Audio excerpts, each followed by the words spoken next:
Sandeep sir की तरफ से कुछ इशू है। Listen me? हाँ जी, आवाज कम है सर, थोड़ी आवाज बढ़ा लीजिए अपनी। Okay, sir. All the best sir, all the best, all the Thank you, best sir. Participants, all the best paper presenters. Thank you, sir. Okay, good. Very good afternoon to all our respected guests, participants, and brave teams. First, I would like to welcome our chairperson, Professor Dr. Ritu Sood. Professor Dr. Ritu Shambhu sir आपकी आवाज नहीं आ रही है।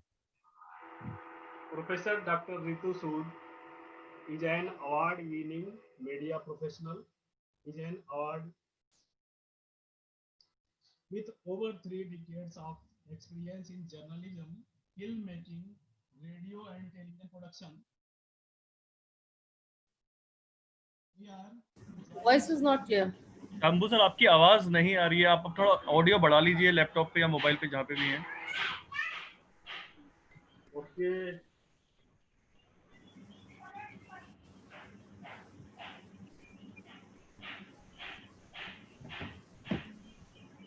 Listen me. Hello. जी जी sir, जी Okay, sir. So now, first I would like to welcome our chairperson, Professor Dr. Ritu Sood. Dr. Ritu Sood is an award-winning media professional with over 3 decades of experiences in journalism, filmmaking, radio and television production. Shambhu sir I think आपके ना headphone में कोई issue है। I connect with the mobile, then after that, 1 minute.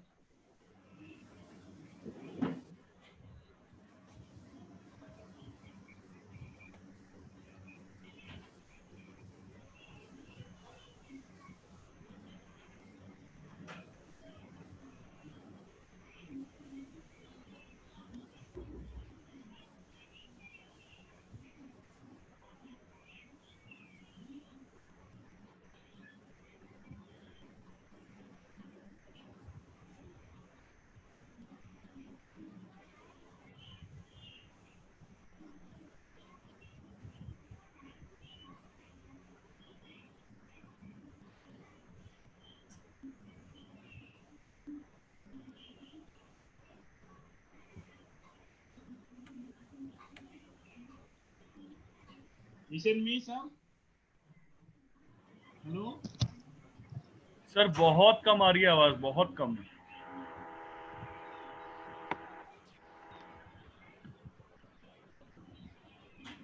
Right time now? हाँ जी ठीक है sir. Okay, sir. Now, very good afternoon to all respected guests, participants, and brave teams. First, I would like to welcome our chairperson, Professor Dr. Ritu Sood.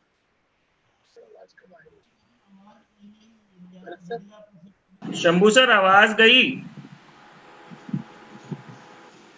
Sir ये हटा दीजिए, headphone हटा दीजिए एक बार। Sir headphone हटा के बोल दीजिए सर, हेडफोन हटा लीजिए एक बार हेडफोन हटाइए, अब बोलिएगा सर। आवाज आ रही है सर? हाँ सर अब आ रही है, लाउड एंड क्लियर। अब बिल्कुल ठीक है Okay, sir. Thank you. Now, very good afternoon to all our respected guests, participants, and brave team. First, I would like to welcome our chairperson. Shambhu sir नहीं आ रही आवाज। She is an award-winning media professional with over 3 decades of experiences in journalism, filmmaking, radio, and television production.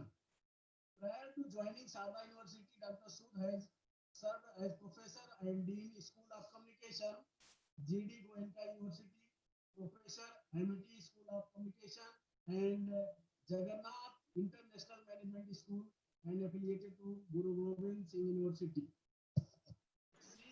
Shambhu sir आवाज नहीं आ रही, please. She commenced her professional career as senior correspondent with LHK Radio and Television Network of Japan. She has worked and at the grassroots level. Shambhu sir बिल्कुल आवाज नहीं आ रही है।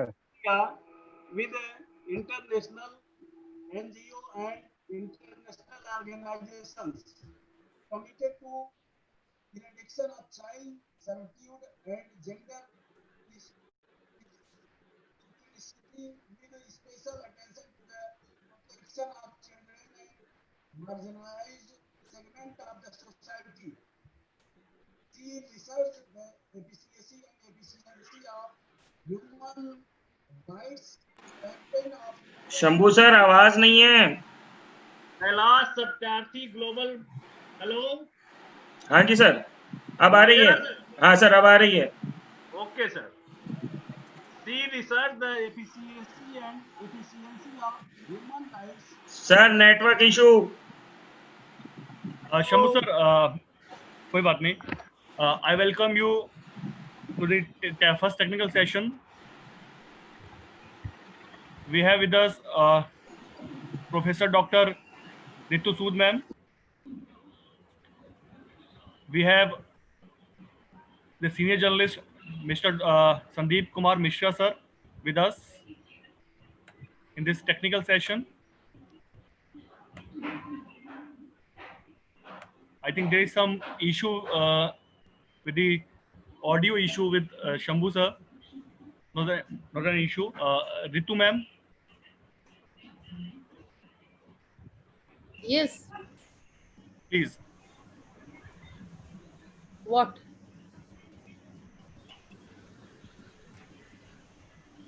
Hello, Bharat. हाँ जी रितु मैम।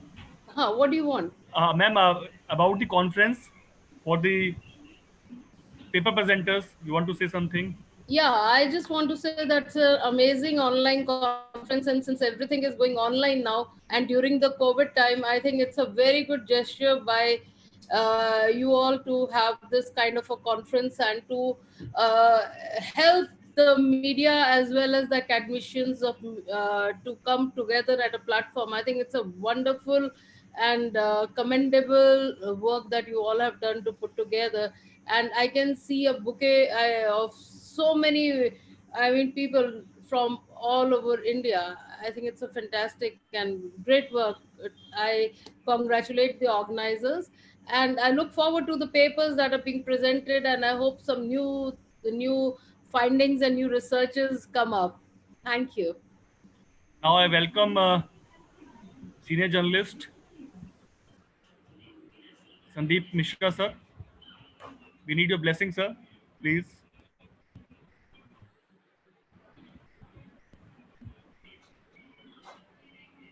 सर आपकी आवाज नहीं आ रही है Mishra sir.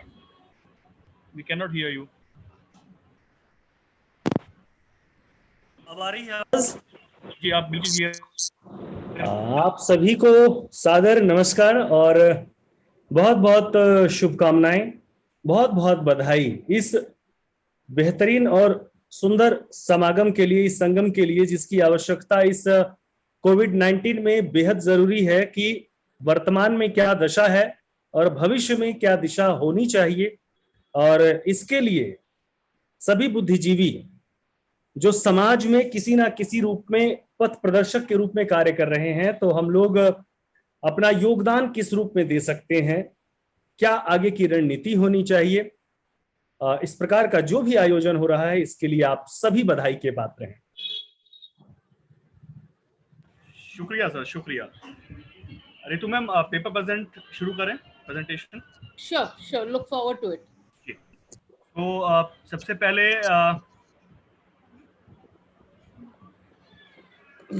Rahul sir.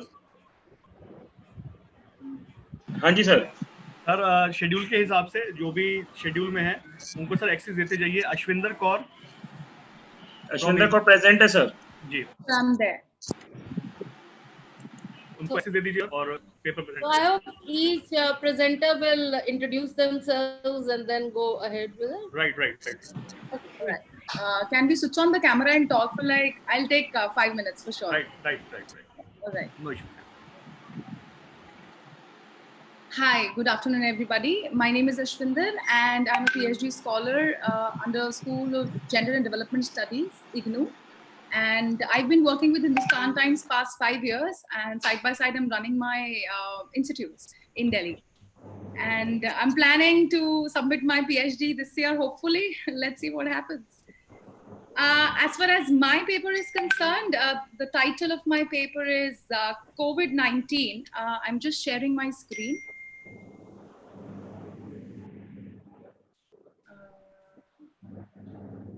Yeah, I hope you all can see the screen.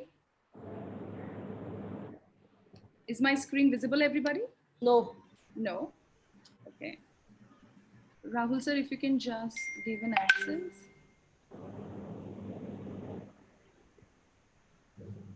Disabled attendee. Rahul sir, if you can please allow me to share the screen because. देख रहा हूँ बेटा, अश्विंदर मैं 1 मिनट देख रहा हूँ. ठीक है sir. All right sir. So, ladies and gentlemen, without wasting time, the title is COVID-19 and Female Cyborgs Teaching Learning Online. So, before going ahead, I would like to touch what is a cyborg or who is a cyborg. I've been inspired by Donna Haraway and her definitions. So, according to her manifesto, we all are cyborgs, half human, half machine.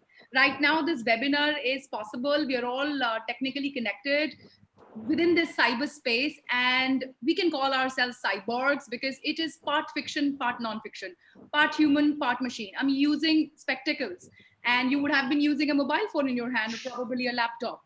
So in this world wherein we all are turning out to be technocrats, at the same point in time, we are half human and half machine. And at this point in time, when we all are quarantined, technology is definitely helping us. And we cannot defy the definition given by Donna Haraway that we all are cyborgs. So this term has been widely adopted in popular culture. For instance, if you would have seen the movie The Terminator, which you definitely would have seen, or movies like Iron Man, etc., wherein there are a number of examples.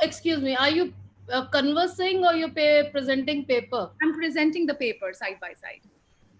Please be focused on the paper. Please be focused on the paper. Ashwinder, now you can share your screen.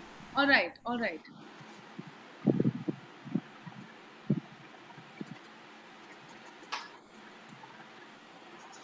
And just share your methodology and your conclusions. Yeah, I'm coming to that. So because no need for the entire paper to be this thing. We don't want literature review and all. Just go to the research methodology, findings and conclusions, please. Sure. So primarily because the term cyborg has been used in the title, I just wanted to tell who is a cyborg, and that's how I've said we all are cyborgs. I've been concentrating on female cyborgs. That means primarily the teachers who have been teaching, learning online. And in this particular research, I focused on female cyborgs, female teachers who have been finding some solace while they're teaching, learning online. I've conducted this survey with female teachers, primarily 50, and I came to the conclusion, which I have just added in the abstract, that the survey helped me to find out that the space is more humane, less compelling, and at the same time more productive, as the replies I've got. Now, as the major findings, yes, of course, in this direst time of Corona crisis, teachers and students believe that this has given some solace, and it appears to be more humane, because here primarily women are able to have more say, control, own, without the surnames of their fathers or husbands. You just have to log in. And as far as her body is concerned, she need not worry about her physical appearance, how others are noticing her, or how and when she's going to use the washroom. So she's pretty free and comfortable. So the prime thing is the ownership that she's able to enjoy. At the same point in time, the technology gives us power. We are all living with the sense of validation. So somewhere or the other, when women are teaching online, they're able to validate themselves at the same point in time, and they're able to perform their gender at the same point in time. Though patriarchy never leaves her, but yeah, she's able to negotiate. So during this time, when the study of 50 female teachers was conducted, it was quite interesting, intriguing, and at the same time, very insightful to note that 50% of the teachers preferred Google Forms or Microsoft Teams to conduct a test. as it saved their time and energy. And 40% of them were afraid initially, but with the course of time, they are happy and satisfied. Women are more relaxed, though they are worried about the domestic chores, which are still their job, as men try and help them when they feel like or when they are forced to. Said 30 out of 50. So the major conclusions are that, of course, Donna Haraway is right that we all are cyborgs, and it stands true in this time as well, when we all are understanding, experiencing, and experimenting on COVID-19. This cyberspace, while we are sitting at home, gives us a virtual space though, but a space wherein we all can communicate, relax. On the contrary, we are missing that teachers are also mothers, daughters, or perhaps differently abled when they're teaching, learning online. So they get some kind of solace from the daily life, wherein they were sometimes bothering experiences while traveling, or there were a number of issues that they were struggling with every day. But today, while they're using this cyberspace and working at the same point in time, they're able to feel ownership, power, which otherwise seems a difficult task in this patriarchal world, though still she's negotiating. But yes, she finds some solace. And it was quite interesting to note how one of the women, what was your research methodology? Can you just come back again, please? Yeah, I'll just come to it. I have done a survey, ma'am. Surveys, what is the sample size? Was there 50 teachers, as I've said, 50 female teachers. From where?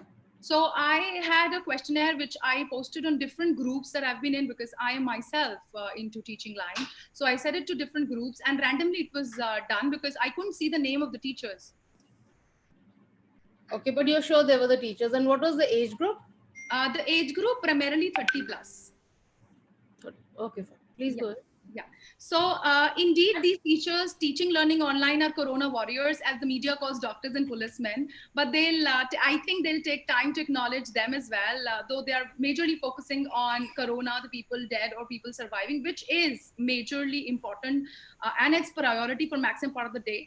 But governments like Jharkhand, and I read that now in Kerala as well, they're using Doordarshan to teach kids. So indeed, education is quite important for the future of India. And definitely India has to acknowledge the teachers who have been, giving their time, effort, skills, energy in order to teach the future. So with this, I would like to thank you, but... Okay, Ashwanda, 2-3 questions. First of all, your PPT is not in a format. That's not how the PPT is presented. There are too many information in a PPT. PPT format is absolutely a different format. So anyway, you are learning, so perhaps next time, please be careful. We don't accept these kind of PPTs for presentations, right? Secondly, again and again, you're saying patriarchal society. My dear girl, you are a woman and I'm also a woman. We don't use patriarchal society anymore in our terminology. World has changed. Women are equal. We have to understand that there is no patriarchal society as today. Women are equal to men, and women are doing things which men are not doing. I do not agree with the word patriarchal. Secondly, your topic is very different and very good, and I really appreciate your enthusiasm about the topic and the presentation. It was fantastic. But my only advice to you is, because you're a PhD scholar, first is please concentrate on your PPT presentation, dear. And second, think yourself to be a positive woman who has equal right in the society. Patriarchal term does not exist in our vocabulary now. We are women of today. And even though who believe in patriarchal, we have to tell them you are not supposed to believe in that. And unless as a media educators, we do not teach them. I mean, see, I'm a development communication expert. I make films, I do everything. And all my films are very positive. My students are very positive. We do not believe in this kind of a society. A woman is not being dominated. She will not be dominated. So let's stop using this. If you and me use this word, our future generation, our students, everybody will use this word, So let's find a balanced word, perhaps, Patriarchal is very distinct. But I love your enthusiasm. Everything was fantastic. Thank you. Thank you so much. Okay, can we have the... Vipul sir. Yes, sir. Sir, please, hand over to you. Thank you, sir. Good afternoon, Ritu ma'am. Good afternoon. Due to technical glitches, we are unable to listen the profile of Ritu ma'am. I am just a brief description about Ritu ma'am. Professor Dr. Ritu Sood is an award-winning media professional with over 3 decades of experience in journalism, filmmaking, radio, and television production. Prior to joining Sharda University, Dr. Sood has served as professor and dean School of Communication, JD Goenka University, professor at MIT School of Communication and Jagannath International Management School, which is affiliated to GGSIP University Dwarka. Even Professor Dr. Ritu Sood is an alumni of AJK Mass Communication Research Center, Jamia Millia Islamia. She commenced her professional career as senior journalist with NHK Radio and Television Network of Japan. She has worked and filmed at grassroots level in several states of India with national NGOs and many international organizations around the world. Her film देश की शान है बेटी was released to the nation by the President of India, Dr. APJ Abdul Kalam. Even Professor Ritu Sood has also produced and directed TV serials, documentaries for both national and international networks. She has authored more than 9 books, and her message for design for development communication is now part of reference book in many universities. Thank you, Ritu ma'am, for being the part of this conference, and thank you, ma'am, once again. Thank you. Thank you, Vipul, for your kind words. Thank you, ma'am. Now, move to the next presenter, Rahul sir. Rahul sir. Rahul sir. Rahul sir.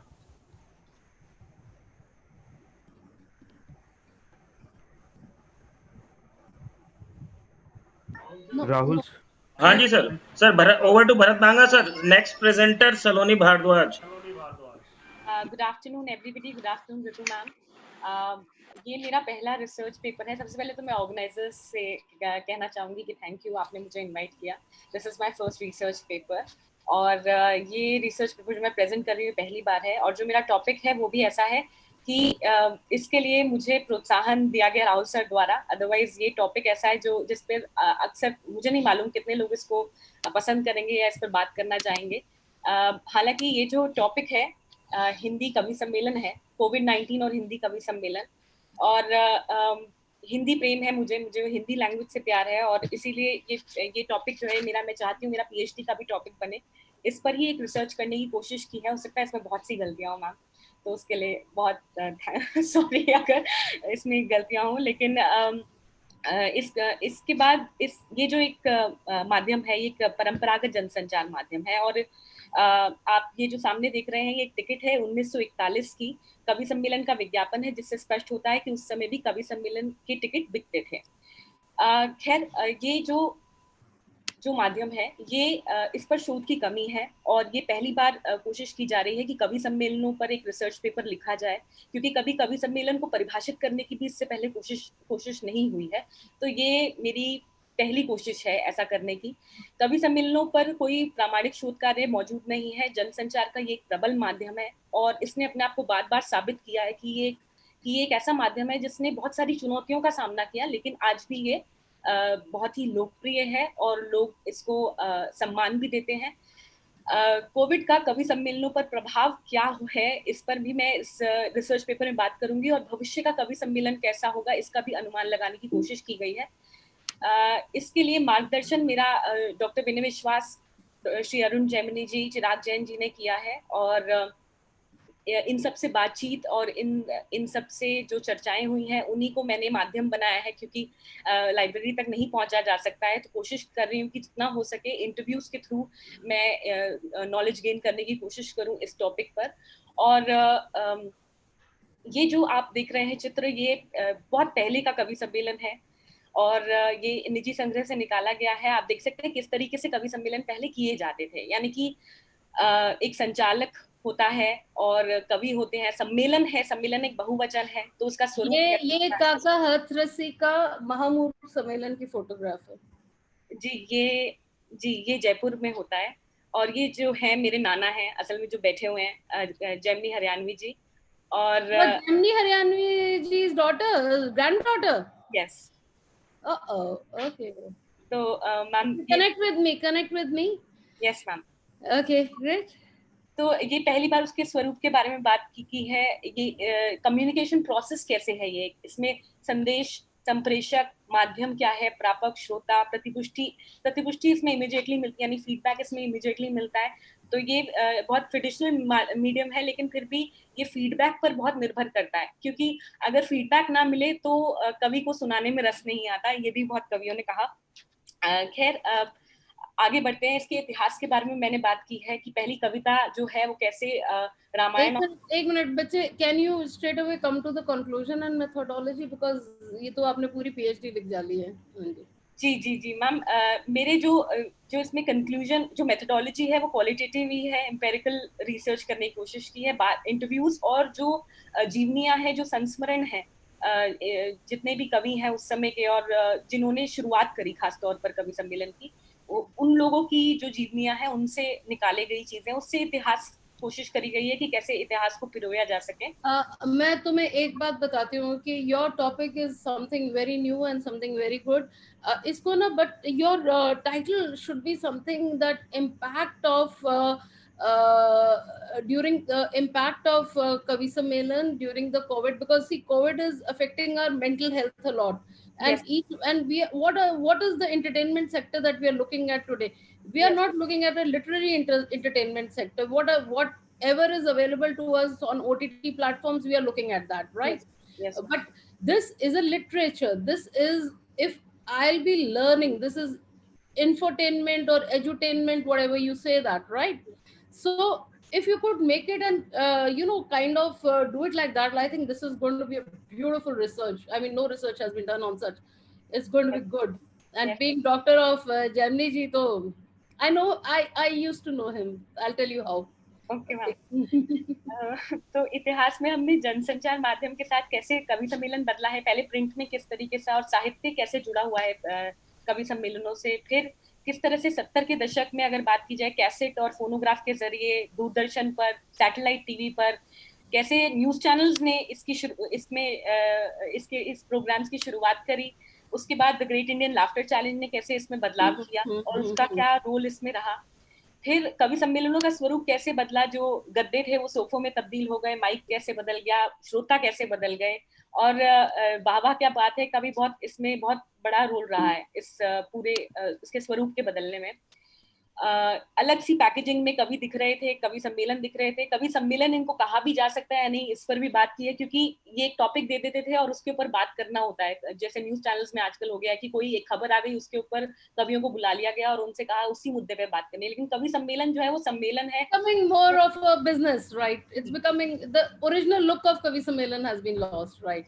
जी। और कवि सम्मेलन की शुरुआत फिल्मों में कैसे हुई, एक फिल्म थी कवि सम्मेलन के नाम से जो आई थी, जो राष्ट्रीय प्रोडक्शन ने रिलीज की थी। फिल्म एक ही शो चल पाई क्योंकि लोग लाइव देखना पसंद करते थे कवि सम्मेलन को, वो बिल्कुल फ्लॉप हो गई बुरी तरीके से। उसके बाद मजे ले लो नाम की एक फिल्म में आया कवि सम्मेलन, मेरे महबूब, डेढ़ इश्कियां, इस तरह की फिल्में हैं जिनमें कवि सम्मेलन आए। और इसमें आप देखेंगे कैसे हुल्लड़ मुरादाबादी जी और सुरेंद्र शर्मा जी ने एक्टिंग भी करी है उस समय। Don't play. We know it. तो उनकी एक्टिंग भी है इसमें, इन्होंने काफी कवियों ने इसमें मतलब एक्टिंग करी थी, और सुरेंद्र शर्मा जी और हुल्लड़ मुरादाबादी जी का अच्छा रोल था इसमें। उसके बाद ये गीतकार कौन कौन से हैं जो कवि हैं, उनके ऊपर बात की है कि उनका क्या रोल रहा है, और इनके बारे में जितना कहा जाए कम है। केपी सक्सेना जी हैं, आजकल अंकल जी, इन्होंने बड़ी बड़ी फिल्मों में वो किया है, संवाद लिखा है, पटकथा लेखन किया है। उसके बाद But in your all these things, you are missing the first lady of Indian humor, Dr. Sarojini Preetham. Why have you not mentioned her in this? Ma'am क्योंकि इसमें बहुत सारी चीजें हैं मैम जो रह गई हैं, मैं मानती हूँ इस बात को, क्योंकि she is the only हास्य महिला हास्य कवि तो वही है, उन्होंने ही हास्य रंग शुरू करा था। जी मैम, महादेवी वर्मा के समय से शुरू है वो, तो उन्होंने शुरुआत, मतलब वो हैं जिन्होंने जो पहले और उन्होंने हास्य रंग की बात कर रही हूँ मैं, हास्य जी, व्यंग हास्य की, हाँ हाँ हाँ, हास्य तो बिल्कुल मैम वही, इसमें क्योंकि बहुत सारी चीजें हैं, अब इसमें वीर रस भी है, इसमें हास्य रस भी है। अब मैं वही Okay, fine, great. It's a very good topic. It's nice. You need to have presented it slightly more. You need to basically structure it, and it's a fantastic topic. I think you should go ahead with your PhD. Just if you want to consult me, you're most welcome to consult me on this. Yes, ma'am. And please go ahead with it. I think it's a brilliant topic. Thank you. Thank you, ma'am. Ma'am, can I continue with this? No, it's okay. We've understood. It's a beautiful paper. Thank you. Thank you, ma'am. Thank you, Saloni ma'am. Saloni ma'am, thank you. Thank you, sir. For your presentation. Thank you, beta. Thank you so much. Thank you, ma'am. Now move to the next presenter, Mr. Archan Mitra, Assistant Professor, Amity University, Kolkata, School of Communication. Sir, kindly present your paper. Yes, thank you, sir. Thank you so much. सलोनी ये screen share हटा दीजिए please. ठीक, okay, thank you. The topic that my name is Archan Mitra, and I am also a PhD scholar at Vishwabharati University Center for Journalism and Mass Communication, West Bengal. My area of research is basically environmental communication. So I'll be focusing today's research on study of impact of COVID-19 on basically environment and how it has affected like the pollution and the reflections on its reflections on the environmental factors.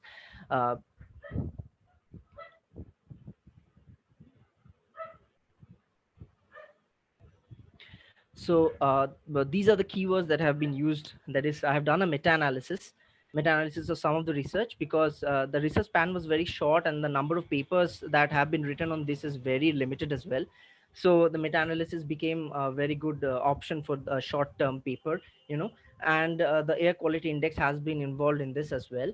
So going to the introduction part, where we have talked about certain areas where COVID-19 has impacted and how the environment has become less polluted, and certain things which previously or for many generations have not been seen has been seen. Like we have seen a lot of animals which have been roaming in the streets, and a lot of viral videos have come up as well. Even from Punjab and Uttarakhand, we have seen from Bihar, the Himalayas were visible as well.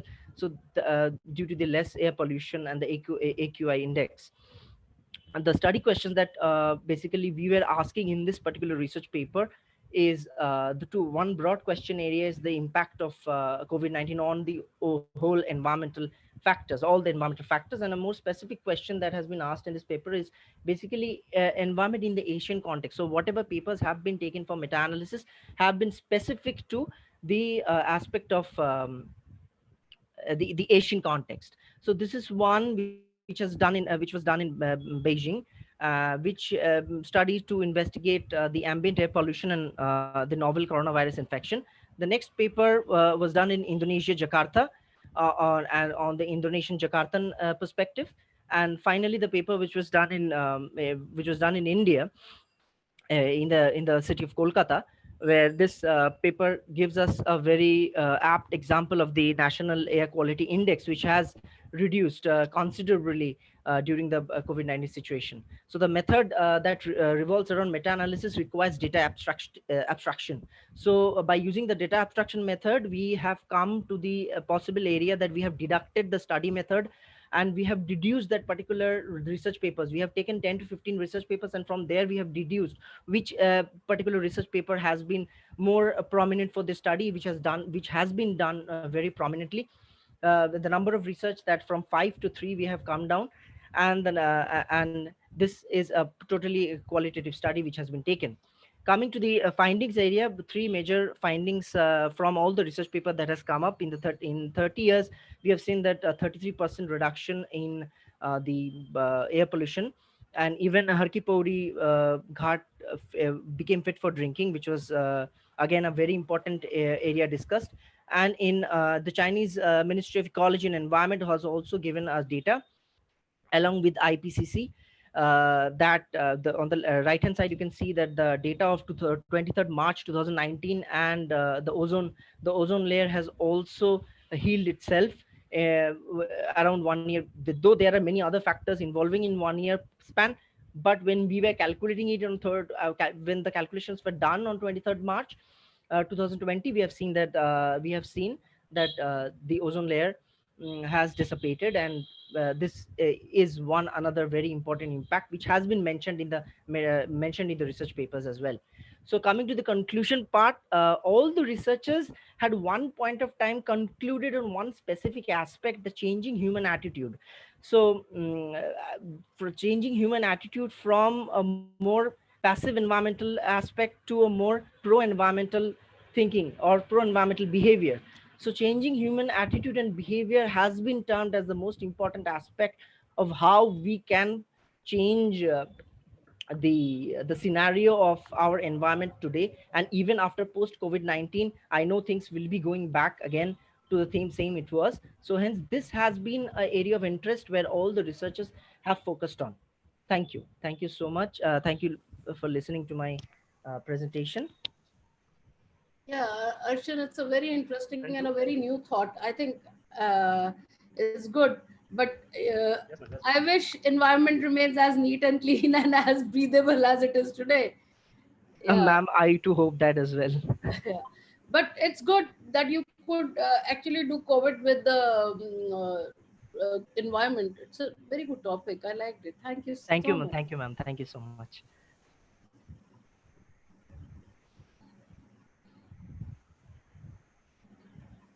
Vipul. Yes, Vipul ma'am. ji. Yes, Yeah, ma'am. he's done. So the next Oh, candidate. Shambhu sir. Yes, yes, sir. Sir, you may continue. Over to Shambhu sir. Sir, आप continue कीजिए. Hello. हाँ जी sir, अब तो technical glitches ठीक हो गए हैं, बात कंटिन्यू कीजिए सर आप. शंभू सर. सर. हाँ जी सर. हाँ जी sir, over to you sir. Okay, thank you sir, thank you. Now अब मैं doctor Kamaljeet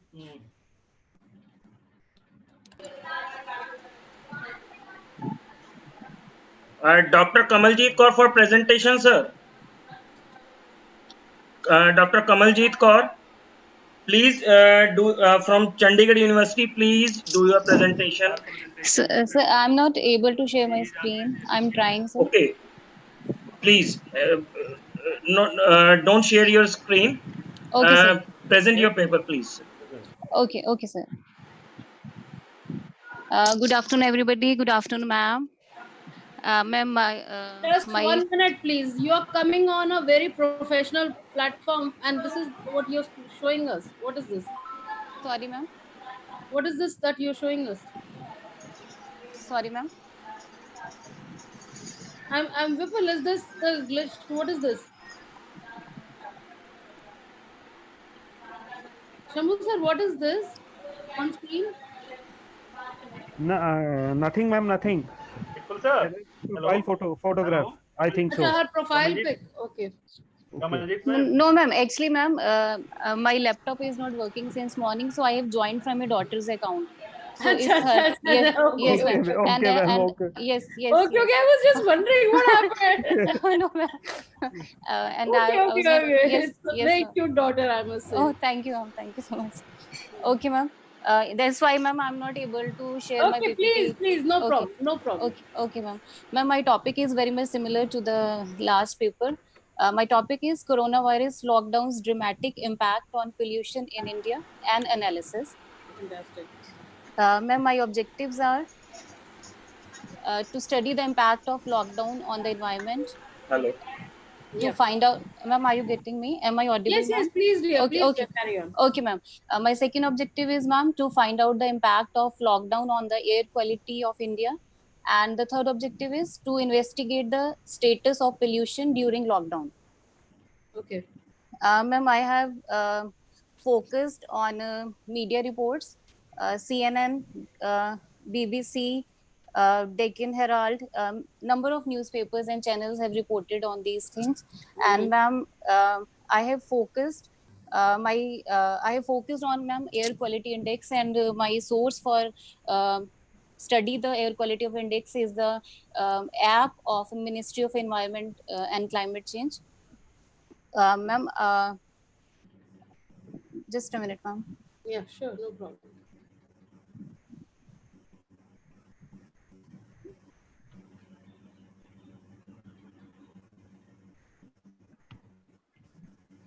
Just a minute, please. Sure, sure. Ma'am, my research methodologies, content analysis and surveys applied in the research paper. Ma'am, for content analysis, air quality index of Delhi, Mumbai, Kolkata, Chennai, and Chandigarh was analyzed from 15 March to 31st March 2020. And content of BBC, CNN, and India Today's news stories related to fall in pollution was also analyzed. And ma'am, I have also conducted survey, and I have used snowball sampling because I was not able to reach these cities, and I have sent the papers to the questionnaires to my students, and I have asked them to fill it from their friends and from their parents. Ma'am, my sample size is 100, ma'am. 10 male and 10 female from each city. I have selected 5 cities: Delhi, Mumbai, Kolkata, Chennai, and Chandigarh. As I am staying in Chandigarh, that's why, ma'am, I have selected Chandigarh. And ma'am, dramatic impact of lockdown on pollution in India is that it has improved the air quality of almost all the cities of India, which is felt by everybody. Ma'am, people of Jalandhar, which is a city of Punjab, were shocked to see the mountains of Dhauladar from their terrace. And ma'am, usually people of Mohali, it is also a city in Punjab, and they were able to see the mountains after rainfall only. But during lockdown, mountains were visible every day. On the other hand, people of Chandigarh seen Kasauli mountains clearly during lockdown, which were blur earlier. Ma'am, the birds like peacock, parrots, crows, eagles, woodpeckers, doves, etc. were seen in large groups. Ma'am, yes, ma'am. Ma'am, now I would like to share that I was having 10 questions there. Ma'am, should I discuss each question? No need. Okay, ma'am. I'm sharing the last question because it was an open-ended question. Okay. Ma'am, the question was any other relevant information about the environment people want to share. Ma'am, I was having the results. Some people are of the view that fall in pollution is the only positive impact of the lockdown due to COVID-19. And few are of the view that it will be rebalance the nature, while others believe that the shutdown of all types of transport has decreased the air, water, and noise pollution. Some felt that people are again feeling the warmth of nature. Some are of the view that lockdown has proved that people can survive without luxury. My conclusion is that after analysis of air quality index and survey, we have found that lockdown is very good for nature and environment, and obviously for human beings, because nature is for living beings. People have started thinking about the importance of nature. Lockdown has made the people realize that how much they harm to nature for their luxuries. Although lockdown is not a good thing, especially because of pandemic, but lockdown worked like detoxification of nature. Ma'am, I'm having some suggestions. Ma'am, first is lockdown should be repeated for 3 days twice a year, even after COVID-19, to repair the nature. Ma'am, my second suggestion is people should avoid multiple vehicles at homes. Public transport should be increased and its quality should be good. Ma'am, my third suggestion is government should make and implement new policies for the protection of environment. Okay. Thank you, ma'am. Thank you. Very nicely presented. Thank you. Thank you, ma'am. Thank you so much. I'm so sorry because my laptop No, is not working. no, that's okay. I'm so sorry. Ma'am, ma'am, No here's my problem, daughter. Sure. Yeah, ma'am, she's here. She just woke up. Okay. It's her account only because she's also having online classes. I was wondering what happened. I said, what happened? She looks like. I said, a kid presenting. What happened? Ma'am, it's a moment of joy for us. Okay, thank you. Thank you, ma'am. Thank you so much. Thank you, Kamaljit ma'am. Thank you, sir. Thank you, sir. Thank you, ma'am. Now we are respectively inviting to Dr. Anuradha Mishra, Assistant Professor.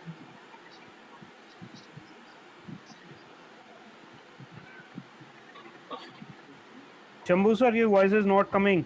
Shambhu sir, you are not audible. Vipul sir इसको continue करिए please जल्दी से ठीक है. Now I request Dr. Anuradha Mishra ma'am, Assistant Professor, Vivekanand Institute of Professional Studies. Ma'am, Anuradha ma'am, Yes, I'm ready. continue ma'am. Yes, yes. A very good afternoon to everyone. And rather, can we see your face, please? Yeah, sure, ma'am. I'll just open my.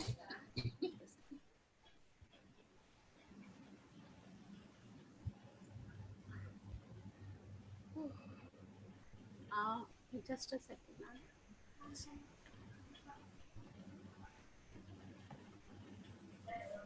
Yes, ma'am. Okay, great. Can you see my screen, ma'am? Yes, yes, yes. Okay. I can. Okay, ma'am. Thank you. My topic is fake news in times of COVID, and moving toward the background. Just let me adjust my screen. Yeah, make it full screen, please. Yes, ma'am.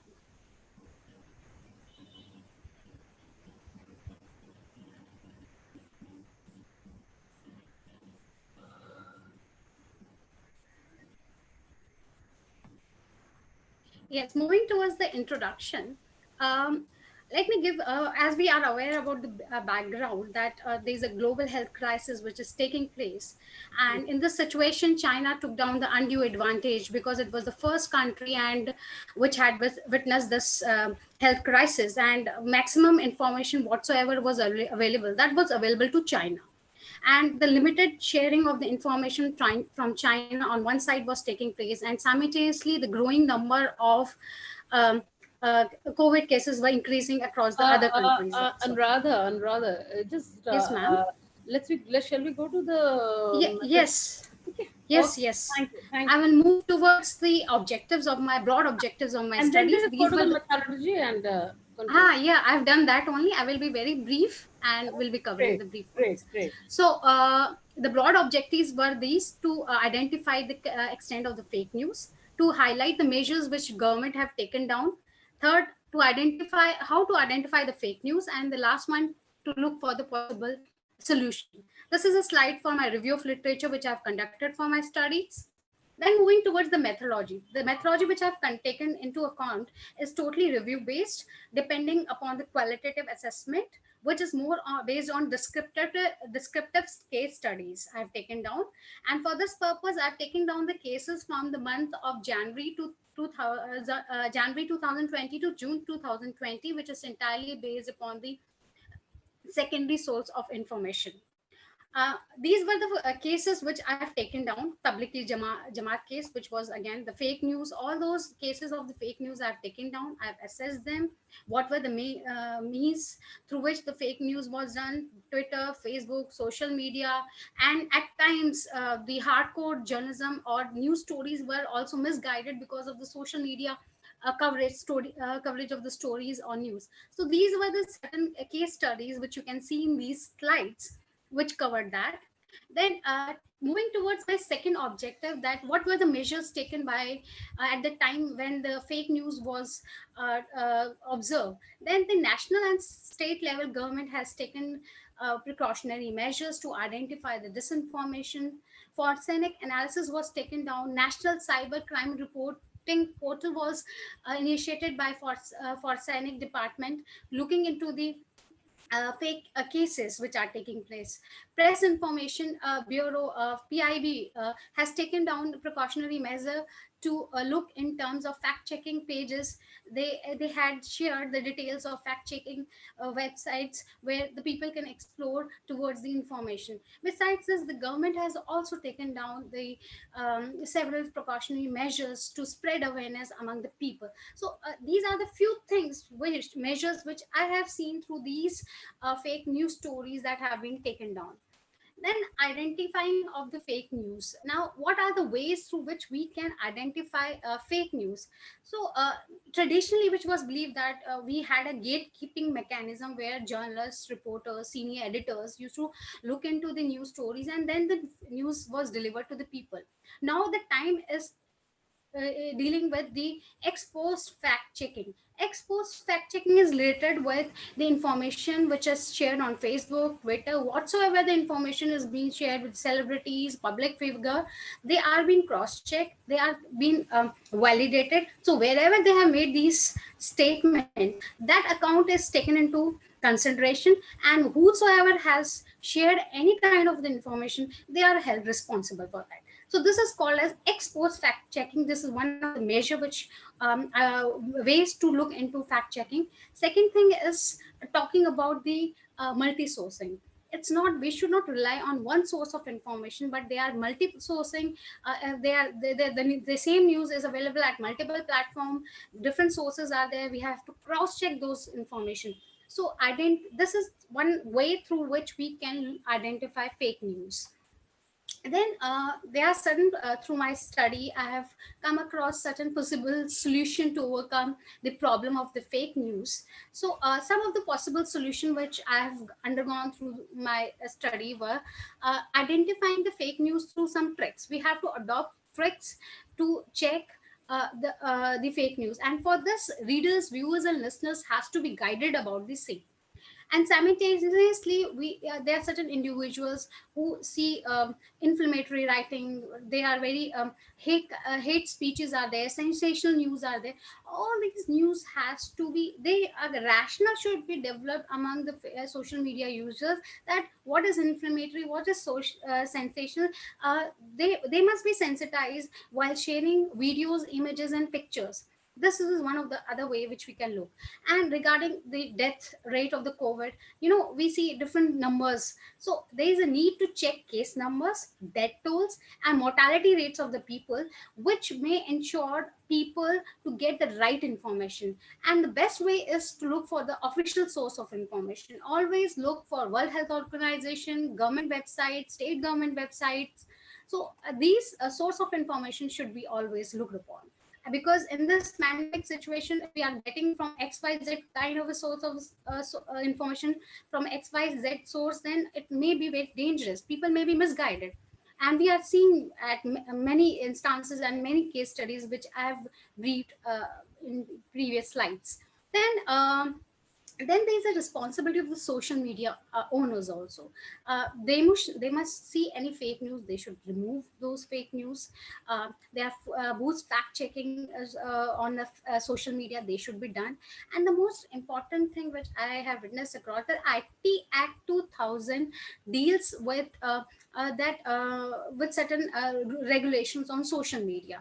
So but this IT Act does not talk about the especially about the enforcement against service providers. There are no clear guidelines in IT Act that what is the role responsibility of the service provider. It is a high time that service providers should be made accountable, that whatsoever the service they are providing, they must be responsible. They should be realized that it is their responsibility to look into the matters of the fake news if something, any misleading content is being shared on their platforms. So this is one way. And moving toward the conclusion, and through my study, as compared to the hardcore journalism, Facebook, Twitter, and the social media plays a more dangerous role in terms of spreading fake news. And particularly if I talk about the WhatsApp messages which have been shared, they don't have sources and proper sources, and it is very difficult to identify the main source of the information.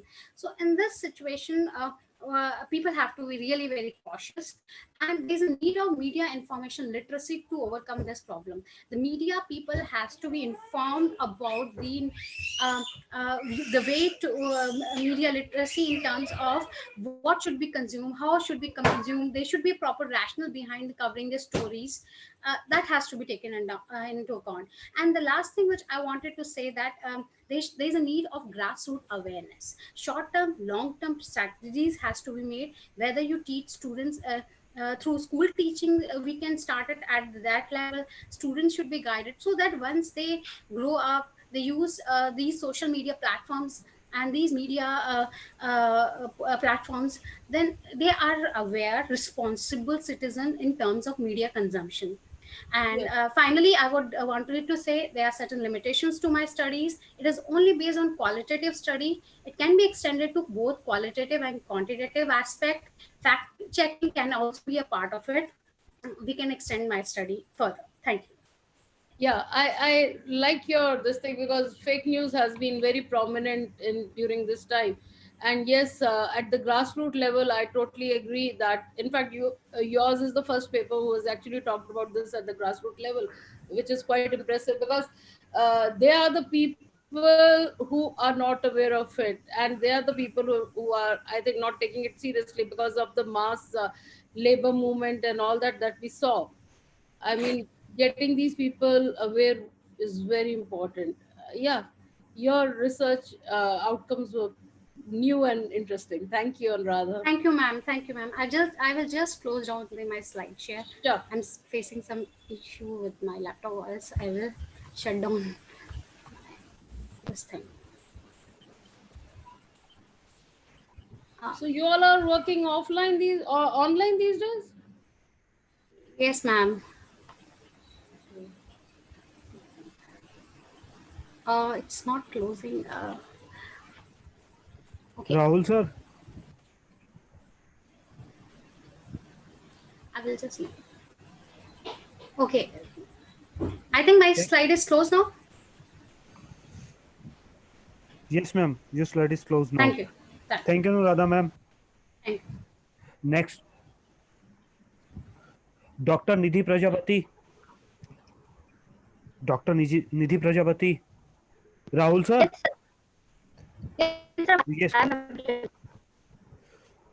Ma'am, your voice is not coming. Okay. Ma'am, you are not audible. Nidhi ma'am. Should I start? Sure, ma'am. Sure. I am not audible. Yes. Ma'am. Okay. Voice is So, not clear. hello. Yes, ma'am.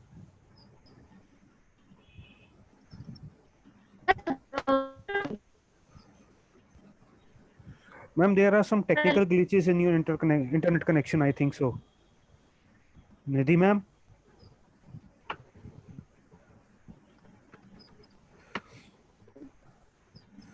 Hello. Am I audible? No, ma'am, you are not audible. Chalo, we can do is that, Vipul, we can do is Yes. that we can take her later on. Let's call the other one. Dr. Bhattacharya. Uh-huh. Dr. Bhattacharya from Bangladesh. Oh, wow. Okay. Rahul sir. Yes, Rahul. sir. Sir. Dr. Lok Mudra. Dr. Lok Mudra Bhattacharya. Yes. Hello. Yes. Actually, I'm Dr. Lopanda Bhattacharya from Bangladesh. Yes, ma'am.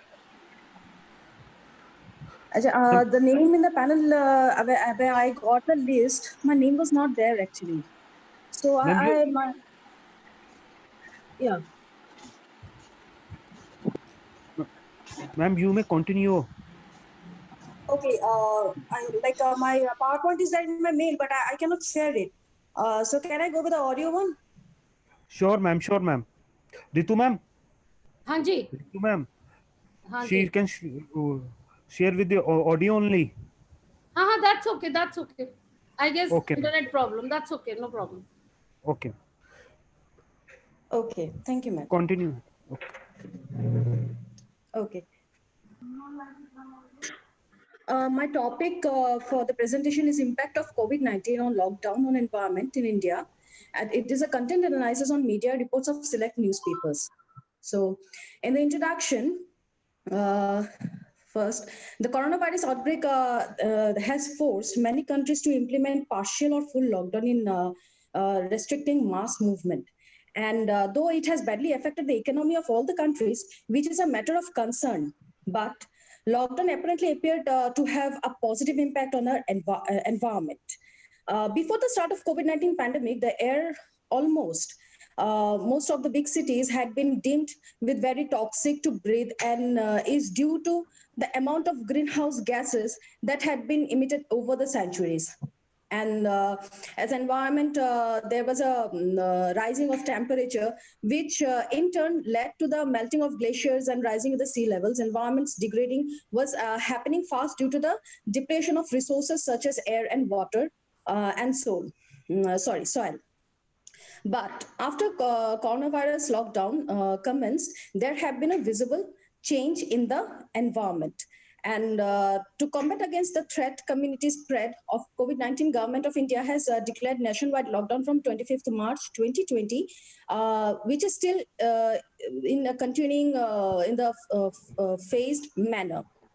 Now, in this I have taken two review of literature. One is from Suleiman Muhammad and Zing Long, and Muhammad Salman in their article COVID-19 pandemic Okay, and environment. okay, ma'am. Please, let's not go through all that. Let's just go through the research methodology and conclusions. Okay, please. sure, ma'am. Okay, thank you. Here I have selected three popular national e-newspapers: Hindustan Times, Times of India, and Hindu, and studied the media reports on environmental impact of COVID-19 lockdown published in these newspapers from 25th 3rd 2020 to 31st 5 2020 to analyze the impact of nationwide lockdown on environment in India. The study also analyzes the coverage given by the national media on the environment effect of the lockdown. Here I have done content analysis method for the study, and random sampling method had been used to select the three newspapers. The objective of the studies are to understand the impact of the nationwide lockdown on environment in India. And second one is to analyze the coverage given by the national media on environmental effects of the lockdown. My research questions are: how nationwide lockdown impacted on environment in India, and how much coverage is given by national media on the environmental effects of the lockdown. The conclusion is megacities of India are often listed within the world's topmost populated cities that exceed the ambient air quality and noise population standards. Then air quality has improved significantly, especially in megacities, due to the drastic reduction in vehicles movement and temporary shutdown of industries. Water quality of major rivers like Ganga, Jamuna has improved as factories remain shut. Human movement were been minimum. That's why exotic animals were sighted on many places and locations. Then the study also observed that there is a fear among the environmentalists that once the people start traveling again, go back to doing what they have been doing, all positive impacts will also disappear. The study also observed that the media reports on positive environment impact of COVID-19 was much less compared to the overall media reports published during COVID-19 lockdown period. Thank you, ma'am. Okay, thank you. Yeah, very interesting, though I could say that a lot of research has already been done, but good. So this is country specific, right? Yes, ma'am. This is country specific research. Yes. It's only about India. Okay, thank you. Thank you, ma'am. Next. Thank you, sir. Dr. Nidhi Prajapati, ma'am. Dr. Nidhi. Yes, sir. Good afternoon. Good afternoon, ma'am. So due to the technical problem, I won't be able to present the PPT, but I am speaking. So directly. Okay, ma'am. Okay, ma'am. Okay, ma'am. So good afternoon, Ritu Sood, ma'am. It's a very big opportunity to meet you on this platform. My topic is COVID-19, a challenge and an opportunity to the academicians. We all know that very well that this lockdown is basically a great opportunity for the teachers or for the academicians, because from the last so many years we were stuck to the hard copies to the libraries, but now this is a time when we are moving towards the online study. We are moving towards the world. We are searching everything now on the Google and on the different platform. The objective of the study was to identify the challenges of the academicians. The second objective was to identify the opportunities of academicians, and the third is to find out the platform to online teaching and learning methodology or for the process. The methodology for this research was the blended. I have utilized the qualitative as well as the quantitative data for that.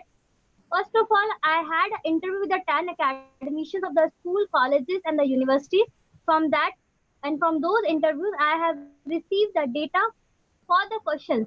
And the three questions were framed from that what are the opportunities, what are the challenges, and what are the platforms which the teachers and the teaching fraternity is using for the teaching. For that, I have circulated a survey through the SurveyMonkey platform from the date 30th May to till the 10th June. In that 11 days duration, I received 450 responses. And through that responses, as the discussions are there, the three major opportunities are there for the teaching fraternity for the academician. The first is technological expertise. We all know it very well because now we are always on the online platforms. So that is giving opportunity for us. During survey, 370 respondents means 82.22 accepted that during this pandemic time period, their technological expertise have been increased while only 80 academicians, 17.78 accepted that it has not increased and is still in the field of technology or in the field of teaching. The second opportunity for the academicians is the encounter to the global learning. This pandemic has opened new world of learning to everyone with new horizons. Entire world's knowledge is now on the tip of everyone. Learning fraternity while the knowledge was available. In the survey, 389 respondents means 86.44 accepted that now due to lack of traditional method of the learning during corona pandemic, they are encountering to the vast ocean of study material, while 61 respondents, it means only 13.56 said that there was no effect of pandemic on universal learning to them. The third opportunity for the academician is easy home learning because of the corona pandemic has opened a new horizon for the teachers to learn at home with the technical support in the internet. In the survey, 418 respondents accepted that the internet and especially this corona pandemic has made learning process very easy, which was available to them at home only as per their convenience, as per their time. And only 32 respondents means 7.11% said that it was not easy because of the corona pandemic. So the challenges in front of the academicians were that first of all, the lack of technology exposure was there because everybody was earlier strict to the libraries and the books. The second challenge was limited resources. Third is vernacular language content.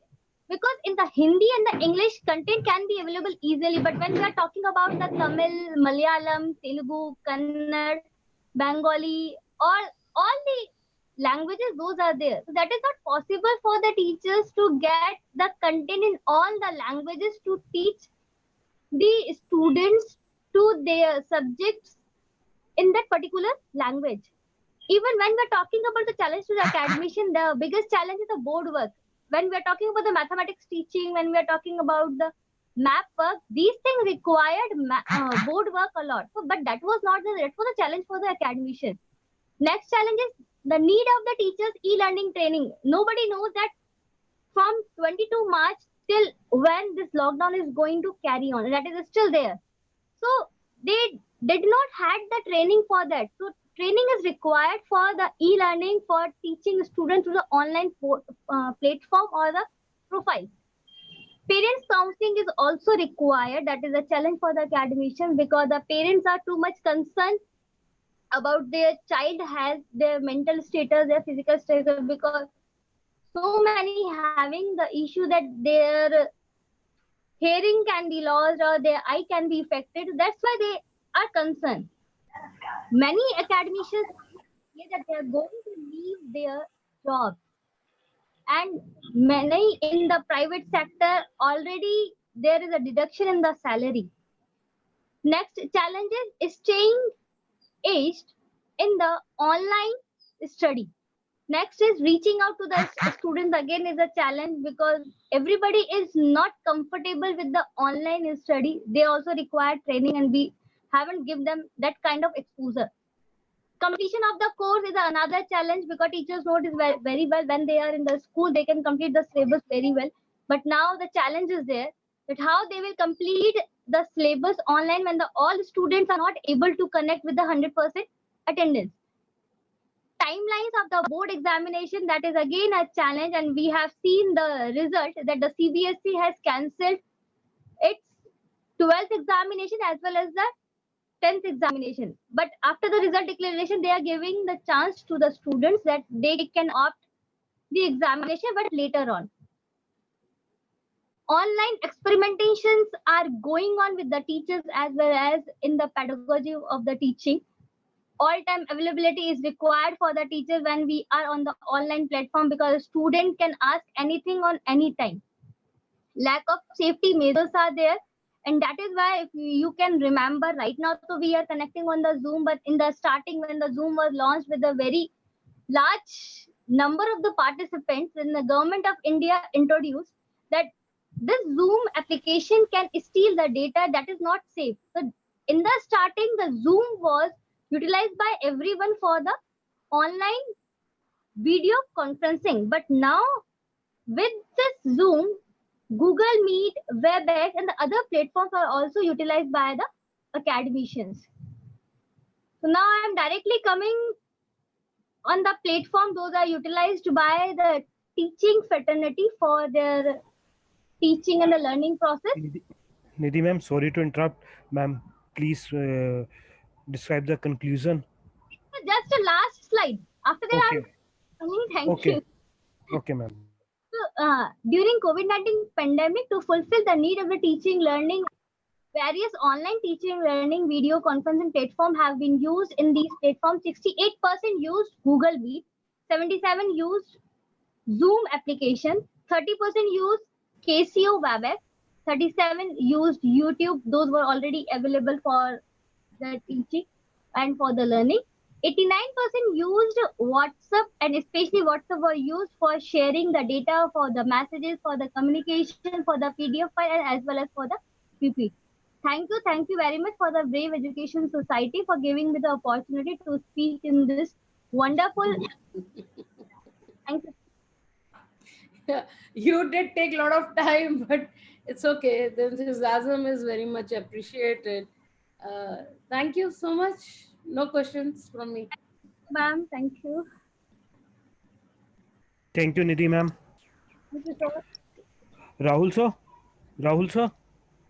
हाँ sir. I think everything is over. Right sir. Ritu ma'am से ये कहूंगा कि ma'am थोड़ा सा बताएं कि इन सभी लोगों का प्रेजेंटेशन कैसा रहा. Please say a few words, ma'am. Sure. The presentation was good, very new research, and especially about the environment and especially environment at grassroots level, awareness at grassroots level, and I think obviously new thoughts, because COVID has made you think. It has made you think. So the research, whatever research we do at this moment, would be absolutely new because there's nothing to look back to, and one can only refer to pandemic, and pandemic happened when there was no digital era. So everything that will be presented today will be absolutely new, and I think these researchers, young researchers, have really done a good job. My congratulations again to your team and to the participants. Thank you so much. Thank you, ma'am. On behalf of Brave Education Society, I extend a really hearty thanks to Professor Ritu Sood ma'am, who spared time for her busiest schedule to grace the occasions. Thank you once again, ma'am. Today we have an opportunity to hear your thoughts, and this will be surely be going to encourage us in our future events. Thank you, ma'am. My graduate to all the participants for gracing the occasion and sharing their opinions today. Thank you once again, Ritu ma'am, and all the participants. Thank you, Vipul. It's always a pleasure. Thank you. Thank you, ma'am. Now we continue for the next technical session that will be start at 1:40. Rahul sir? I am putting it. Okay. Thank you, sir.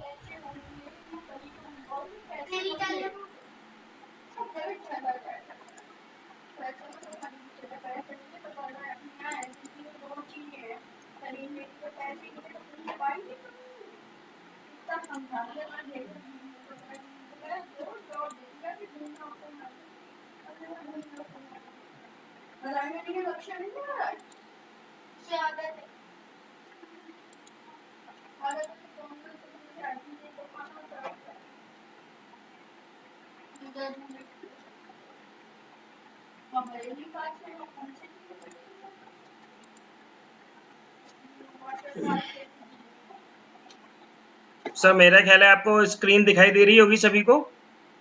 Yes sir. ठीक है sir, मैं next कर लेते हैं। जो भी participants हैं ना, सबको पैनलिस्ट बना लेते हैं प्लीज। जी। विपुल सर एक एक कर। विपुल सर।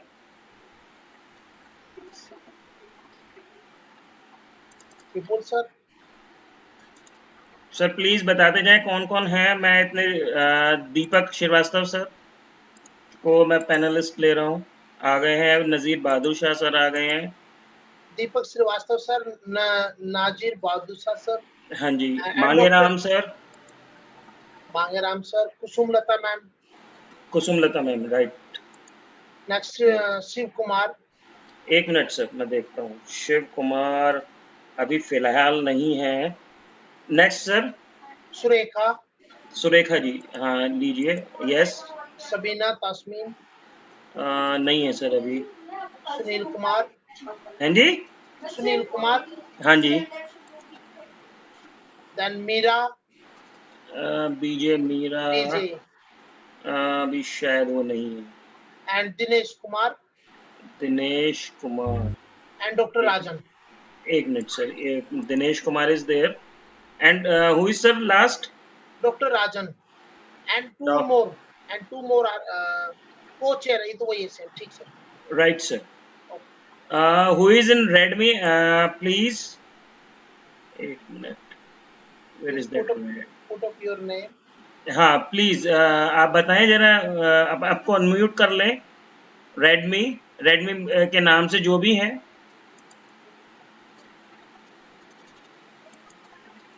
प्लीज बताएं।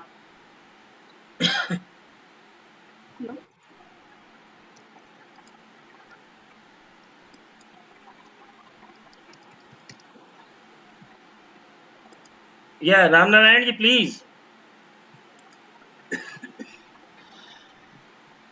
राम नारायण जी प्लीज बताएं।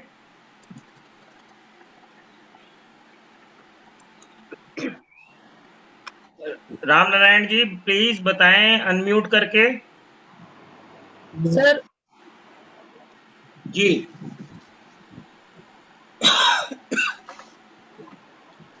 बताइए क्या कहना चाहते हैं राम नारायण जी।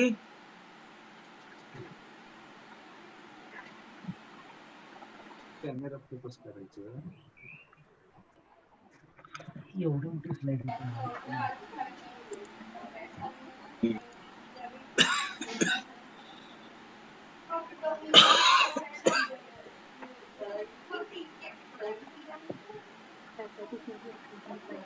आई थिंक मेरे ख्याल से सर सारे सभी लोग आ गए हैं। Can we start? You have एक to मिनट start सर। or wait? Wait a minute sir. Ram Narayan ji बताएं क्या कहना चाह रहे हैं अनम्यूट करके। This is Meera BJ, sir. Okay ma'am, okay. I am adding you please. Yes, sir, I am there. Right ma'am, right. Yes, sir.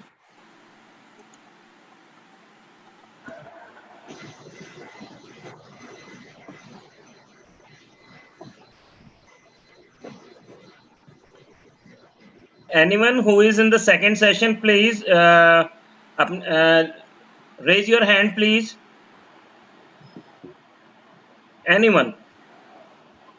Who is this? Shiv Kumar.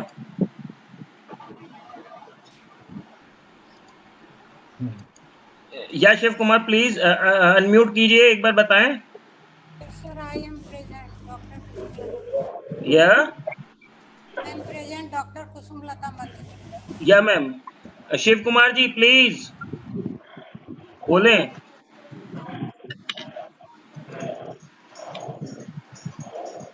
Yes, sir. जी sir बताएं। This is my review paper, sir. Right sir. And I am unable to connect it on my laptop. कोई problem नहीं है sir. Can I start, sir? Wait sir, wait, I am adding you to the panelist. Okay, sir. Thank you, sir. Yes yes Pooja, Pooja Suneja please. Yes, sir. या Yeah, sir, I'm unable to at that time unmute and to show my video and all that things. That why I raised my hand. okay, don't worry, when your turn comes and you will be able to do it. Okay, fine. Thank you, sir. Okay. Rahul sir ji मेरे को सुन पा रहे हैं? हाँ sir, बिल्कुल शुरू कर दें। मैं ये स्क्रीन हटा रहा हूँ। हाँ यस सर, मैं डिसेबल हटा रहा हूँ, शेयरिंग हटा रहा हूँ। Please sir, Anil sir. हाँ सर, पैनलिस्ट हैं डॉक्टर डीके श्रीवास्तव हैं। Hello. है sir. Hello. Hello yes Do you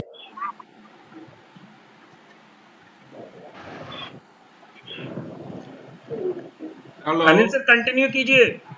हाँ Hello. Hello Do you hear my voice? हाँ yes doctor Najeeb Babu sir you are audible. Do you hear my voice? Yes you are audible. Okay, okay. I invite Dr. D.K. Srivastava. Are you there? Dr. D.K. Srivastava. Okay. And Dr. Mangaram? Yes, sir. Yes, you are present. Okay. This is our national web conference, which topic is impact of COVID-19 in India. Our chair is Dr. D.K. Srivastava and co-chair is Dr. K. Najib Babusa and guest of honor, Dr. S. Shyam Sundar from Guyana, South America, and research person, Dr. Mangeram. And presenter are Dr. Kusumlata. Second one is Mr. Sunil Kumar and Shiv Kumar. Mr. Yeah, sir. I'm there. Okay. And Miss Sabiha. And next one is Dinesh Kumar. And last one is Mr. Rajan. Dr. Rajan from NH. Before I start this session, I introduce Dr. D.K. Srivastava. Dr. D.K. Srivastava is working as a divisional librarian and head at Government Divisional Public Library, Kota, Rajasthan. He is mentor for South Asia and recently his name has been considered in IFLA Wall of Fame. He is a Fulbright scholar and MPhil MTech degree in Information Technology and PhD in Library and Information Science. Dr. Srivastava is a member of ILA, RPLA, LPA, and SALI. He is the president of Rajasthan Public Library Association. Dr. D.K. Srivastava has received many awards from many associations. He is the subject expert of Rajasthan Subordinate Ministry of Service Selection Board, Jaipur. He is considered in the top 6 influential public library professionals of India. He is the first MTech.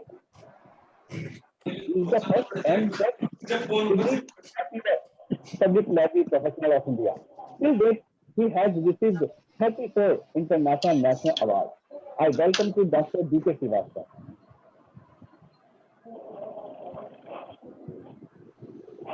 Next,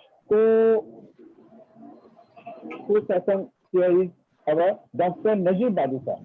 Yes. I am from Tamil Nadu, Chief Yes, Librarian. I am saying something on your side. Dr. D.K. Najib Badisa is the Chief Librarian of Hindustan Institute of Engineering Technology, Chennai.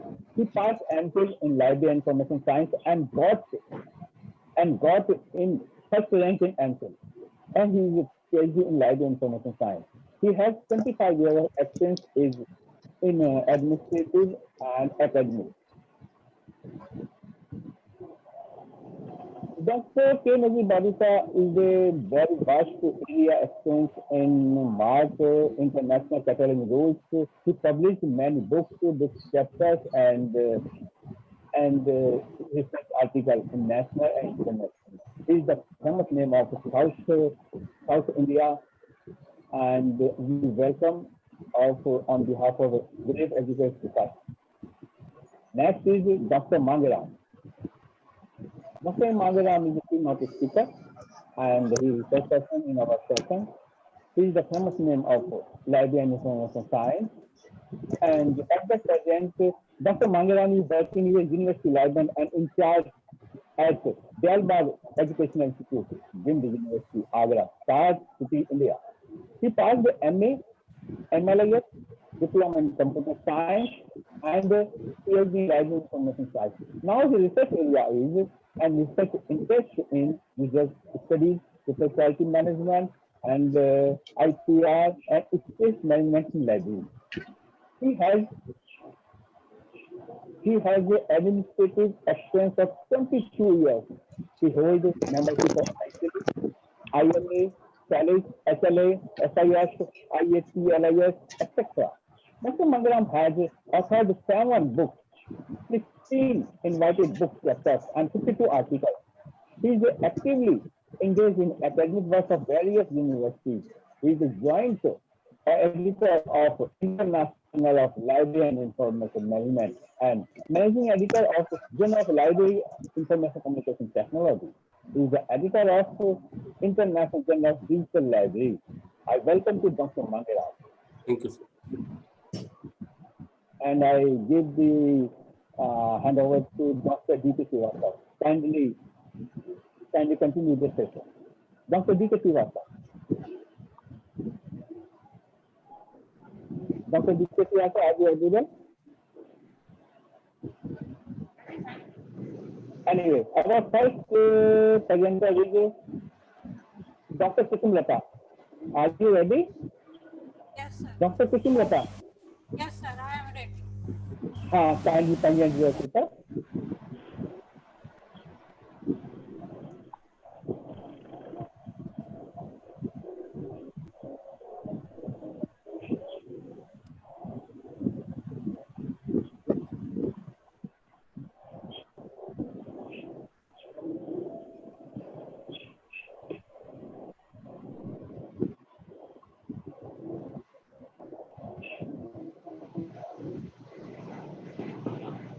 Thanks for giving an opportunity to present a paper. Kindly continue. Dr. Kusumalata Malik, Head of Knowledge Resource Center in KVM College under CSJM University System. My topic is COVID-19 and its an initiative by Ministry of Human Resource Development. Introduction. As we all know that the whole world is fighting with COVID-19, never before such disease has been seen or heard. Apart from economy and social life, COVID-19 has most affected to education system. However, schools, colleges, universities are opting various online teaching and learning tools, and this is the only way to overcome in this crisis. Today, different kind of online platform are using for different activities. I tried to see what effort have been made by Ministry of Human Resource Development during this pandemic time to provide information, knowledge, and resources. In view of the side effects of coronavirus, MHRD issued an under which emphasis has been laid down on the following things. We should spend quality time with family and care them. We should enhance learning skill during COVID-19. We should be positive. We should thank to Corona warriors. We should take initiative solution to keep virus away. We should family life during COVID-19, unlock family together. I can say we should support each other in time of COVID-19. Do virtual meets and word games. We should plan activities for kids. Make me time. Here I can say that give some time to ourselves. Keep your routine continue. Hello, Yes. madam. Please talk with clearly. What is your topic now? MHRD. What is the main motto of the MHRD during COVID-19? You should say that like this now. Here, MHRD also gave some teams. No, main motto. What is the main motto of the MHRD now during this situation of COVID-19? 19 MHRD ने stress psychological support के लिए भी initiative लिए हैं, जैसे online education support provide Online education with which source? various sources I describe ahead, sir. Okay. For school children, how many that MHRD introduced to this online education? peer to peer support और एक इन्होंने psychological support और mental health के लिए MHRD का मनोदर्पण करके हैं. Okay, that is okay, ma'am. What are all the sources available in school education children? Dr. Nagi sir, you may ask present the paper. Yes. Okay. Platform है, इसमें आपको पूरे ई रिसोर्सेज मिलेंगे. सम प्रभा है, ये 32DH टीवी चैनल है sir, इस पे पूरे रिसोर्स मिलेंगे. EC UGC यूट्यूब चैनल दिया है. NDLI national digital library of India platform है, जिसको IIT खड़गपुर के सौजन्य से बनाया गया. इसमें थीसिस, डिसर्टेशन, ई जर्नल, ई बुक्स, प्रोजेक्ट सब अवेलेबल है.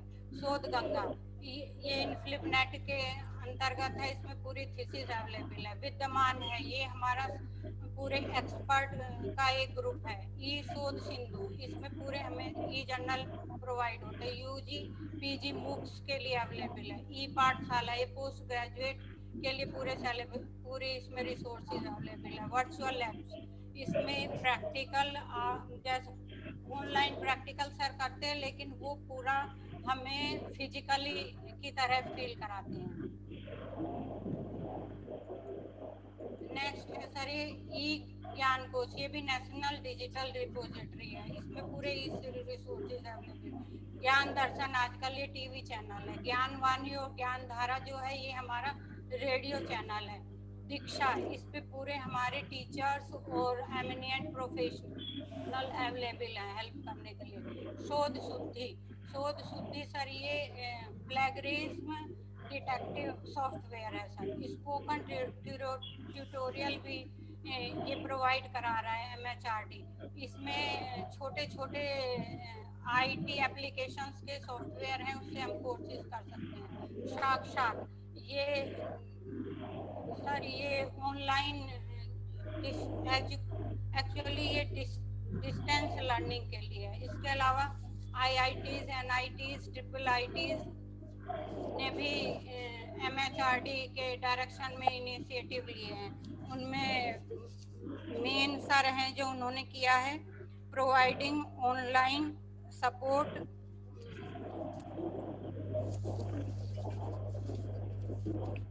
ये sir personal protective care equipment testing kit पे काम कर रहे हैं. सैनिटाइजेशन मेडिकल इक्विपमेंट पे काम कर रहे हैं, रोबोट सर्विसलेंस ट्रीटमेंट पे काम कर रहे हैं, pharmacology non pharmacology data analysis पे काम कर रहे हैं सर। इसके अलावा हम इम्पोर्टेंट प्रोजेक्ट्स भी MHRD के अंडर जो काम कर रहे हैं उनमें मेन है इम्प्रिंट इम्पैक्ट रिसर्च इन टेक्नोलॉजी, साइंस और टेक्नोलॉजी फील्ड के लिए है। इसमें 50% ग्रांट है वो MHRD देगी और 50% आप अदर मिनिस्ट्री से ले सकते हैं। उदय उच्चतर आविष्कार योजना प्रोजेक्ट, ये मेनली इंडस्ट्री के लिए है। इसमें 50% ग्रांट है वो MHRD देगी, 55% इंडस्ट्री को लगाना है और 55% आप अदर सोर्सेज से ले सकते हैं। रिसर्च पार्क, ये 7 IITs ने मिलके बनाया है सर। इसी तरह fast frontier area of science and technology, spark, ये एकेडमिक और रिसर्च इंस्टीट्यूट ने अब्रॉड के कुछ इंस्टीट्यूट के साथ मिलकर इस पे काम कर रहे हैं। Neat national initiative of design innovative, ये इंडस्ट्रीज के लिए है, वो नए इक्विपमेंट को डिजाइन करने के लिए इस पे रिसर्च कर रहे हैं।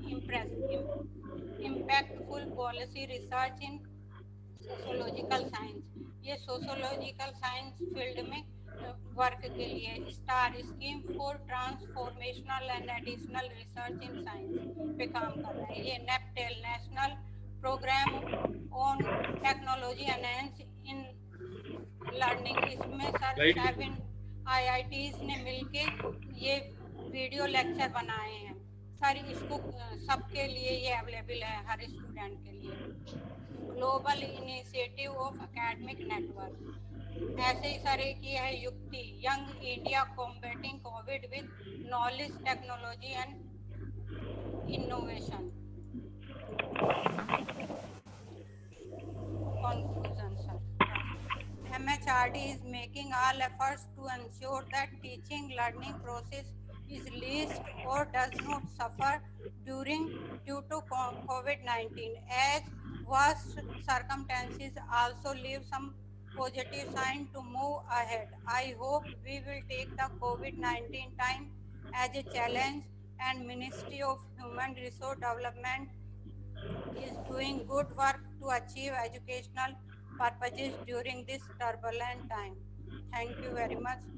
Thanks a lot for listening. Thank you. Thank you very much. Presentation, Dr. Kusumlata madam.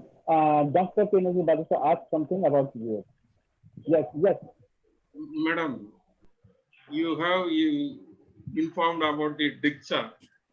How many e-books are available in those Diksha ICT initiatives? 23,000. 80,000, not 23,000.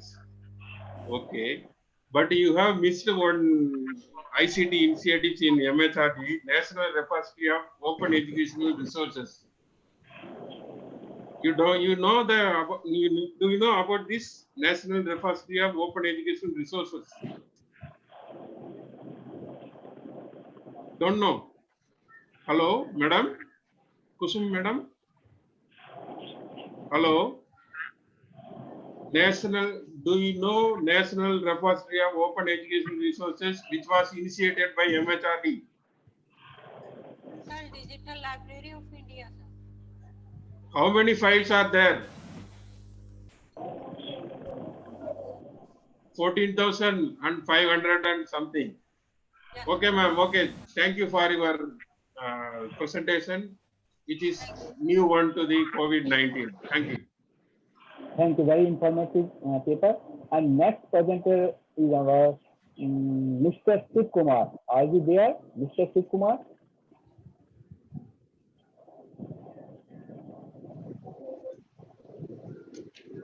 Dr. Najib Badisa, kindly repeat.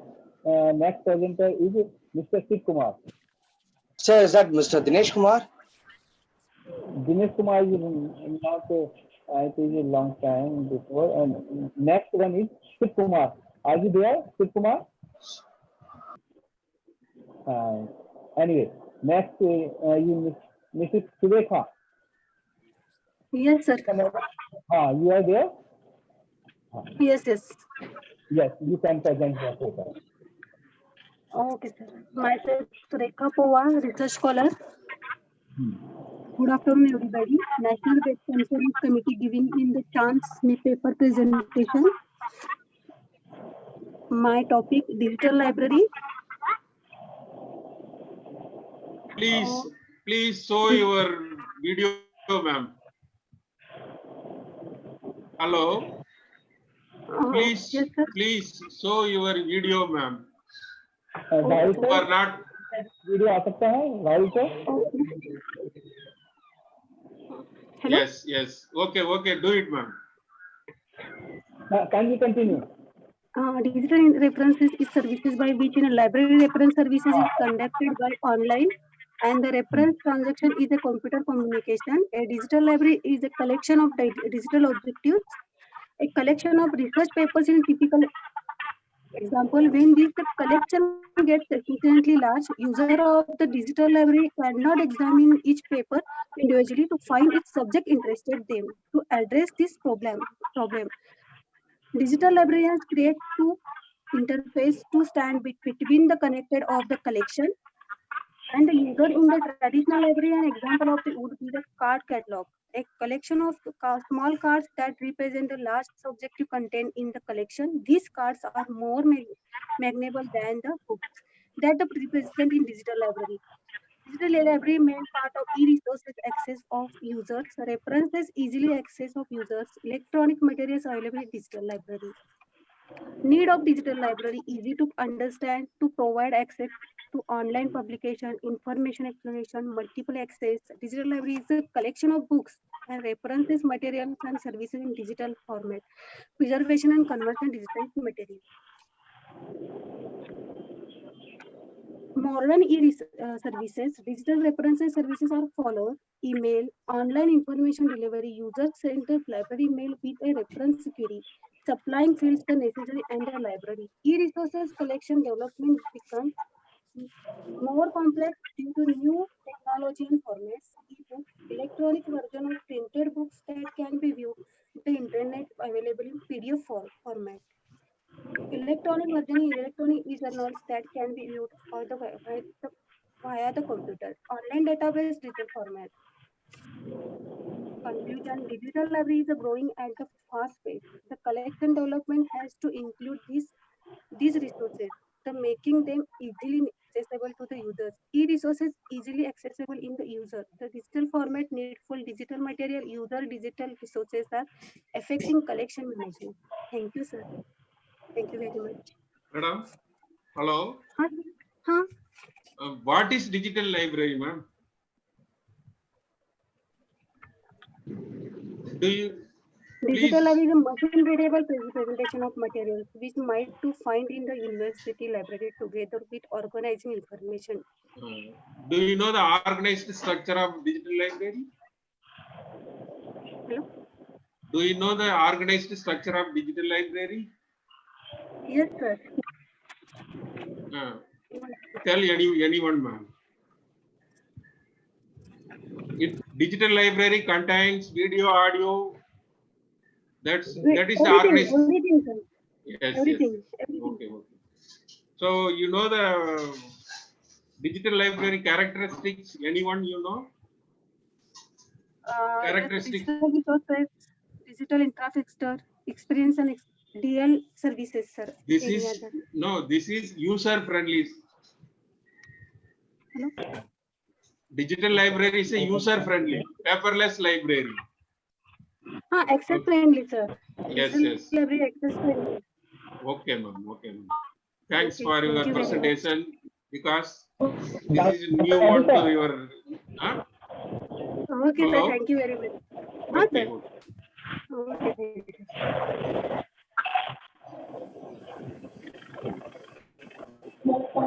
Hello.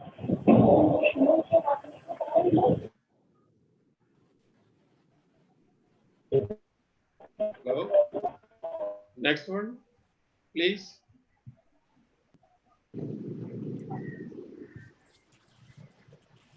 Hello. Who is next one?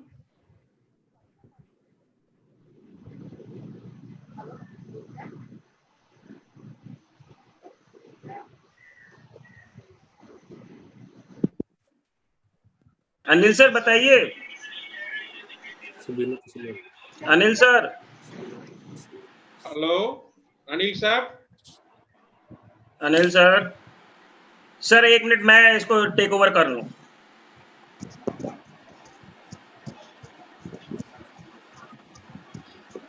Dr. Anil Saab, do you hear my voice?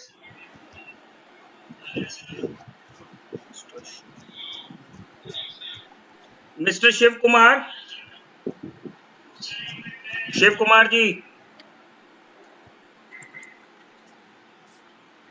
Shiv Kumar ji.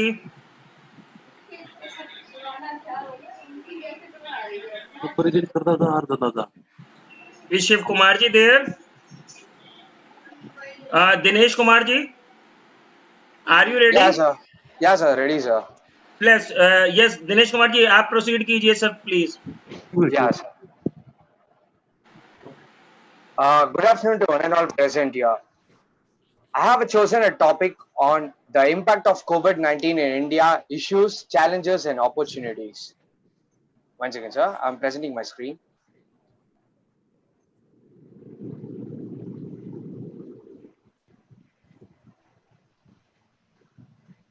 Sir, can you view my screen?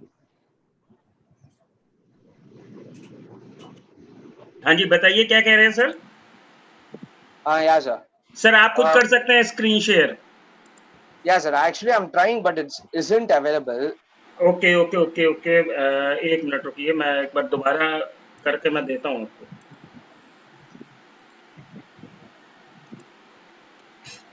Sir एक बार देखिएगा please. आप करके देखिए जरा sir एक बार share. Yeah, sir. One second.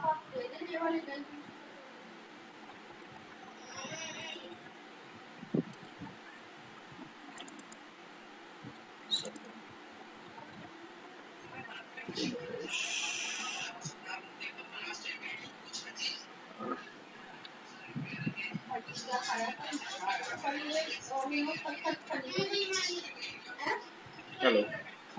Hello.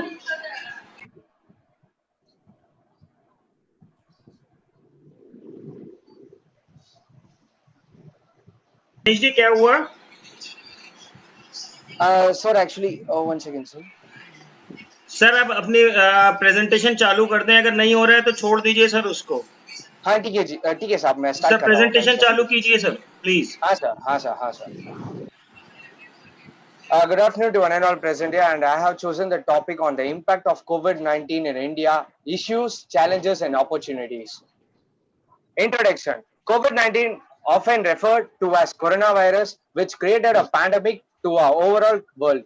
A novel coronavirus causes severe acute respiratory syndrome known as SARS-CoV-2 that evolved from a virus infecting bats is responsible for COVID-19. First reported in Chinese city known as Wuhan. At present, nearly 1.6 million people were affected all around the world, and merely 1.2 lakh people have died so far.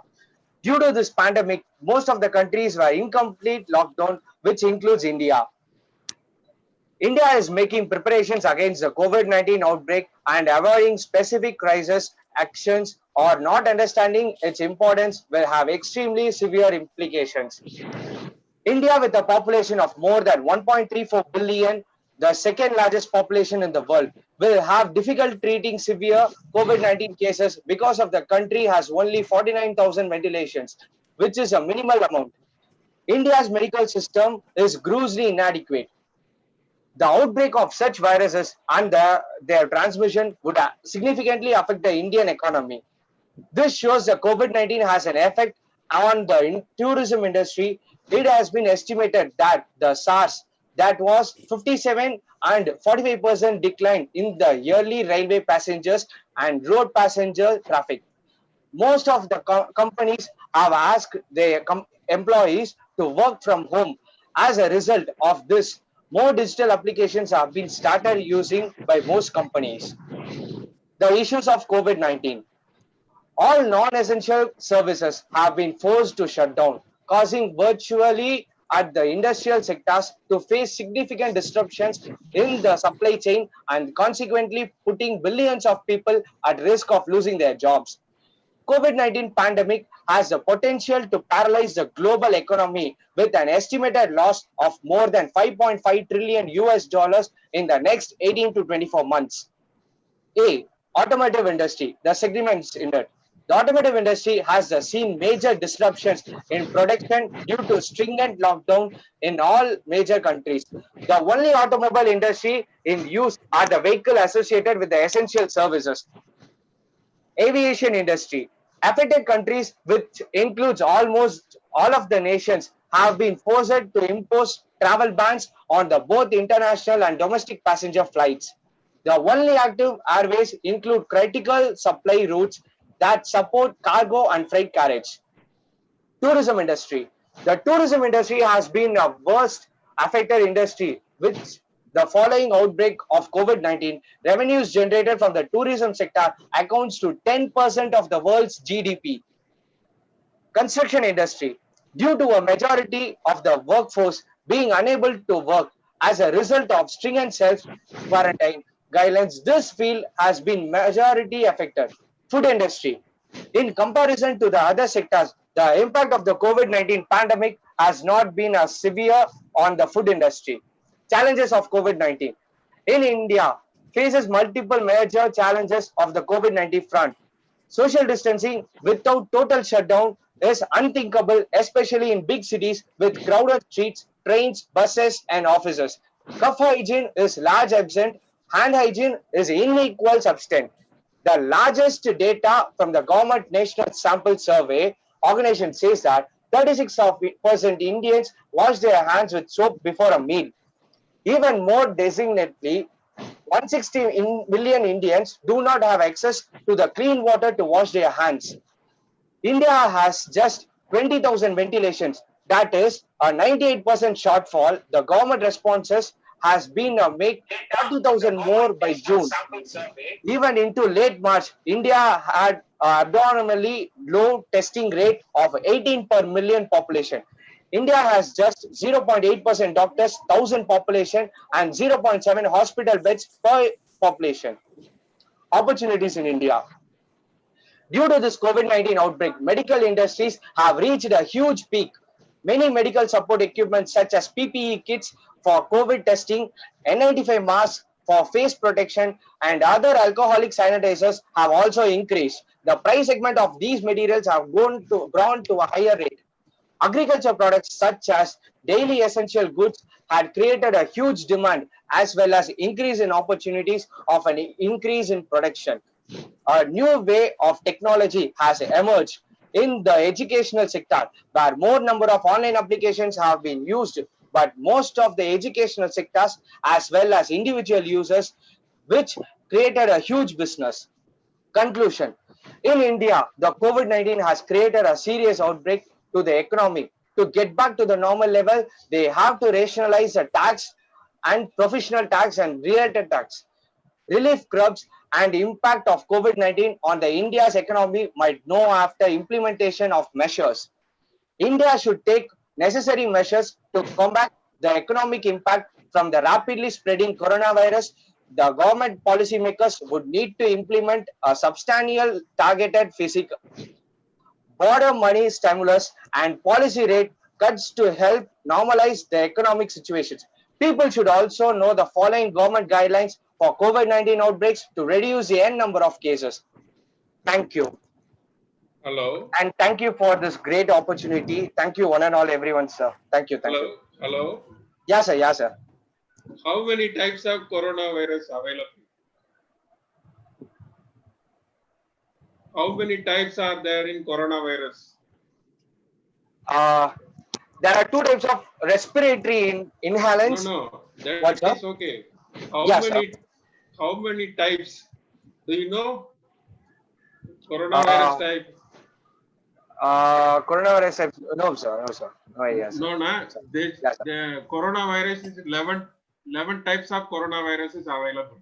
In India, it's very less effective viruses in India. Okay? Okay, sir. Thank you. Thank you, sir. Thank you.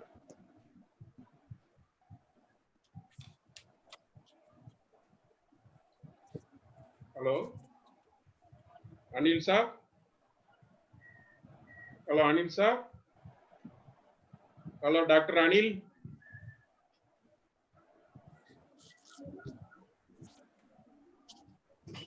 Next presenter, please. Shiv Kumar ji, are you ready? Dr. Anil Kumar. Sir, unmute करो पहले. Anil ji, unmute कीजिए. Shiv Kumar ji, are you ready? Shiv Kumar ji, are you ready? बोले sir. Surekha ma'am, are you ready?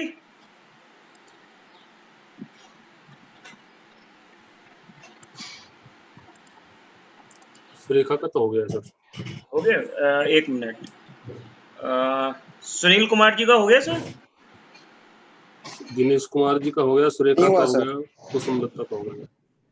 अभी ये Sabina. Sunil Kumar ji, Yes, sir. are you I am ready? ready. Yes, sir. I am Yes ready, sir. sir. Sir, Am I? please Sunil Kumar ji please proceed कीजिए. आप अपना paper पढ़िए. Good afternoon, sir. All of you, sir. Today's my title of my paper is the impact of COVID-19 on uses of library resources and services by the research scholar in BPSME, Sonipat, Haryana. The current paper goals at determining the satisfaction level of researchers with digital resources and amenities in the university library during the COVID-19 period. The survey technique adopted for gathering data from the target population, a well-designed questionnaire shared through the Google Form with the research scholar at Bhagat Pul Singh Mahila Vishwavidyalaya, Sonipat. The outcome demonstration that most of the research scholars are satisfied with the library facilities, remotely access of databases during the COVID-19 pandemic period in BPSMB. It was observed that more than half of the research scholars use UGC Infonet Digital Library Consortium in comparison with JGate Plus for their research. All the time, the library is considered as the information center of any institute. During the COVID-19 pandemic, libraries are playing a very significant role for the researcher. COVID-19 has totally changed the usage of library resources and services in the current scenario. Now users do not come to the library, they can access the library at their remote location. The librarians should observe the current customers' satisfaction with the library amenities to make sure that the users are satisfied in time. The academic libraries should arrange various digital services and facilities to the users. Digital information access must be provided based on the user's needs in academic libraries. Researchers' needs during COVID-19 pandemic. Researchers have their different needs during pandemic to gather literature, to record references, to attend classes, to discuss issues with supervisors, and to keep up with current academic debates, to tell others about your work, to collect source material data, and to analyze source material data. Objective of this paper is to understand the level of satisfaction of the research scholar with library facility during COVID-19. To realize the research scholars' levels of satisfaction with remotely access of subscribed online databases. To find out the uses of online databases by research scholar on remote location during COVID-19. To discover the access of research scholar to the scientific database by using a password. The survey method was selected for the collection through a questionnaire. The sampling technique which has been applied to this study is the stratified random sampling. The authors collected information through Google Form to obtain the level of satisfaction of the research scholar regarding library facilities and databases. Access University during COVID-19 pandemic. Now I will go to the final conclusion. To conclude, the status of the library facilities and database access at the BPSME is good. Most of the research scholars are satisfied with the database access and it can be improved in future. Use of UGC Infonet Digital Library Consortium is more than JGate Plus by research scholar. It is suggested to the university library that the usage of the various databases is essential for the research scholar and it can improve the quality of the research work in future. This result will be useful for university library to expand their library services effectively, especially in assisting academic staff in teaching and research. Thank you, sir. Nice presentation. Yes. Rahul Mitra, sir? Hello Rahul हाँ sir. जी जी जी sir हमारे जो guest of honour हैं doctor S Shyam सुंदर, उनकी आप जी video चलाइए। हाँ सर मैं चलाता हूँ, एक बार चला। Our guest of honor is Dr. S. Shyam Sundar. He is हाँ जी working चलाता हूँ in सर, चला। Guyana, South America as a librarian director.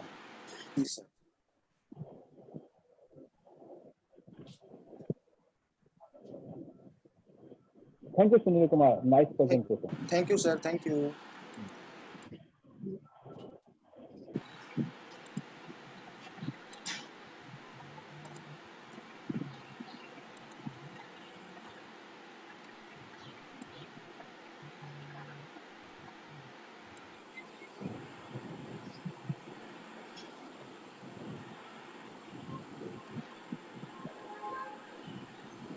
Sir, voice आ रही है? Audio is not clear. Audio नहीं आ रही है सर? नहीं आ रही audio.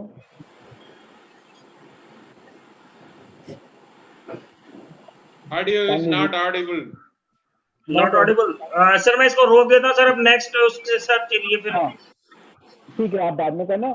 Next presenter is DJ Meera from Bangalore. Sir, I'm ready. हाँ Yes, sir. you are ready. Yes, kindly present your paper. Okay, sir.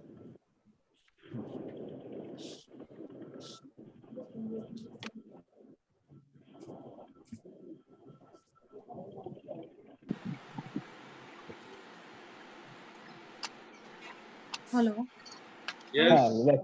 Good afternoon. Myself, Meera Vijay, librarian Sheshadri from Law College. COVID-19 has paced up the transition to distance learning.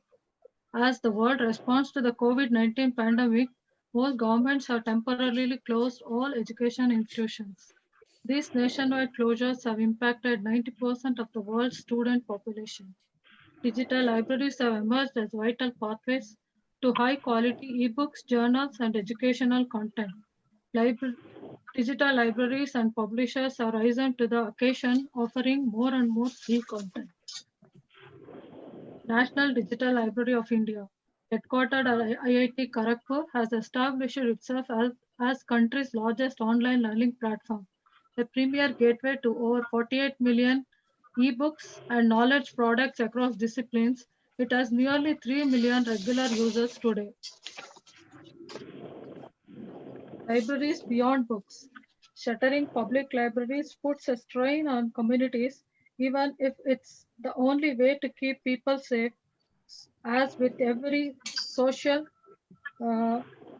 disruption wrought by the coronavirus, the closure of libraries can create ripple effects through the communities around them. Well-being digitally. Physical branches may have shut down. Many libraries still offer a wealth of digital content for those who have internet access elsewhere. Cardholders can take advantages of e-book loans and streaming programs offered by their local libraries. Global change. As millions more people are drawn by free and low-cost resources, Karnataka has a vast network of public libraries, which include state central library at the state level, district central libraries, city central libraries, mobile libraries, branch libraries, and Gram Panchayat libraries. Global COVID-19 pandemic and its impact on library services. Only two. It is intended to help publishers and other content providers from whom we license electronic information resources and purchase printed content. Second purpose is to suggest a range of approaches that we believe are in the mutual best interest of libraries and the providers of information services. Global library field and COVID-19. Understanding COVID-19 and its spread, library closures around the world, managing different approaches to restrictions, staying safe at home and work, handling materials, social distancing, and delivery of services, providing services remotely. Conclusion. In this situation, libraries are starting to make plans for gradual reopening when rules, permissions, and library buildings and resources themselves permit this to happen safely, and making necessary changes to library policies, ensuring that Plans are in place for a potential return to lockdown in case of new peaks in infection rates. Thank you. Madam, Yes, sir. in Yes, which sir. year, in which year Karnataka Public Library Act implemented? Do you know? Sir, during 1950s, sir. No, that is wrong. 1965. Okay, sir. Okay, sir. Thank you, sir. Okay, Rahul sir. हाँ जी हाँ, doctor ये miss करिया की आप चलाइए video. Sir, अभी 1 minute रुक जाइए। हमारे साथ मौजूद हैं डॉक्टर अजय कुमार, डायरेक्टर टाइस टेक्निकल इंस्टीट्यूट एडवांस स्टडीज से हमारे साथ मौजूद हैं सर। और कहाँ गए? 1 minute. Welcome doctor Ajay Kumar sir. दिखाई नहीं दे रहे, एक में है अभी नहीं?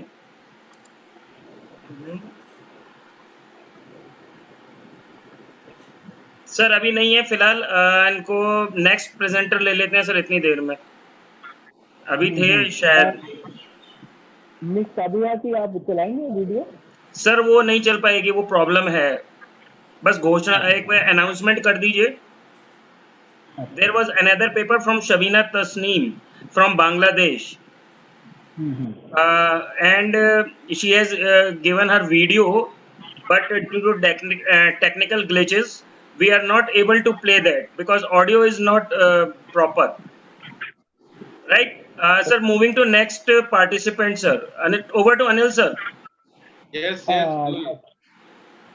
Next participant is Shiv Kumar. Shiv Kumar is there? No, Shiv Kumar is not there. Anyway, Dr. D.K. Srivastava. Dr. D.K. Srivastava, क्या आप मेरे को सुन पा रहे हैं? डॉक्टर मांगेराम? Yes sir. हाँ sir, doctor Mangeram sir. Yes sir. हाँ sir, kindly to note. Thank you. I am very thankful to Mangeram sir, मैं 1 मिनट आपको रोकना चाहूंगा, 1 सेकंड के लिए sir. Okay sir. Rohtash sir, doctor Rohtash, थोड़ा सा कंफ्यूजन चल रहा है कुछ लोगों के मन में अभी भी जर्नल को लेके। मैं आप लोगों को आश्वस्त करा दूं कि आपका यूजीसी केयर 2 लिस्ट में जर्नल में ही आपका पेपर पब्लिश हुआ है, और हमने आज सुबह जब इनोग्रेट किया था हमने आपको दिखाया भी था। तो कुछ लोगों के मैसेजेस आ रहे हैं कि ये जो टेक्स्ट आ रहे हैं कि ये जो है जर्नल एडिटेड बुक है, क्या है, मतलब हम लोगों को समझ नहीं आ रहा कि हम लोग स्कॉलर्स हैं, हम लोग फैकल्टीज हैं, हम लोग एकेडमिशियंस हैं, और हम लोग जो है इस तरह की अगर बात करेंगे कि ये जर्नल नहीं है, ये एडिटेड बुक है, तो वो समझ नहीं आ पाएंगी चीज़ें, किस तरह से चीज़ें चल रही हैं। हम लोगों ने हर चीज़ को बड़ा क्लिस्टर क्लियर रखा है। हमने अपने ब्रोशर में भी 2 पेज के बाद जो लास्ट के 3 पेज दिए थे, हमने क्लियर प्रोसेस आप लोगों को बता दिया था। उसमें आप खुद चेक कर सकते हैं, उसमें जाके अपना जर्नल का, अपना पेपर, हर चीज़ आप चेक कर सकते हैं। तो प्लीज़ अपने माइंड में डाउट मत रखिए, हम बहुत क्लियर हैं हर चीज़ को लेके कि ये जर्नल है, यूसी केयर लिस्टेड जर्नल है। आपको फिर भी कोई प्रॉब्लम है तो आप यूसी केयर की लिस्ट की वेबसाइट पे जाइए, पूरा प्रोसेस हमारे ब्रोशर में भी दिया हुआ है। अगर आपको नहीं पता है तो आप वहाँ पे जाके चेक कर सकते हैं। Thank you Mangeram ji, you can proceed. Thank you sir. Doctor DK. Srivastava, doctor Nazir, doctor Anil Jharotia, I am very thankful to Braves Educare Society for giving me this opportunity. I congratulate to Dr. Anil Jharotia, who is organizing secretary of this conference, and his team for organizing this conference in very short time. I also congratulate to Mr. Rahul Mittal, convener of this conference. He is a very hard-working person. देखिए, बहुत सारे webinar इसमें हो रहे हैं सब जगह, और ये हमारी वेब कॉन्फ्रेंस है, और वेब कॉन्फ्रेंस का बहुत फायदा, क्योंकि इसमें प्रेजेंटर को अपना पेपर प्रेजेंट करने का समय मिलता है, अपने आचार विचार वो व्यक्त कर सकता है। लेकिन इतने वेबिनार हो रहे हैं, मेरे को अब बोलना नहीं चाहिए ज़्यादा वेबिनार पे, एक कैंडिडेट के पास 150 से 200 सर्टिफिकेट इकट्ठे हो गए हैं। और एक टाइम में एक कैंडिडेट मोबाइल पे, लैपटॉप पे, डेस्कटॉप पे, अलग अलग जगह आप वेबिनार अटेंड कर रहा है, उस वेबिनार का कोई फायदा है नहीं। क्योंकि जैसे ही वेबिनार स्टार्ट होता है, मैं देखता हूँ कि चैट बॉक्स में और क्वेश्चन आंसर में लोग क्वेश्चन डालते हैं कि when I will get my certificate and this is my email address, please send this certificate. तो ये देखने को मिल रहा है उसमें। मांगरा जी, यह सबको पता है कि वेबिनार कितने लोग अटेंड करते हैं और कितने लोग से सर्टिफिकेट के लिए अटेंड करते हैं, तो इसीलिए हम लोगों ने वेबिनार ना करा के वेब कॉन्फ्रेंस कराई है और हम लोगों ने पेपर्स को अहमियत दी है, यहाँ पर रिसर्च को हमने अहमियत दी है। वही मैं थोड़ा डिफरेंशिएट कर रहा हूँ कि कुछ लोग यूट्यूब पे वेबिनार डाले जा रहे हैं, मैं देख रहा हूँ उस पर। तो ये वेब कॉन्फ्रेंस है और वेब कॉन्फ्रेंस में पेपर आपका पब्लिश होगा। जितने पार्टिसिपेंट है, बहुत सारे पार्टिसिपेंट्स ने इसमें पार्टिसिपेट किए और इतने कम समय में राहुल मित्तल जी ने और डॉक्टर अनिल झरोटिया ने इस कॉन्फ्रेंस को सक्सेसफुल ऑर्गेनाइज किया, क्योंकि सब लोग तो वेबिनार में लगे हुए हैं और वेबिनार किसी एक रिसोर्स को एंगेज कर लेते हैं और एक दिन में 3-3, 4-4, 5-5, 6-6, 7-8, 10 वेबिनार अटेंड हो रहे हैं। और मैं भी देखता हूँ कि कुछ लोगों ने अपने बच्चों के नाम से भी सर्टिफिकेट बनवा लिए हैं। पता नहीं इस चीज का क्या फायदा होगा, मेरे को तो कुछ लगता नहीं इसका फायदा है। तो इसको तो चलो छोड़े। इतने मतलब ये देखिए, इसका जो टॉपिक आपने रखा है इम्पैक्ट ऑफ कोविड-19 का, अपॉर्चुनिटी और इसके जो नुकसान है, नुकसान तो बहुत सारा हुआ है देश को, जैसे हम सब लोग जानते हैं कि उसका भरपाई करना तो बहुत मुश्किल है। कोई भी पूछा नहीं, फीडबैक लिंक उसका भरपाई करना तो बहुत मुश्किल है, लेकिन इससे कुछ चीजें जैसे लाइब्रेरीज हमारी थी वो इसके लिए तैयार नहीं थी। अब कोई कुछ भी कहता रहे, हमारी लाइब्रेरीज इसके लिए तैयार नहीं थी, क्योंकि बहुत सारे जो हमारे रिसोर्सेज थे, ये रिसोर्सेज वो आईपी एड्रेस बेस्ड हमारे पास एक्सेस थे, उनको रिमोट एक्सेसिंग करना और बहुत सारे यूजर को सर्विस देना, ये बहुत सारी चीजें हमारे सामने प्रॉब्लम आई, बहुत सारे चैलेंज आए हैं। लेकिन फिर भी लाइब्रेरी जिसके लिए ये हमें अपॉर्चुनिटी मिली है, इसके लिए हम अपने आप को तैयार कर रहे हैं, रेडी कर रहे हैं। और इसका लॉकडाउन का कुछ जैसे बेस्ट अपॉर्चुनिटी तो क्या कह सकते हैं, जैसे हमारी नदियां साफ हो गई हैं, एनवायरनमेंट कुछ साफ हो गया है, थोड़ा बहुत सारी चीजें। और कुछ पेरेंट्स जो हैं, बच्चों के पेरेंट्स हैं, वो भी मोबाइल चलाना सीख गए, स्मार्टफोन चलाना सीख गए, क्योंकि ऑनलाइन क्लासेज हो रही हैं, बहुत सारे स्कूल कर रहे हैं। तो बहुत सारे बेनिफिट तो हुए ही हैं हम लोगों को इससे, लेकिन नुकसान ज्यादा हुआ है इससे। तो ज्यादा मैं ना बोलते, क्योंकि ये 5 मिनट हमें मिले हैं और ये सेशन ऑलरेडी लेट है, इसलिए मैं आप सभी का धन्यवाद करता हूँ। मैडम कुसुम और बहुत सारे लोग यहाँ पे हैं, बहुत अच्छे अच्छे प्रेजेंटर हैं, मैंने देखा है सब लोगों को। अच्छा ये कॉन्फ्रेंस रहा और मैं दोबारा से फिर से doctor Anil Jharotia, doctor DK Srivastava, doctor Nazir और डॉक्टर राहुल मित्तल सबको इस कॉन्फ्रेंस के लिए धन्यवाद। Thank you sir. Thank you sir. Doctor DK Srivastava, क्या आप सुन पा रहे हैं? हाँ डॉक्टर DK श्रीवास्तव। हाँ सर, डॉक्टर DK श्रीवास्तव की आवाज वॉइस नहीं आ पाई है। No audible sir. Deepak sir, आपकी आवाज नहीं आ रही है। प्लीज अनम्यूट करो जी। नहीं, अनम्यूट है सर। अनम्यूट तो है सर। सर वो निकाल दीजिए, उसका वायर निकालिए सर पहले। नो सर, नो सर, आवाज उसका जो वायर है ना हेडफोन का, वो कंप्यूटर से बाहर करिए। दीपक सर आपकी पहले आवाज आ रही थी। पहले तो आ रही थी सर। आप लगा लीजिए, आपकी आवाज आ जाएगी। हाँ, एक बार सर प्लीज।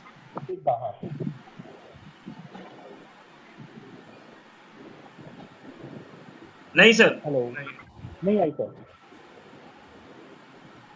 सर एक बार ऐसे दीपक सर एक काम कीजिए, आप एक बार ना हट के दोबारा से आइए, तो वो शायद आपकी आवाज आ जाए। इतने हम राठौड़ सर को ले लेते हैं सर। हमारे साथ डॉक्टर अजय कुमार हैं, director TIAS, director technical institute advance studies. अब मैं उनको कहूंगा कि कृपया करके कुछ शब्द कहें, please sir. Director sir, doctor Ajay Kumar sir, unmute कीजिए अपने आप को।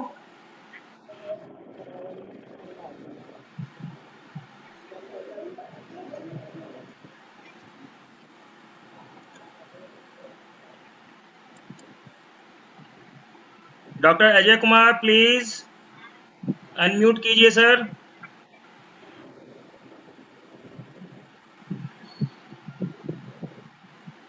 अनिल सर इतने बहादुर शाह सर को ले लीजिए। अच्छा अच्छा, डॉक्टर बाबू का, Yes. डॉक्टर नजीर बाबू का, हाँ। Yes. Hello sir, Hello. can you say something about Okay. COVID-19? Okay. Thanks for giving me the opportunity to observer of this conference. During this COVID-19, it is very useful conference to all participants, those who are participating in this event. So, COVID-19 is one of the pandemic available in India, not only India, but also in every countries. So, no medicines, no diagnosis, no vaccine available for this COVID-19 viruses.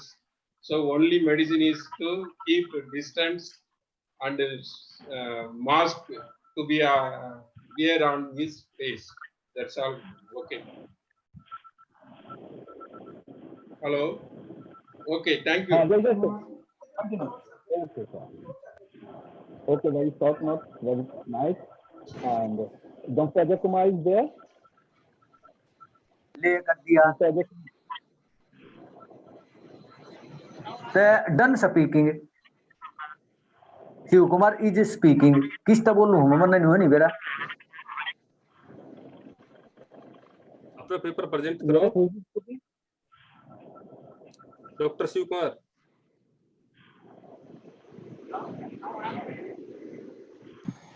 Shiv Kumar ji, आप अपना paper present करें।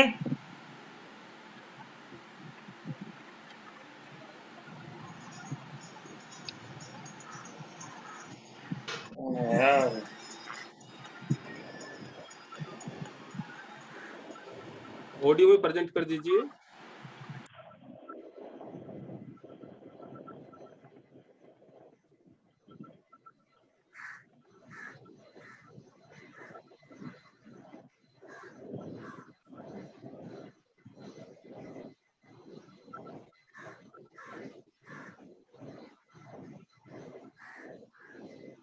शिव कुमार जी, तो आप हमें सुन पा रहे हैं? Yes sir, आप सुन पा रहे हूँ सर। अच्छा, आप अपना पेपर प्रेजेंट करिए। ओके सर, अभी मैं कर रहा हूँ सर। स्टार्ट कर दूं सर? हाँ कर दो करिए। Sorry sir for mistake sir, पता नहीं क्या हुआ सर ये बीच में, मैं कई देर का ट्राई कर रहा हूँ सर। कोई बात नहीं, आप कर दीजिए। कोई बात नहीं शिव कुमार जी, आप करिए। Thank you very much sir. This is Shiv Kumar sir, research scholar MDU library science department sir. My topic is information seeking during COVID-19. During this pandemic season of COVID-19, the lifestyle of the whole world has changed. The people stay at home, keep social distancing, wash hands, and use face masks. They are more curious about the information related to the novel COVID-19 virus, and they search the information related to novel COVID-19 virus by online mode like video, YouTube videos, Google search, and more. The students, research scholars, teachers, and other professionals seek the needed information online. They avoid going to the libraries for keeping the social distancing to avoid the contamination of the virus. Their behavior is changed to search the information online than the available print formats. Various types of information seeked by the users, that is previous knowledge and experience, are very important to search the needed information. The information behavior, information literacy, as well as media literacy are changed in the pandemic season of coronavirus. Analysis and categorization of the messages is essential during the COVID-19 virus season. the information is taken that is formed and published in the crisis of novel coronavirus. Various types of information seeked by the searchers during the information seeking of the COVID-19 season. For example, valid information, it is the information that is scientific and applicable for others, like hand washing with soap and sanitize to eliminate the contamination of coronavirus. And comforting information is a safety valve that makes society happy and relaxed in this crisis season, like jokes, points, entertainment to reduce the fear and anxiety of the coronavirus. Perplexing information is a scientific that increase the knowledge of others and distributed to the unrelated audience, like coronavirus scientific information is distributed by the scientists to the general people.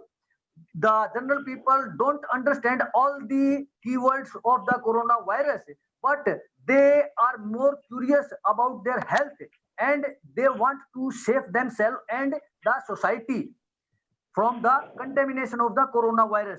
Most of the information content is communicated via online in social networks. Misinformation is incorrect, but it is paid some attention to its effects on the society. Terrible news distributed via online social networks like Telegram, etc., about the increase in disease patients fear the people. Internet search shows that the information seeking about COVID-19 cases locally, the use of global meta-population disease transmission model for the projecting the impact of travel limitations. During the novel COVID-19 virus, people live at home and stay safe to avoid the viral spread among the society and to keep themselves clean. On the other hand, the spread of epidemic disease is limited. The model was calibrated on the basis of international level cases and shows it is helpful for the information seeking about COVID-19. The present COVID-19 pandemic time is challenging and uncertain. We are not certain when this disease will collapse from the society and the world. The world is quick accessing the reliable information about the dangerous COVID-19. Change remains constant in our life and in the society. COVID-19 drives the news agency. Information is very small self-life because information is very soon obsolete because new information is generated about the thing. Specific essential information are required to avoid the contamination of the virus. Coronavirus is very common. Open sources are helpful, requiring no payment, no registration, but only require internet connectivity. Excellent sources of information are found with the terrible ones. Keep them, they are how the people have been keeping themselves informed and guide them for useful sources. True advice helps during the information crisis in the coronavirus period. Updates, guidance, as well as cerebral information is Mythbusters. CDC, that is Centers for Disease Control and Prevention, provide information to help the society to avoid to contact the people and keep social distancing among themselves to keep them healthy. COVID-19 updates, information and advice help those who work for them or rely on their sources. Regular update is important. Advice on steps follow is must to survive in this pandemic season. Any source of information is vital given that things change constantly with time. This is the crisis of pandemic in the world. It is vital for society for managing and steering through the crisis. The experts should build up proper behavioral patterns for community to get through the crisis with the least cost. Attention should be for the producers and disseminators of information like media, government, various professionals like physicians, nurses, psychologists, farmers, advocates, and so on, etc. Even the public. Media professionals play an important role in the finding of the best behavioral model of the dealing with crisis because of having the necessary knowledge. They are aware about the information production and dissemination. In the field of prevention, teaching information literacy and health literacy and explaining appropriate behavior in times of crisis are other actions that media professionals should consider. Finally, educating people on differentiating credible information from unreliable information will be the most important action taken by the librarians and information in the face of crisis. It is known that this crisis experience will encourage medical librarians to become more active. It should be mentioned that some of these types are based on the author's understanding. At the same time, lack of relevant information resources and categorization of this content are some of the limitations of the study. Therefore, generalizations of findings should be made more carefully. Stick with your trusty sources. Otherwise, fact-checking organizations come into their own. Fact checkers have pages for COVID-19. Some example like coronavirus facts, reality check, etc. We can come back into do you trust them? Shiv Kumar ji, Yes, sir. Yes, sir. Yes, sir. Please conclude कर दीजिए, please conclude कर दीजिए. Okay, sir. Summing up, sir. The pandemic season of coronavirus is very alarming for us and for the whole world. We can say that coronavirus is very dangerous to kill us. So we should keep social distancing and we should search information very genuine related to coronavirus and from the authenticated sites. And in this season, our lifestyle is changed and the users apply various new methods of communication like video conferencing to meet their friends as well as society to keep social distancing and for seeking the relevant information needed by them. Social distancing is all around the world. The library users are seeking the information via online mode. So the information seeking activity is changing in day-to-day life during the COVID-19 season among the students, researchers, and professionals as well. Thank you, sir. Hello. Yes, sir. Thank you. What is mean by information seeking behavior?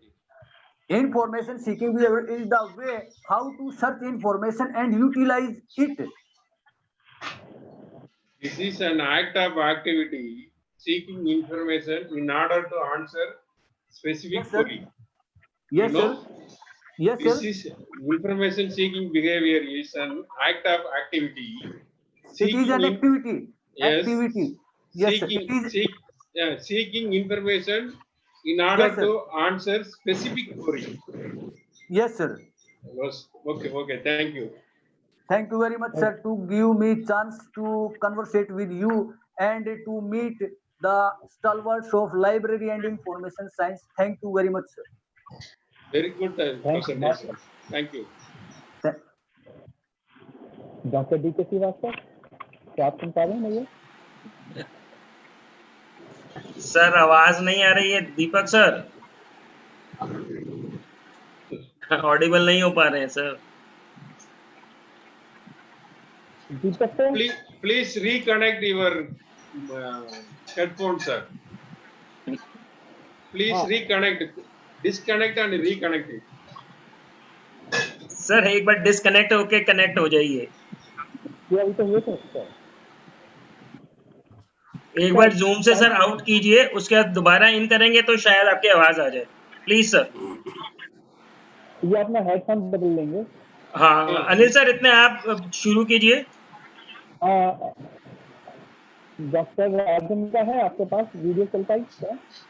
नहीं, उनकी try कर लीजिए, doctor S Sundaram sir की। नहीं हो पाएगा sir, आप ऐसा कीजिए, आप थोड़ा सा बोलिए सर, इतने दीपक सर आ रहे हैं तो। अच्छा, अगर कोई क्वेश्चंस हो किसी के पास पैनलिस्ट में से, डॉक्टर नजीर सर और मांगेराम सर शायद, सर बोलिए जरा दीपक सर। हाँ, कनेक्ट टू ऑडियो।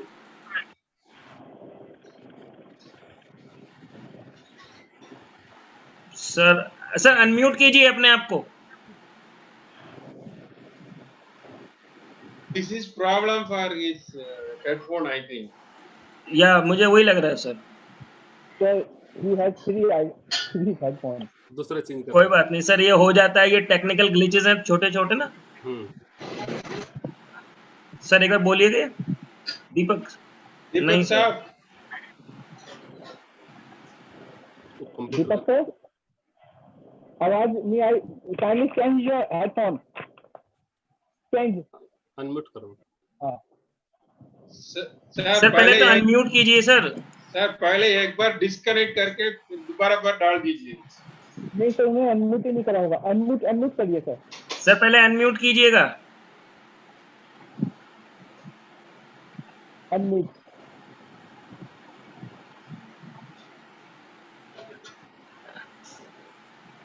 पहले तो आप इनका आवाज आ गया, अभी क्यों इतना प्रॉब्लम होता है? पहले अचानक आया था आवाज। अभी क्यों इतना, हेलो, अभी क्यों इतना प्रॉब्लम होता है इनका हेडफोन में? सर आवाज नहीं आ पा रही है दीपक सर। सर पहले कंप्यूटर ऑडियो ऑन कीजिए, दोबारा पर कनेक्ट कीजिए। Hello hello sir, now I am audible? Yes. Yes, sir. Yes. No, we can hear. So, thank you so much. Ultimately, we win. So, first of all, I would like to thanks to all of you, especially Dr. Jharotia, because it's the great techie savvy of the nation, because always he promotes to the librarians. So this is a time when I have to be greet to the Dr. Anil Jharotia. And one more thing, just I want to appreciate to Dr. Rahul Mittal, because without the Rahul Mittal, it's not possible to bring all the people, all the library professionals. Hello. Hello. Sir आवाज आ रही है, बेहतर आवाज आ रही है, बहुत अच्छी आवाज है। Yes. It's not possible without the Rahul Mittal sir to bring in the one platform. So thank you so much, Rahul sir. Just your efforts is really important for us. And one more thing, just this is first time when I heard to the Mr. Dr. Mangeram. I really I am not having the proper word what I have agreed to Mange sir, because his explanation is a very good, because he's the man of the realistic. He is the man of the realization. So I really appreciate the Mange sir. And one more thing, I appreciate the dare of Dr. Kusum Lata Malik, because I am the North Indian, and I know we have the respect towards the women. And I know to the Dr. Kusum, when she started to presenting the paper, and instantly Dr. Nazir has been interrupted to ask the query. And I know the North Indians, when they start the presentation, then they start to do the presenting the paper, they get nervous, because the language, the English language is not our mind, or you can say that this is not in a practice. As you can take an example of myself. I myself, Dr. D.K. Srivastava, I'm working with the Department of Language and Library, and my department, what I tell to myself is you have to work in a Hindi. So English is my second language, or you can say whenever I interact with my South Indian friends, or we are in a conference, then I really used to the English language. So what I observed Dr. Kusum Lata Malik, as I have already been seen that so many presentation of the Dr. Kusum Lata Malik, she's a very wonderful presenter. But when Dr. Nazir asked so many questions during the presentation, she get nervous. But I really appreciate the Dr. Nazir, because Dr. Nazir, whatever I observed, the Dr. Nazir is a wonderful, experienced and a senior library professional, and he's having the so many means so many expectations from the librarian. But it's a very serious, really. I have seen the so many presentation in I think a 7 to 8 presentation. Still we have a need to finish our work, because so many times it's a real issue. Our content is not matched with the title. So I'm not just defaming to all. You are doing the wonderful, but we have to take care, because it's not the physical conference. It's in a virtual conference. It's an online conference. So anybody will again reuse this video or see this video. So we have to take care of all the discipline of the virtual learning or virtual conferences. So everybody is equally done the good job. And I think one scholar from Dinesh Kumar, the presentation is good, but I don't know why we have considered in this in this technical section, because he is nothing talk about the library. So being a library professional, we have to be just talk about the library, and we have to be connect the things with the COVID-19. And one more thing, WHO has already been introduced the infodemic. No presenter has been introduced or say anything about the infodemic. So we have to be read something about the IFLA guidelines and the IFLA and the American Library Association. Just we have to go to the what type of the activities are doing they all. So because we are, if you are just presenting the paper, it's not sufficient. Just we have to be worthy paper when we will be consider all the things, all the suggestions or the guidelines through the IFLA, through the American Library Association. So thank you very much to everybody. You have done the wonderful presentation, and I also thanks to Dr. Nazir, who has been raised so many questions. But I request Dr. Nazir, I know the North Indian presentation, they are not prepared for the competition. They are the good presenter. They are the wonderful person. So thank you so much, everybody. It's a nice presentation. And thank you, Dr. Dharotia. Thank you. Thank you so much, sir. Thank you, Deepak sir. Yeah, thank you, sir. And Rahul sir, you really did the wonderful job, because कुछ तो लोग कहेंगे, लोगों का काम है कहना, छोड़ो बेकार की बातों को कहीं बीतना रह जाना. Hats off you. आपने बहुत अच्छा काम किया. Thank you, sir. सर अब हम नेक्स्ट सेशन शुरू करने वाले हैं मैनेजमेंट का within 5 minutes. Right, I am sharing the screen right now. Thank you.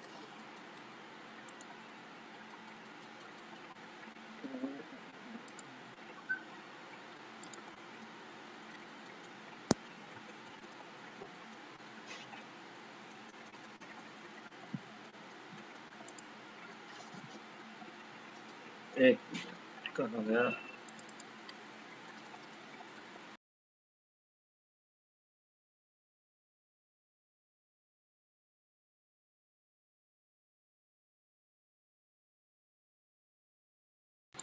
Rohtash sir. हाँ जी सर. सर एक बार बोलते जाइए, मैं सबको नाम लेंगे ना तो आसान हो जाएगा. हाँ जी. रश्मि मैम से बात हो गई sir. She is coming. Sir हैं, यही है, मैंने उनको उसमें ले आया हूँ. Monisha ma'am is also there. हाँ, मैं ले रहा हूँ sir. Arun Bhatia sir is also there. हाँ, अरुण भाटिया सर आ गए. मिस्टर अमित कुमार. अमित चावला और Amit Kumar. Mister Amit Kumar sir. Amit Kumar ji, Amit Chawla ji, please आप बोले जरा एक बारी. Next mister Dinesh Kumar Mishra sir. हाँ सर, मैं कर रहा हूँ. डॉक्टर रश्मि गुजराती कहाँ हो? Pooja Shukla is there. Yeah she is there. Pooja Suneja is also there. Sir Dinesh Kumar Mishra. हाँ सर, वो आ गए हैं, वो आपके पास आ गए हैं. In the panelist, he is in the panelist. Mani Manjari ma'am. Mani Manjari ma'am अभी नहीं आई है। He's going to join. Doctor Amit Chawla, एक बार बोलिए sir, are you paper presenter? Amit Chawla ji, Alka Mittal ji, PRBV and Keshav Kumar sir. Sir वो है आपके पास। सर अलका मित्तल जी का देखिए, अलका मित्तल जी का भी शायद है। अलका मित्तल है मैम सर मेरे पास। हाँ, तो ये आ गए आपके पास। Kriti Agarwal, Debashish is also there. या पूजा सुनेजा, पूजा सुनेजा है सर आपके पास? कृति अग्रवाल, वो नहीं है अभी। ठीक सर। These are the paper presenter in sir ये आ गए आपके पास। We are in the panelist now, right? या मेरा ख्याल है अगर आप चाहें तो सर सेशन शुरू कर सकते हैं। मैं स्क्रीन हटा देता हूँ। just wait 2 or 3 minutes sir because we have given 5 minutes. Right. No issue, sir.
Hello money ma'am, join कर लो जल्दी। ठीक है आगे।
Hello Rahul sir. हाँ सर बोलिए। Let's now start. मेरे ख्याल सर स्टार्ट कर देना चाहिए। क्या स्टार्ट करते हैं सर? एक मैं स्क्रीन हटा देता हूँ। सर इसमें सबसे पहले डॉक्टर केशव आएंगे। डॉक्टर केशव? हाँ, डॉक्टर केशव प्रेजेंट करेंगे क्योंकि उनको थोड़ी सी जल्दी है, कहीं उनकी मीटिंग है। Okay sir. I think doctor Keshav Kumar you must start. Rahul sir, हाँ जी। Rathore sir is with us. हाँ सर के इनके बाद सर उनको ले लेते हैं सर, राठौर सर को लेते हैं सर इनके बाद। ठीक है sir, okay sir. Keshav ji please start your presentation. Keshav ji.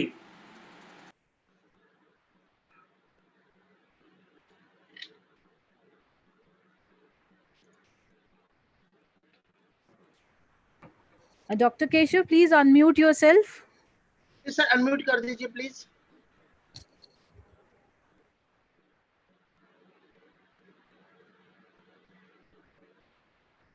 Keshav sir please unmute yourself. Rahul sir. Rahul sir.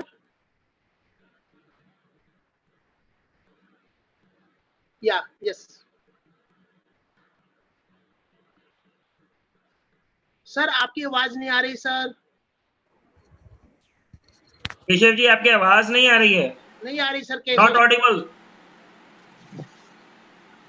Sir इसको अगर निकाल सके तो शायद आ जाए आवाज। सर हेडफोन को निकाल दीजिए प्लीज। सर हेडफोन निकाल दीजिए केशव जी। हेडफोन का वायर भी निकालिए सर, तभी पता चलेगा। वायर भी निकाल दीजिए सर लैपटॉप से। Audible, sir? Yeah. Yes, you are audible. Right, sir. Please start. You can share your PPT now.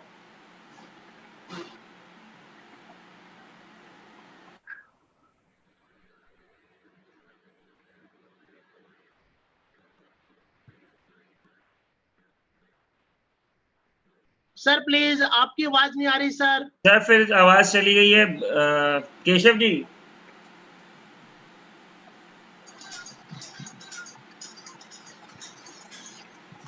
Sir please अभी भी आवाज नहीं आ रही केशव सर जी।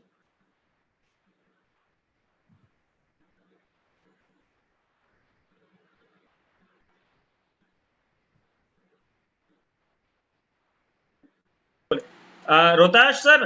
हाँ जी sir. Sir Ajay Rathore sir को ले लीजिए पहले, फिर हाँ जी। मैं स्क्रीन ऑफ कर रहा हूँ और ले लीजिए सर। हाँ जी।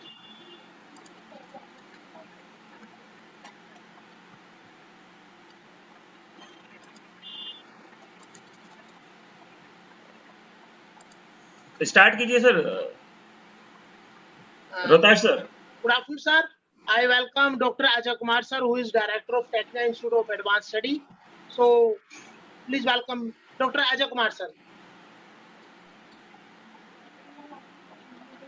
Ajay sir.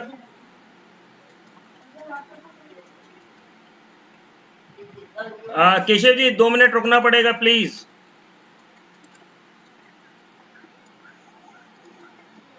Doctor Ajay sir please speak. हाँ सर प्लीज बोलिए। Ajay sir. Sir Ajay sir. Sir without video आ जाइए, कोई प्रॉब्लम नहीं है प्लीज। Please sir.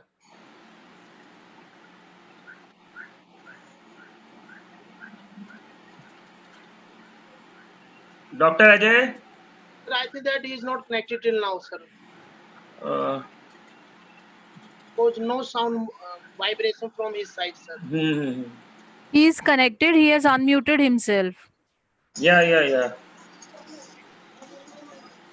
Then हाँ सर। Rahul sir, then हाँ सर आ जाओ ना, आ जाओ। ऑडियो नहीं चल रहा है। हाँ जी। सर मोबाइल से आ जाओ अगर आओ तो।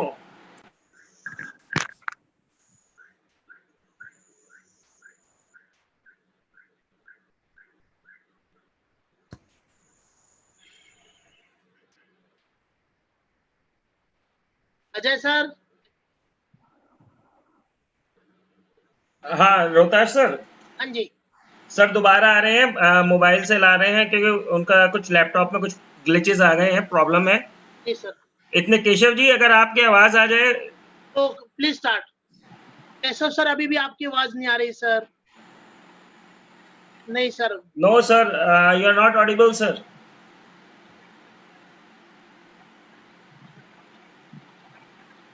नो सर, नो नहीं सर, अभी भी आपकी आवाज नहीं आ रही सर।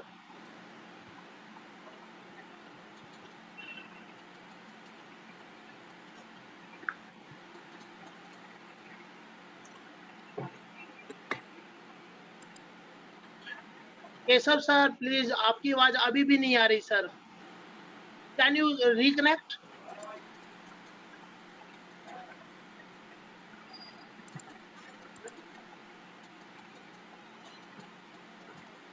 या Keshav ji, it would be better अगर आप रिकनेक्ट कर लेंगे, बिकॉज आपकी आवाज नहीं आ रही है अभी भी। Ajay sir, are you there?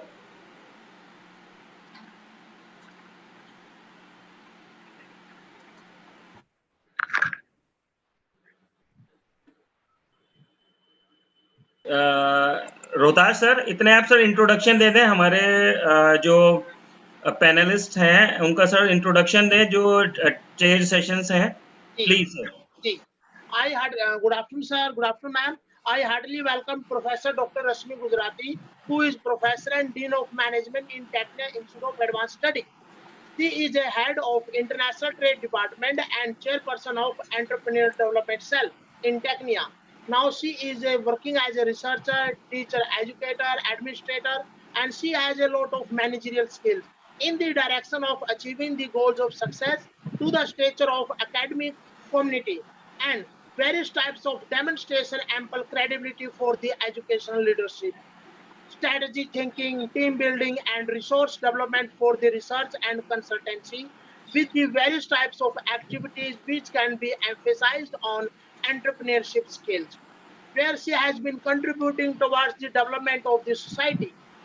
She has a more than 30 years experience in teaching. Her teaching are international areas related to finance, marketing, and entrepreneurship, export and import management, business environment, Indian economy, and entrepreneurship. There are a lot of management subjects which can be taught by her. For example, marketing management, service marketing, and having the specialization in international business and marketing with finance.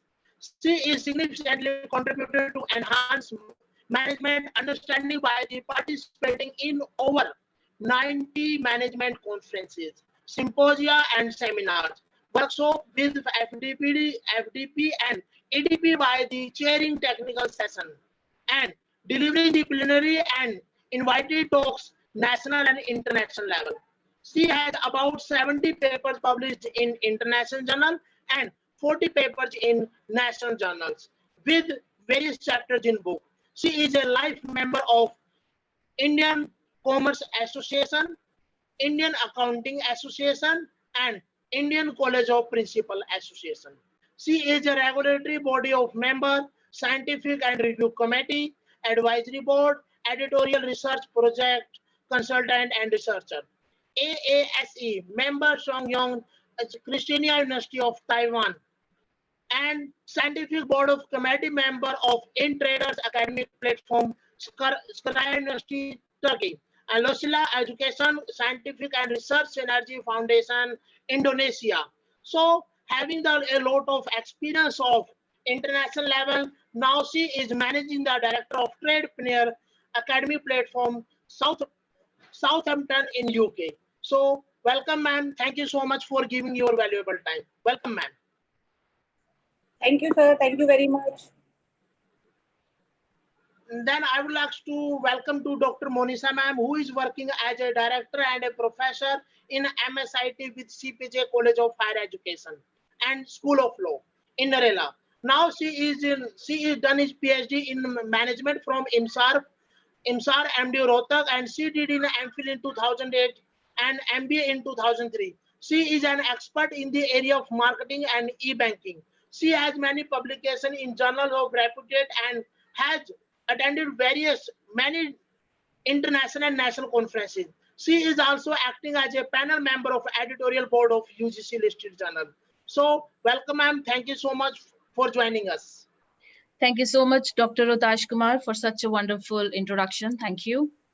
And I would like also welcome Dr. Arun Bhatia, sir, who is a postgraduate and PhD in marketing management.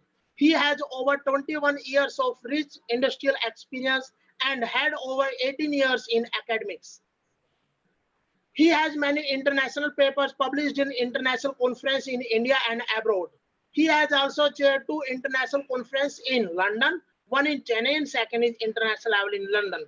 Currently, he has switched to his passion for astrology and has depicted and helped many in resolving the life problems or in career, business, matrimonial, legal cases, and various types of education related to children, related to resolvency, like through his deep study in astrology.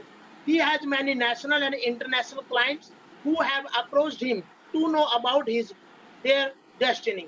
Now I also welcome to Dr. Anu Bhatia sir. Thank you so much sir for joining us. Sir Arun Bhatia sir को ही ले लीजिए sir. उनका एक 5 minutes का address है।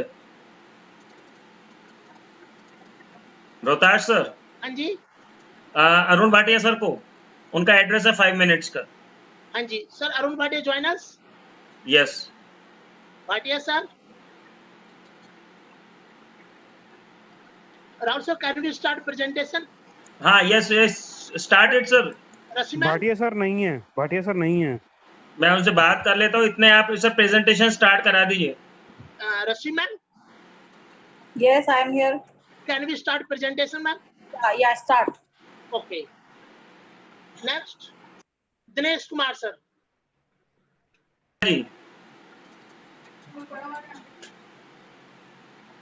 Dinesh sir. Dinesh sir, please start.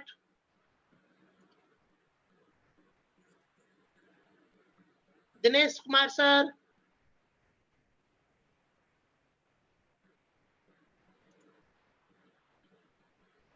Mr. Amit Kumar sir.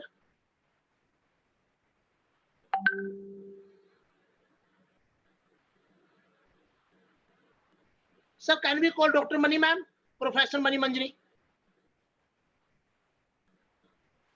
Rahul sir. बिल्कुल sir, बिल्कुल बिल्कुल। I would like to welcome Dr. Mani Manjari ma'am to present her paper. Please welcome ma'am. Mani ma'am. Thank you, Rohtash sir. Please. Yes, sir.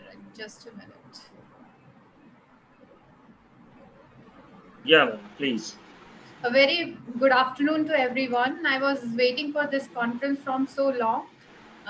Though the time is only 5 minutes, but I still want to thanks to Dr. Rohtash, Dr. Rashmi Gujrati ma'am, and Rahul sir, and then I guess Vipul sir also there, to whom I know. Otherwise, also all the teammates. Thank you, ma'am. Thank you so much for being here with us. I need to share my PPT. Just a second. I am taking only a second.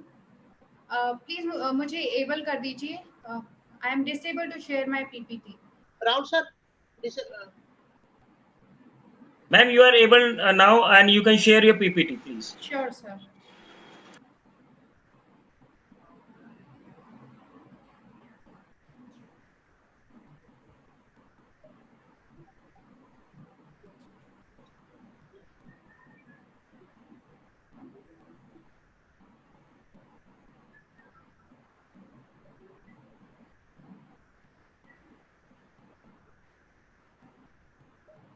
नीचे ma'am sharing screen होगी, please उसको click कर लें। I'm doing.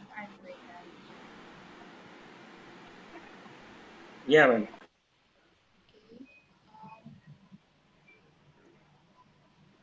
Rahul sir, who is next presenter? Can you see the screen? Yes, we can share. Yes. Okay. My topic is the role of microfinance in the growth and development of business in India, a case study during COVID era. I am Dr. Mani Manjari from Bhagwan Parshuram Institute of Technology, and the topic itself says that what exactly this COVID area needs to be done. Like in this COVID area, when we know that there is a lot of pressure of having finance, a lot of pressure of securing jobs. So I thought to choose this topic where microfinance is the services which is being used for those people who are really poor and weaker section of the society who do not have good amount of income. They provide, these microfinance companies provide good finance to them to support them to start with a new business. So the microfinance basically is a service such as saving accounts, insurance funds, credit to the poor and lower section of the society. The purpose of microfinance is to provide financial services to the people. It is different from the traditional banking which we see in the market. Like if you are interested in having funds from the banks, there are certain formalities which take a lot of pressure, which gives a lot of pressure, and it is not convenient for everybody to provide that much of document. So these financial companies, microfinancial companies, provide finance as well as the confidence to do a new business in this particular area. Microfinance plays a very important role. during this COVID era where the pandemic is making the people shattered, making us really scared about the job security. So even the Prime Minister Narendra Modi also said emphasizing on being Atmanirbhar. This Atmanirbhar itself says if you have skills, if you have that talent, use your skills, use this kind of microfinance companies to provide the finance, to get the finance so that you will be in a position to do better in the market because coming future is very uncertain. There is a perception for the emergency. Are you prepared for the emergency? Because everybody says that yes, I'm prepared, but are you really prepared for it? A small thought about I got from a person who says that I can sleep when the wind blows. What does it mean? That means, are you confident enough when there will be an emergency? Will you be able to survive in that emergency? There was a person, a farmer, who went for an interview to get a job. That interviewer asked, how we can trust you for this kind of job? You have never done this kind of job. That person said only one statement, that I can sleep when the wind blows. That means that these interviewers were not sure about such kind of statement, but still they had taken a chance and hired this person. This person was hired for a job, and once this person was sleeping and there was a bad blow in the environment and the owner was very worried about his crop, he went and run to this man and asked, why are you sleeping? Why are you not taking care of all the things, all my crops? They may get shattered, they may collapse. This person said, I can sleep when the wind blows. And the person was shocked. The owner was shocked. When he went out to see the preparation, he was so amazed to see that the crop was taken care of, the godowns were locked, the cattle were taken care of, the doors were shut. That means that day he understood that whenever there is an emergency, if you are priorly prepared with that, you are in a position to take care of such emergencies. So in this COVID era, there are top 5 microfinance companies who are providing really good finance to the people who really need it. SKS Microfinance, then Spanda, then Share Microfin, Asmita Microfin, Sri Kshetra Dharmasthala Rural Development Project. There are 5 finance companies I have taken for my paper, those who are doing really good in their area. So why I have taken such like microfinance companies? Because there is an urgent need that people should know that apart from these banks, there are certain microfinance companies who can help them out for their finance, and they can genuinely save their finance as well as they can do good in their skills. So if they will be in a position to do that, we know that the microfinance is very important for those who require financial support. In the paper, we can see from the above top 5 microfinance companies that they are doing really good and expanding their branches all over the India. Dr. Mani Manjri, I'm sorry to interrupt here, but can you please come to your objectives in research methodology, please? Ma'am, as the time was very less, so I just decided to go with the concept and the explanation of what microfinance is. If you really want to see the paper, that has already been sent to the no, paper is fine, yeah, but here okay, can you come to the part which you have like included in this is all theoretical, so what you have added on? Theoretically only, it is only a theoretical part. History has been discussed. There's nothing like any tool has been used as such. Only the history has been used. Secondary part has been used. Because the time limit was very less, I had very less time to do that. So I just wanted to communicate that the acknowledgement to the people that during this COVID area, they have an opportunity like this finance companies, which they can use for their better support in the coming future.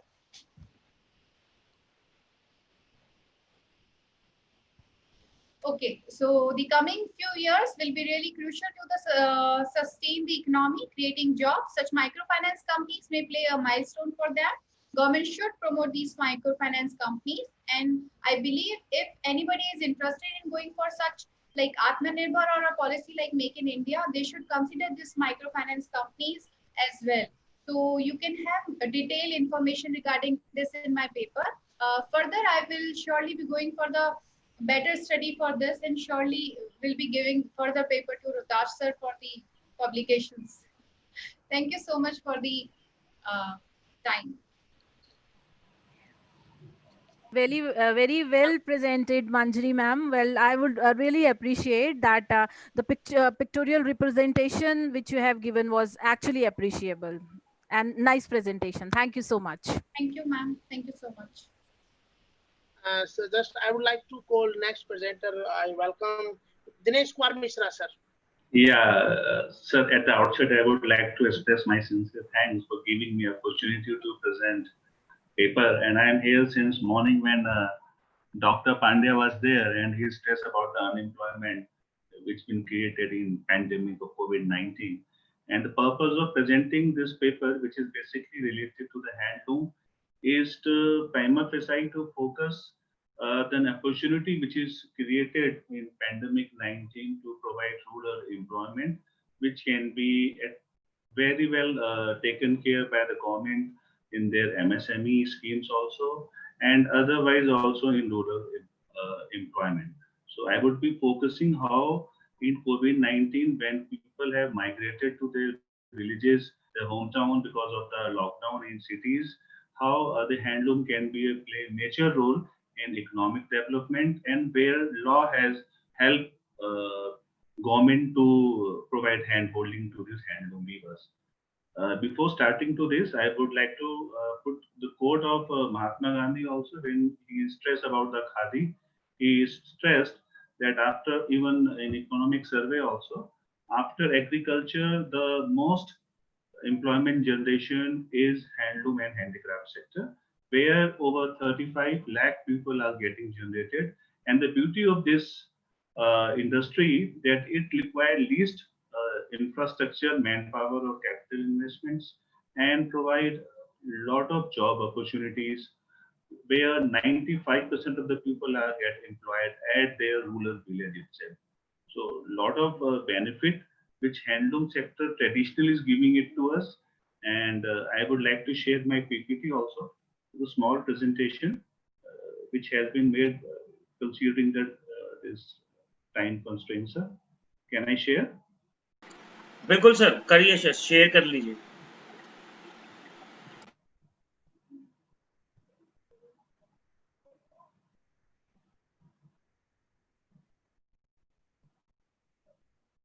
So basically, I just want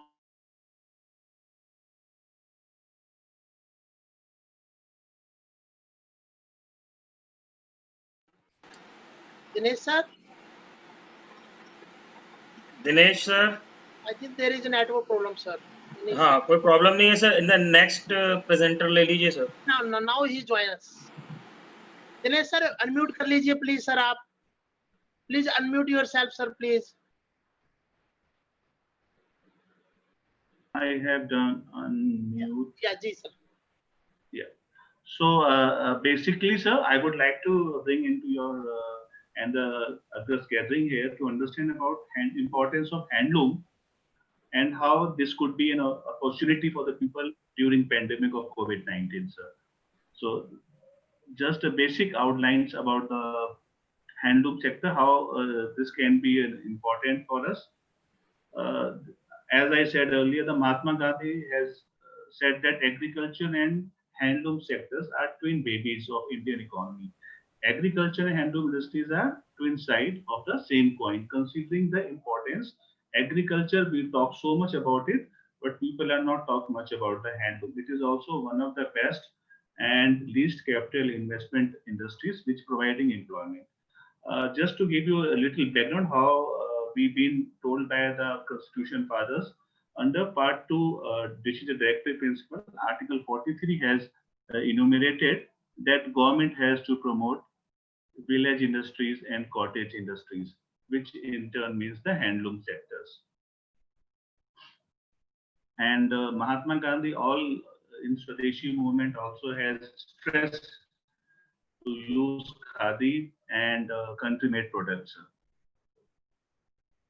Just to outline what handloom it is now, in India right now, when we talk about the handloom, which just distinguishes from the textile which is made into the power loom. Purpose is to stress about the handloom. The investment cost in handloom is just 1/25 of the power loom cost, and it provides employment at village itself. So people not have to move anywhere other than their native place. At their village, they can do the weaving works, which otherwise is not possible considering this COVID-19 pandemic, sir. Then handloom, when we look historical background, there was a Silk Route which goes from China, India. So weaving is not new to India. It is there since ancient times. And it is very much popular not only in India, but other neighboring countries also like Thailand, Cambodia, Sri Lanka. And one thing which I would like to inform, out of total handloom industry, 95% of the world handloom industry is produced by India. So India is having very well advantage in terms of providing handloom, and there is a lot of scope that we can in future also provide into this. I'm just skipping and coming into the broad type of handlooms which we have. Broadly, there's a primitive loom, pit looms, there's a fly shuttles looms, where these all are the different type of looms which people use at their home. I have done study in Varanasi. In Varanasi, people are using this pit loom where they dig and they use, the entire family for this work. So there is a not organized training as such, but people are get trained from generation to generation to understand about the techniques of weaving it. And recently, there are Banaras brocade has got GI tag, which again giving opportunity to the people from Varanasi, because GI tag has this advantage. Only the product which is having produced in the region can be tagged as a GI tag. So this will definitely going to give employment opportunity to people of Varanasi, because their products Banaras sari and Banaras brocade has been popularly accepted by the people over there, and now it's going to be international value addition for them after getting this GI product, sir.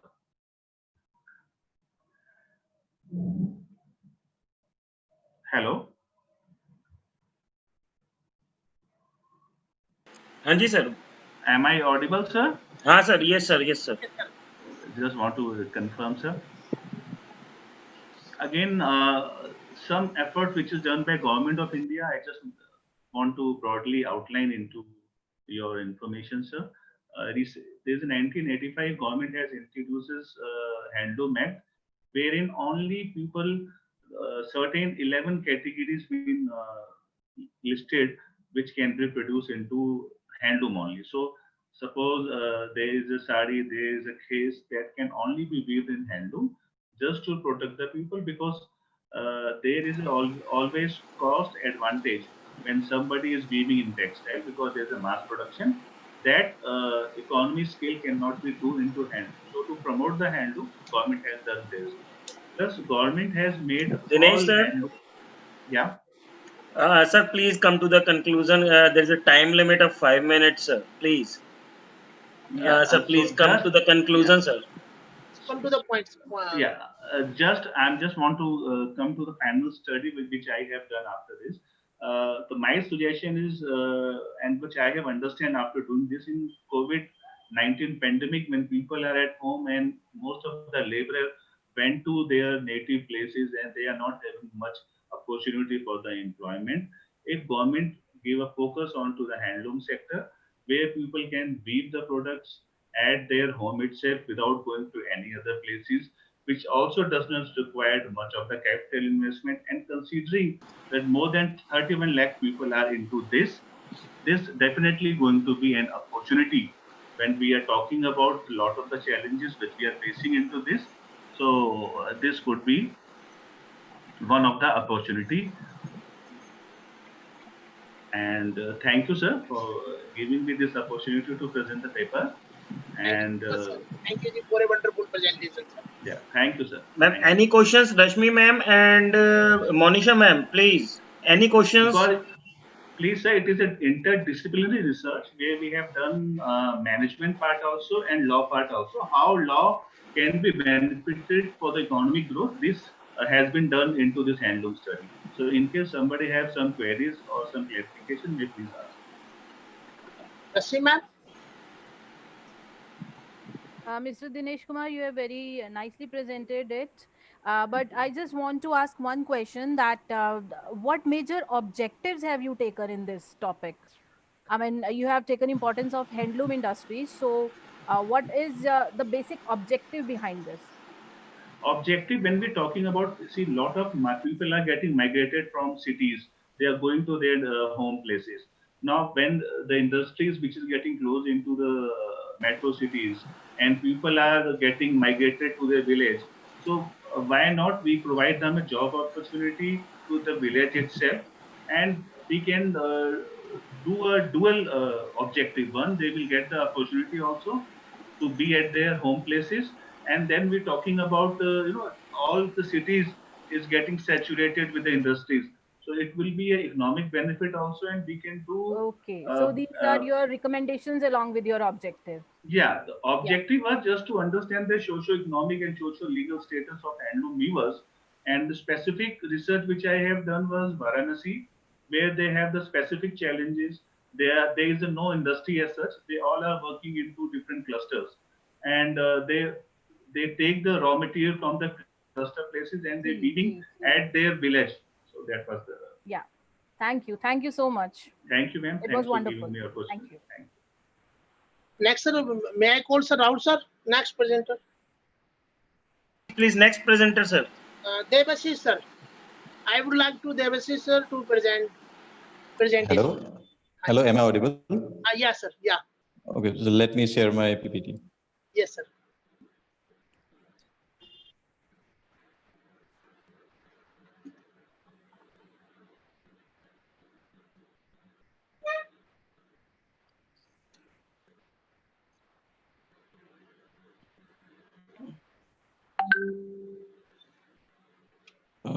Sorry, so I think my mobile is a bit of not working much. So no problem, sir. You can proceed with your sides. Okay, I can proceed with from my side if that is okay. Yeah. Okay, so my paper's title was Pandemic Communication Approaches by Central Universities of Northeast India during COVID-19 outbreak. So as of we all know that from the morning we have been talking about, and from last 3 months we have been talking about COVID-19 and how it has impacted. So my objective of the paper was to understand how the central universities from Northeast India, they are what kind of measures they are taking to prevent COVID-19, and also for their children, for their students, and the communities that is near to them. And for that, what I have done was that I did a desktop analysis of the notification that has been published by the universities, and the total of I have done like the notification studies. So from Odasal, the Rajiv Gandhi University, I have studied 73. From Northeastern Hill University, I have done 42 notifications I have studied. From Tezpur University, I have studied 21. From Assam University, 32. From Nagaland University, 16. Mizoram University, 48. Tripura University, 20. Sikkim University, 4. And Manipur University, 64. So I have studied these many notifications. So after that, I'm going to skip a lot because there's not much time. So what I have found was that all the universities, that they have taken certain measures in academic initiative. All of them they shut down the classes. Then all of them they invested in online education. They shared the government initiative like Swayam, UGPG MOOC, e-content for course, Swayam Prabha, NDL, Sodhganga, etc. They canceled all the examination, and regular classes has been suspended. Interestingly, the unit test weightage was increased, and they started conducting webinars. So in terms of administrative, all the staffs, they were asked to work from home at first with 50%, then later it was reduced to 33%. And the employees who had child less than 5 years were given work relaxation. In terms of extracurricular, I've been found that it has provided diverse activities that has been done by the universities. Like for example, Manipur University, they started publication of a e-magazine. In terms of social responsibility, each of the university, they started mental task force, initially for its own staff, then for the students, and also after that, the universities, they spread it that for other people around them as well. They started giving awareness presentation on COVID-19. Tripura University and Tezpur University, they provided contribution to the poor villagers that are surrounded the university, and also provided telephonic and online psychological counseling during this pandemic. Nagaland University did one very interesting thing. So they started reaching out to the women who were the victim of domestic violence during this COVID-19 period. Tezpur University, they, as part of their social responsibility, they created a face shield for medical staffs, which are started using by the medical staff later. In terms of finance, all the universities, they gave one-day pay cut to all to PM Care. What Rajiv Gandhi University from Arunachal Pradesh, what they did, that they took 2 days pay cut. From 1 day that was given to PM Care, and 1 day of the pay cut that was given to the state, for the state to prevent COVID-19.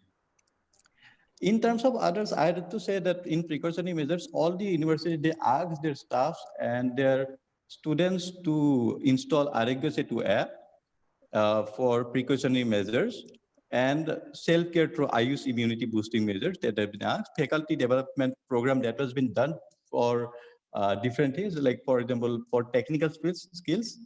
And some of the university, they also provided job advertisement, but also it has been seen that the job advertisement, it has been delayed.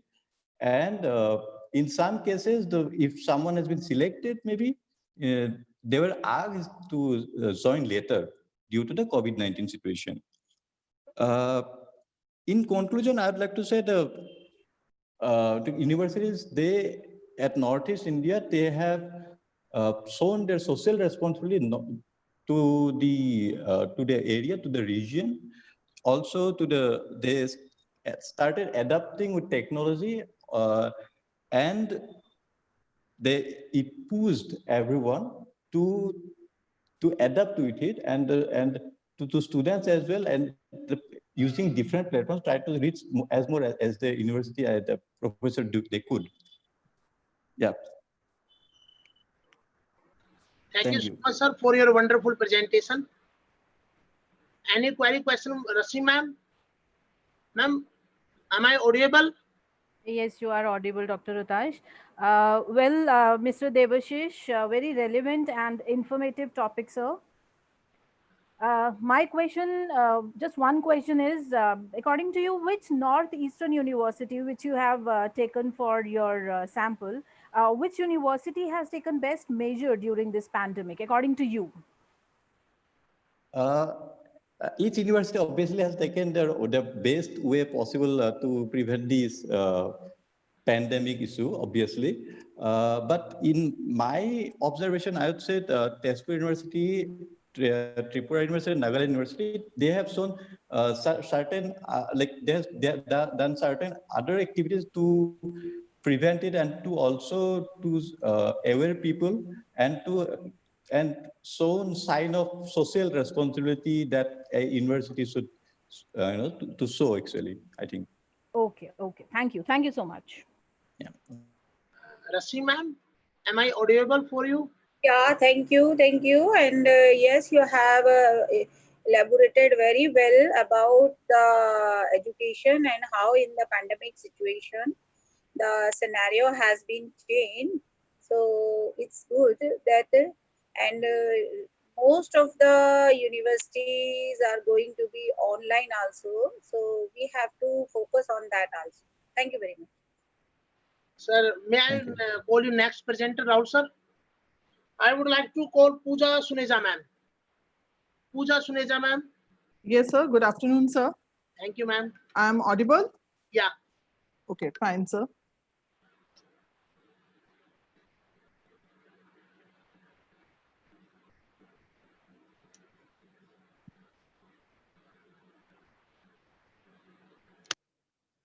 So please disable.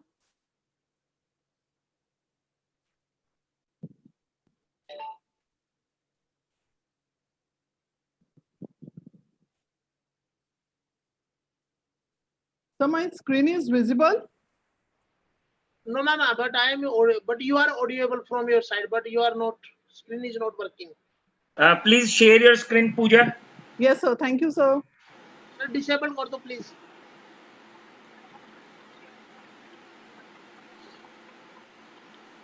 Yeah, please. Okay. First of all, I say thanks for giving me the privilege to present my paper in this conference. As we all are discussing about the COVID-19, COVID-19 is the infectious disease caused by the most recently discovered coronavirus, whose outbreak began in Wuhan, China. And today's my topic is for data mining techniques predicting cancer and analytical review. Why I have taken this topic, that data mining technique predicting cancer, because as we are reading from the last few months that older people and those with underlying medical problems like heart and lung problems, diabetes or cancer are at higher risk of developing serious illness. So that's why this paper shows that how we can predict cancer or detect cancer at an early stage. So for this, the data mining, that is the process of taking the large data and to make it the process of making it, extracting the hidden knowledge from that data. We are using this data mining. In this data mining, the various algorithms are there. That's why it is also known as KDD, because it is the knowledge discovery in data mining. Basically, my paper is a review paper to find out the best methodology for predicting cancer. And we all know that cancer is the leading cause of death. So in this, my research methodology, before that research methodology, I would like to discuss about my objective of this paper. In this paper, the main objective is to throw a light on various data mining algorithms used for analyzing and predicting cancer. And for reviewing this literature, I have gone through the various papers, I have gone through the various sites to find out the best methodology for this predicting cancer. And I have, in my research methodology, I have taken the review of data from 2011 year from 2020. Now, in this, my research methodology is descriptive, because this I have used, my survey is applied from various researchers who have already researched in this area of predicting the cancer. In this predicting cancer, the main concept in my research is the review. And the review is that most of the researchers have taken the data from various data sets, we can say the WHO or any other data set, and their tool used is Weka and MATLAB. On the basis of these tools, they classify what type of cancer the patient is having. Because in our world, the 47.2% women and men are dying from this cancer. In fact, I can say that 1 out of 6 persons died due to this cancer. In this review of literature, I have made a comparative study of different methodology using classification and clustering algorithms. And these methodologies are naive-Bayes, ID3, neural networks, SVM, and like this. In this review of literature, according to the predicting of cancer, the prediction system may give easy and a cost-effective approach for screening cancer, and it play a significant role in earlier diagnosis process for different types of cancer, because as early as we know what type of cancer the patient is having, what type of treatment the patient needs, then only we can cure it. And in this review, I have you can say that this is my conclusion also. In this review, I have find out that the extensive review of literature gives me that the data mining algorithms that gives the best predictive and accurate results are Naive-Bayes, ID3, RBF, and KNN. So these all are the classified and clustering algorithms that are used for data mining techniques for predicting the cancer. That's all from my side, sir. And this is about my paper. Thank you so much, ma'am. Thank you so much, sir. Rashmi ma'am, any question? No, thank you very much. And you have a focus on the coronavirus and how it has been affected. And your study has been done very well. Thank you very much. Thank you so much, ma'am. Okay. Thank you, ma'am. Thank you so much. Thank you, Dr. Ratash Kumar, sir. And next, I would like to call to present your paper, Pooja Shukla, ma'am. Pooja, ma'am. Hello. Are you audible, ma'am? Hello. Hello, Pooja, Sir, ma'am. I'm audible. Yeah. You can start, ma'am. Sir, can I share my PPT? Rahul, sir. Rahul, share sir. Share कर लीजिए madam. Ma'am share कर लीजिए please आप. Am I audible? Yes, sir. Yeah, sir. हाँ. Good afternoon, sir. Okay. Thank you.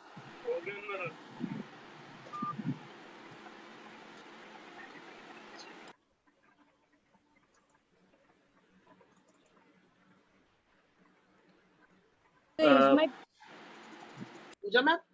Sir, is my screen visible? No, ma'am. नहीं, आपकी screen visible नहीं है. अगर आप कहें तो मैं चलाऊं पीपीटी. Yes, sir. Yeah, तो wait for a minute. I am starting it. Miss Pooja, you can put on your camera, please, so that we may see you. Pooja, ma'am, please open your camera. Start your camera, ma'am. Yeah. Hello. Yes. A very good afternoon to one and all.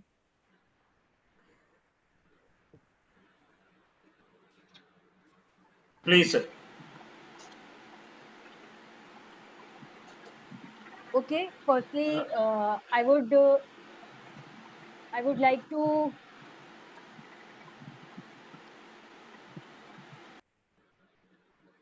good afternoon to one and all, and I want to thank organizer Brevis Educate Society for giving me opportunity to present my paper on this platform. And I am faculty at Department of Biotechnology, BNSU, Surat. And my topic is impact of COVID-19 on education sector, opportunities and challenges.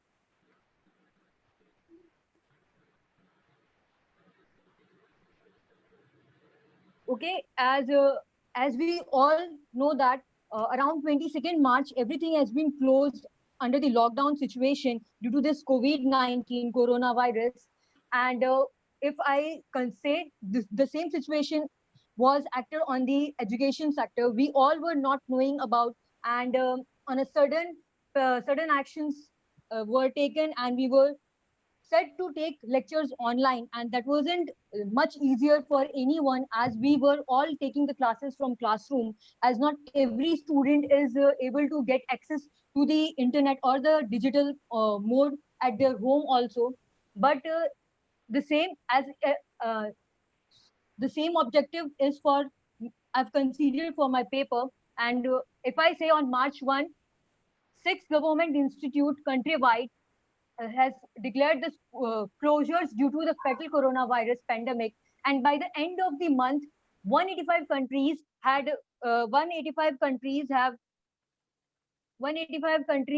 had closed, affecting 90% of the world's students. The COVID-19 pandemic is set to change the world sooner than we know.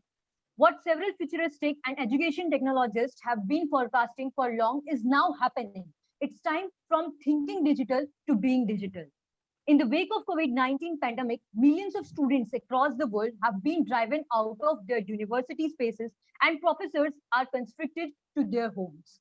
Higher education stands disaggregated and faculty and students are scuffling, and the sudden new norm of completely technology mediated teaching and learning. And if I talk, this has totally led to the digital transformation or virtual learning for students. And this is totally dependent on the 7 major of element online learning. First is online learning is not a library or video lectures and ebooks that converts class notes into PDFs. We have to make it more interesting by providing them, sir, I am audible? Hello? Yes, yes, you are audible. Yes, yes. Okay. So we have to create it more interesting by providing them animations and whatever the best media we can provide so that they can get engaged with the education system and they don't find it bored. As in the classrooms, we are able to see their faces and we come to know that, okay, the particular subjects they are getting or not. So we have to make it interesting, and the subject matter covered in the classroom is to be delivered online. And even we have to consider that the students are from the diverse group. We have to consider that the average, below average, and all group learners are there. So we need to keep in mind, and with that we have to see. And for that, many e-learning portals and apps have been launched by the government and education bodies such as Diksha Portal, ePathshala, Swayam, STEM-based games, and many more.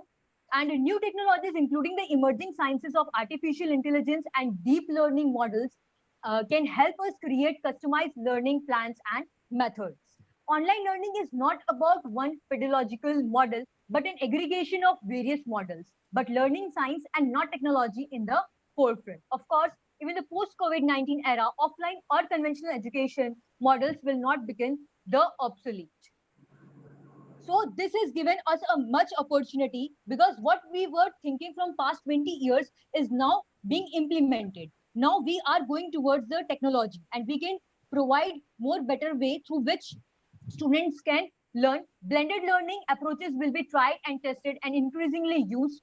Teachers and institutions will receive more respect and appreciation and support for their important role in the society. As we teachers are always considered as the model for everyone, most of the students, a teacher is their idol. So also for the society, we are the idols. So we have to make it and take it as an opportunity and create a model that, yes, we have taken it as an opportunity and we are doing our best. And even for the institutions also, institutions have to bring more and more as they all are doing. They can conduct the quizzes and lot more things by which they can bring better platform for the students to learn. Quality teaching and learning materials will be better curated and more widely used. Teacher collaboration will grow and help improve learning. This crisis will help us come together across the boundaries. As we were confined towards the classroom, now we will be able to take this boundary, not confined with the classroom boundaries. We can explore towards the technology and much more. There, as we all know, lots of challenges are there. Distance learning will reinforce teacher and learning approaches that we know do not work well, as we won't be able to see the faces that the classroom, what connection we used to build won't much that be as it used to be in classroom. Educators will be overwhelmed and unsupported to do their jobs well. Higher education closures will widen the equity gaps. We know that some students who use education technology during the pandemic will have poor experience because they are not used to it. The factor that education technology founders most commonly cite is the lack of awareness and the trust deficit in technology-based education amongst the parents. The most important one is the lack of evidence around the efficacy of education technology products, a huge factor that is to be considered for scaling up. Okay, it has not only impacted the nationwide, but this COVID-19 has affected the global education. So the pandemic is expected to have enormous economic consequences, and it is also having a devastating impact on global education. According to the latest figure released by the UNESCO, some 1.3 billion learners around the world were not able to attend school or university as of March 23, 2020. Analysts said that 46% of respondents stated that the coronavirus had impacted their plans to study abroad. Of these respondents, 47% had decided to defer their entry until next year, 13% now intended to study in a different country, and 8% no longer want to study abroad. With this, all I want to conclude is, in sum, the newly realized need for establishing mature online education models can be successfully met by making this twin sacrifices: faculty to let go of their existing practices of transposing classroom to online medium without applying the science of digital learning. Universities to let go of their academic know-all stance and become willing to collaborate with digital learning specialists to train their teachers and redesign higher education for the newest online education world. The tremendous use of technology in teaching amidst crisis will lead to a new era in the education sector, wherein the best of faculty will be available from across the globe to the students. Quality of faculty, quality of IT infrastructure, and familiarization of the faculty with digital teaching technologies are important parameters foreseen in the future. So these were the resources which are being used. Thank you. Thank you, ma'am. Thank you, Pooja, ma'am. Okay, thank you, sir. Any question, Rashmi ma'am, Monisha ma'am, please? It was really nice listening to you, Miss Pooja, all the way from Surat. Thank you, ma'am. Well, good.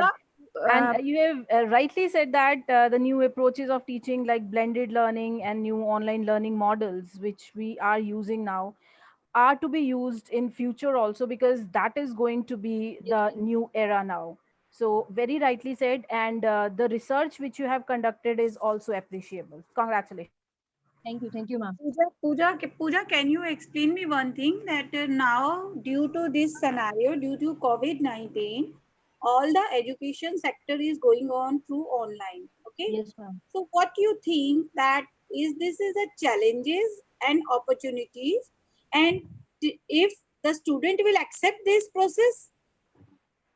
Ma'am, as I'm itself a faculty and I'm taking online lectures, as the feedback which I got from students was like, no doubt the classroom learning and coming to college is always a big thing which they have felt, but at least they are able to learn. And as we are creating quizzes for them to make the particular subject more interesting and making them engaged with whatever subject we are dealing with, it is a challenge for both sides, like even for us to convince the parents also that, okay, we are dealing with the technology. As previously we used to say that keep your child away from mobile or something, but now we are telling them to give the gadgets, give them mobile or access good internet, Wi-Fi, because with the limited internet also, the particular 2 to 4 sessions of lectures they can't conduct being at home. They need a good Wi-Fi connection also. So for all those things also, institutions and everyone needs to counsel the parents also, because it is the This is also a big challenge, na? Because Yes, lot of ma'am. things were there, those who are not able to connect with the internet also. Yes, Now yes, ma'am. the capacity of the internet will be increased, and mostly the student will take interest to join the classes through online. This is a very important thing. Yes, ma'am. And for that, we have to prepare more so that they get interest and they come in our classes and join. Another thing, that when we are going in the classroom, that time there is a eye contact also. Yes, yes, ma'am. Teaching, then we understand the face, we read the face of the students. But through online, do you think that it will be more beneficial to the student, or they will be properly understanding your lecture? Yes, ma'am. For that reason, we only one thing is we have to make it more interactive. We have to tell them to take these classes as their normal classes. Don't shy. because many students I've seen, they shy, they don't want, they used to speak in the classroom, but they are not unmuting their mic or camera on the virtual platform, as they are thinking like, I don't know what's in their mind, but somewhere they are shy. So we have to make them comfortable. Firstly, we have to crack some jokes or make them comfortable with these platforms, and then only we can switch towards our normal routine lectures, as it is not a daily routine for them also, it is a new thing for them. So we have to, by considering our challenges, we have to keep in mind that what are their challenges, and with that we have to keep the learning. Yes, this is a big challenge for both sides, not only Yes, for the ma'am. students, this is a challenge for the teachers also, Yes, because ma'am. we are teaching online. So there is a big challenge that they have to taught like this that student can understand very well. Yes, And ma'am. this is a very good that you have focused on this, because the scenario has changed, and Yes, ma'am, it entirely. so most probably all the teaching education is going through online. So as a teacher, if you have did this study, this is very good, very well. You are Yes, ma'am. focusing, and I hope that you your hard work, and you will teach to other also how to take a classes online. Oh, Pooja, thank you, where ma'am. you are? Ma'am, I'm basically I'm from Varanasi, Jaunpur, Uttar Pradesh, but born and brought up in Surat, Gujarat. From last 23 years, I'm here only. Right now you are in Surat. Yes, ma'am. Yes, ma'am. At my home. Which organization you are working? Ma'am, I'm teaching assistant. I'm working at Veer Narmad South Gujarat University, Department of Biotechnology in Surat. Okay. Thank you. Yes. Thank you, Pooja ma'am. Thank you so much. Yes, ma'am. Thank you, sir. Now I would like to welcome Dr. Ajay Kumar sir, who is known as the godfather of Technia Institute of Advanced Study. Now he is working as a director of Technia, having the experience of 25 years. He has published a lot of books, may be published in national and international journal, and he has edited 5 to 6 books, and also he has been attended national and international seminar, symposia, workshop, and FDP. Now I heartily welcome Dr. Ajay Kumar sir. Thank you so much, sir. Am I audible? Yes, sir. Please, sir. Bilkul. Okay. You're audible. So this is a very commendable effort. I have received a call, and Rahul Bittal has been working very hard on creating a platform for the wisdom component development. So my congratulations has been for him that he's been taking the initiative. Sir ये सिर्फ मेरा initiative नहीं है, ये पूरी team है sir, ये अकेला मैं नहीं हूँ. Very nice on your part, but I've been introduced for a team from you only. Okay, so might be you have got a big team with you, but the objective is very clear. The objective is for the education propagation and the enhancement of the wisdom component. It's very important that in this tiring time of COVID-19, the topic is very relevant as of now. And you have talked about the issues and challenges and the opportunities and challenges. Now, COVID-19 is pandemic is again hit the world by storm. Not many global seminar and webinars are going on this topic, and we can say that we all know COVID-19 pandemic has wrought a huge amount of tragedy on the nations and the world. Loss of life, loss of health, loss of income also, and more so, and it has made our time in which we are over here the most challenging time in the recent memory. I have not heard this kind of situation earlier in my lifetime. So this is the most challenging time for all of us. Those impacted should not be downplayed, but it's important to note that the business sides of things, the outlook is not completely negative. We have seen a great lockdown for 3 months, more than 84 days. Over here, world over, we are seeing the lockdowns are going on. But again, after the lockdown, when there is an unlock situation, after unlock situation, things has become differently. COVID-19 pandemic is taking the toll. Today I have seen the results for this. 1 crore infected patient in the world. 1 crore. And out of that, 5 lakhs demises. That means out of 1 crore, 5 lakh demises, straight away 5%. 5% of population which is infected has been wiped out. It is so pathetic to see that in the year when we are talking of 21st century, all great nations or the great economies of the world, US, and the countries which are having the best of the health systems, that is Italy, Spain, are under tremendous reeling situation.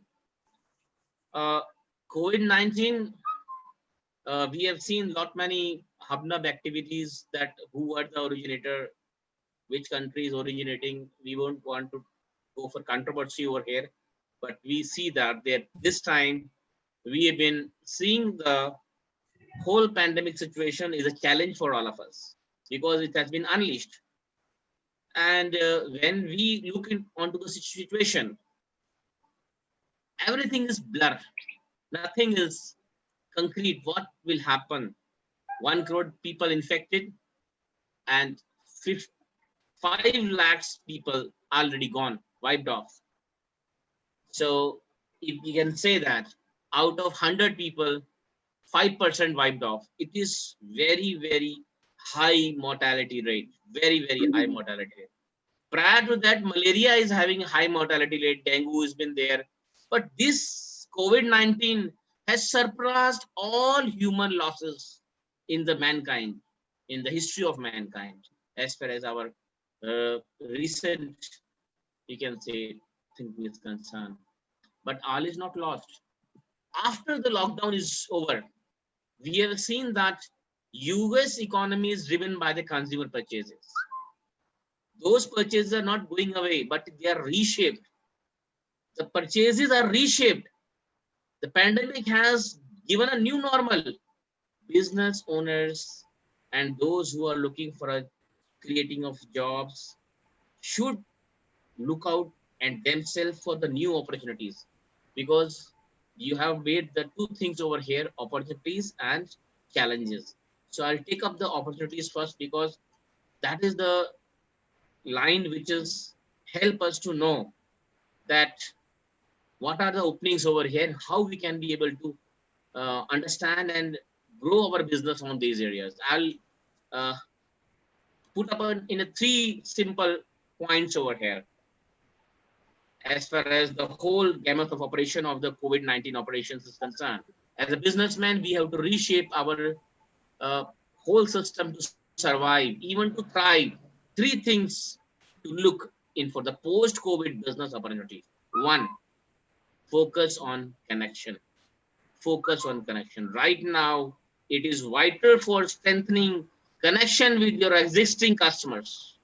Whosoever is existing customers, you have to focus on their connection. Their habits, their preferences are rapidly changing due to pandemic, and you must show them your business is meeting them where they are now. Examine all the ways you can connect and do business with your customers, especially when it comes to social distancing, because social distancing is new norms. Online ordering, no or low contact service. There should be no contact or a low contact service. So people are afraid. They want to have a told that they have to maintain social distancing. So this has to be addressed by the business. Pay particular attention to the way you are not communicating with your customers now. It's a new normal. Business must be able to connect with customers remotely and vice versa. There is no alternative to this requirement. There is no other way around where you can change this social distancing norm. I can say it's not a social distancing. It's a wrong terminology. We can say it's a physical distancing, not social. Socially, you have to combine with one another. You cannot take it like social distancing. but you have to use the word physical distancing. Physical distancing is the right word when we talk of social distancing. Then the second one is to survive is to create synergy. Examine your existing business plans, infrastructure, and identify what other products and services you are equipped to offer to expand or diversify your business now. What existing equipment, trained staff you have, transportation network you have, and more so you can be able to adapt to offer a new or different product or a service. Find a need that fits your existing operations and fill it up. So here you have to bring up a synergy by way of existing equipments, trained staff, transportation network, adopt in a new offerings and different products and services. You have to find out again to survive in this testing time. There's a second opportunity wave, and this is the mantra to address that part. And third is the peace of mind. Now here, the business has got a responsibility on their shoulders. I've been seeing that in Gujarat, a COVID patient lying in the hospital, nobody's looking after that patient. Even his son is not addressing. After 3 or 4 days, he expired. The son does not came in over here to claim the body of his father. Then hospital authorities have given this thing to their son, please come and complete the last rites of your father. No, the son could not muster enough courage to come to and meet his father, or last, you can say, mortal remains of his father. The administration authority of the Gujarat, and they have done the last rites of his or her parents. Now here, people are terrified. People are terrified because this COVID-19 position. They are thinking that they don't know what's going to hit them. Now business has to look into the customer's eye. What do they need right now to increase their peace of mind? Everybody has lost their peace of mind. Given them the care the business has to give them added assurance during COVID-19 that we are there to help you off. We have to give them reassurance. We have to give them that we are not going to make trouble at your end, but we are going to solve your problem. If you can be able to solve the problem of the people who are already lost their peace of mind, you are in business. Think about ways you can alter your marketing, your web presence and branding to bolster that trust and the reassurance. They need to know that they are safer. That means they are safer doing business with you, with your company, with a pandemic prepared business for you. Now you have to prepare a business which can be able to undertake the problems of pandemic conditions. Reimagining the changing, and your business is not going to be easy, but don't give up. Just because you used to operate in certain way, don't mean it's the best opportunity in this difficult time. Just because things have changed does not mean your opportunity for success are now limited. Open your mind to all the possible ideas, to adapt, to stay nimble and reinvent your business for success that will span many years ahead. So my dear friend, this is the 3 mantra. I feel it when we are talking to our customers. You must be able to address that we are making social distancing. Number 2, we are not there over here to problem adding, but we create a synergy with our equipment and transportation network and our trained staff. Very important, because if your staff is not been sanitized properly. So they are always in the time that कहीं मेरे को इसके पास से कोई COVID-19 का virus तो नहीं infect हो गया.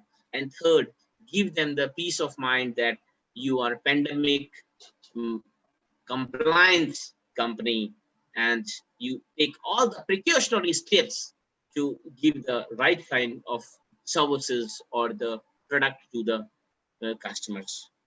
This is 3 things.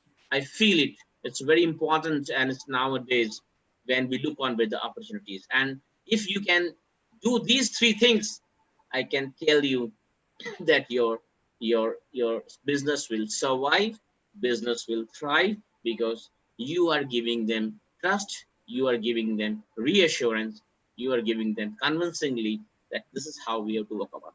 Now the first part is over, that I will take the second part. Impact of pandemic on the Indian economy. Yeah, enormous. Indian economy has been experienced a significant downslow in the past few quarters. We can say last quarters, 1920 fiscal economy grew up by 0.6 for last 6 year, low rate 4.7%. Investment, consumption, demands, and languishing, a number of stimulus measures has been taken up and bring back the economy and the growth path. But there is strong hope that we would be able to recover in 20. But the coronavirus has made this recovery extremely difficult. And in the near to medium term, the outbreak has presented a fresh challenge for the Indian economy, now causing severe disruption impact on both, when we talk of both demand side and the supply side element, which has got a potential to derail the India's growth story. 2 sides I'm talking about. Demand side impact. Now demand side impact. Let's work on with demand side impact and sector-wise conclusion. Tourism, hospitality, aviation are among the worst affected sectors that are facing the maximum burns of the present crisis. Closing of cinema theaters, declining footfalls in shopping complexes has affected the retail sector by impacting the consumption of both essential and discretionary items. Consumption is also getting impacted due to the job losses, decline in income level of the people, particularly the daily wage earners, due to slowing down activities, several sectors, including retail, construction, entertainment, etc., and widespread fear and panic is now increasing among the people. Overall confidence level of consumer has dropped significantly, leading to postponement of their purchases this year. Travel restrictions have severely impacted the transport sector. Hotels are seeing large-scale cancellation, not only for the leisure travel, but even for the business travel or conferences, seminar, and workshops are getting cancelled on a large scale.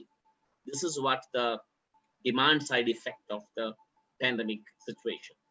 When we look on with the impact on the financial markets, greater uncertainty about the future course of repercussion of COVID-19 has been made. The financial market extremely volatile, leading to huge crashes, wealth erosion, which in turn is impacting the consumption level. One of the major slidings of the domestic equity markets are seen. On the March 12, we have seen that global equity market has seen the BSE, Sensex, and NSE Nifty has crashed 8% on a single day.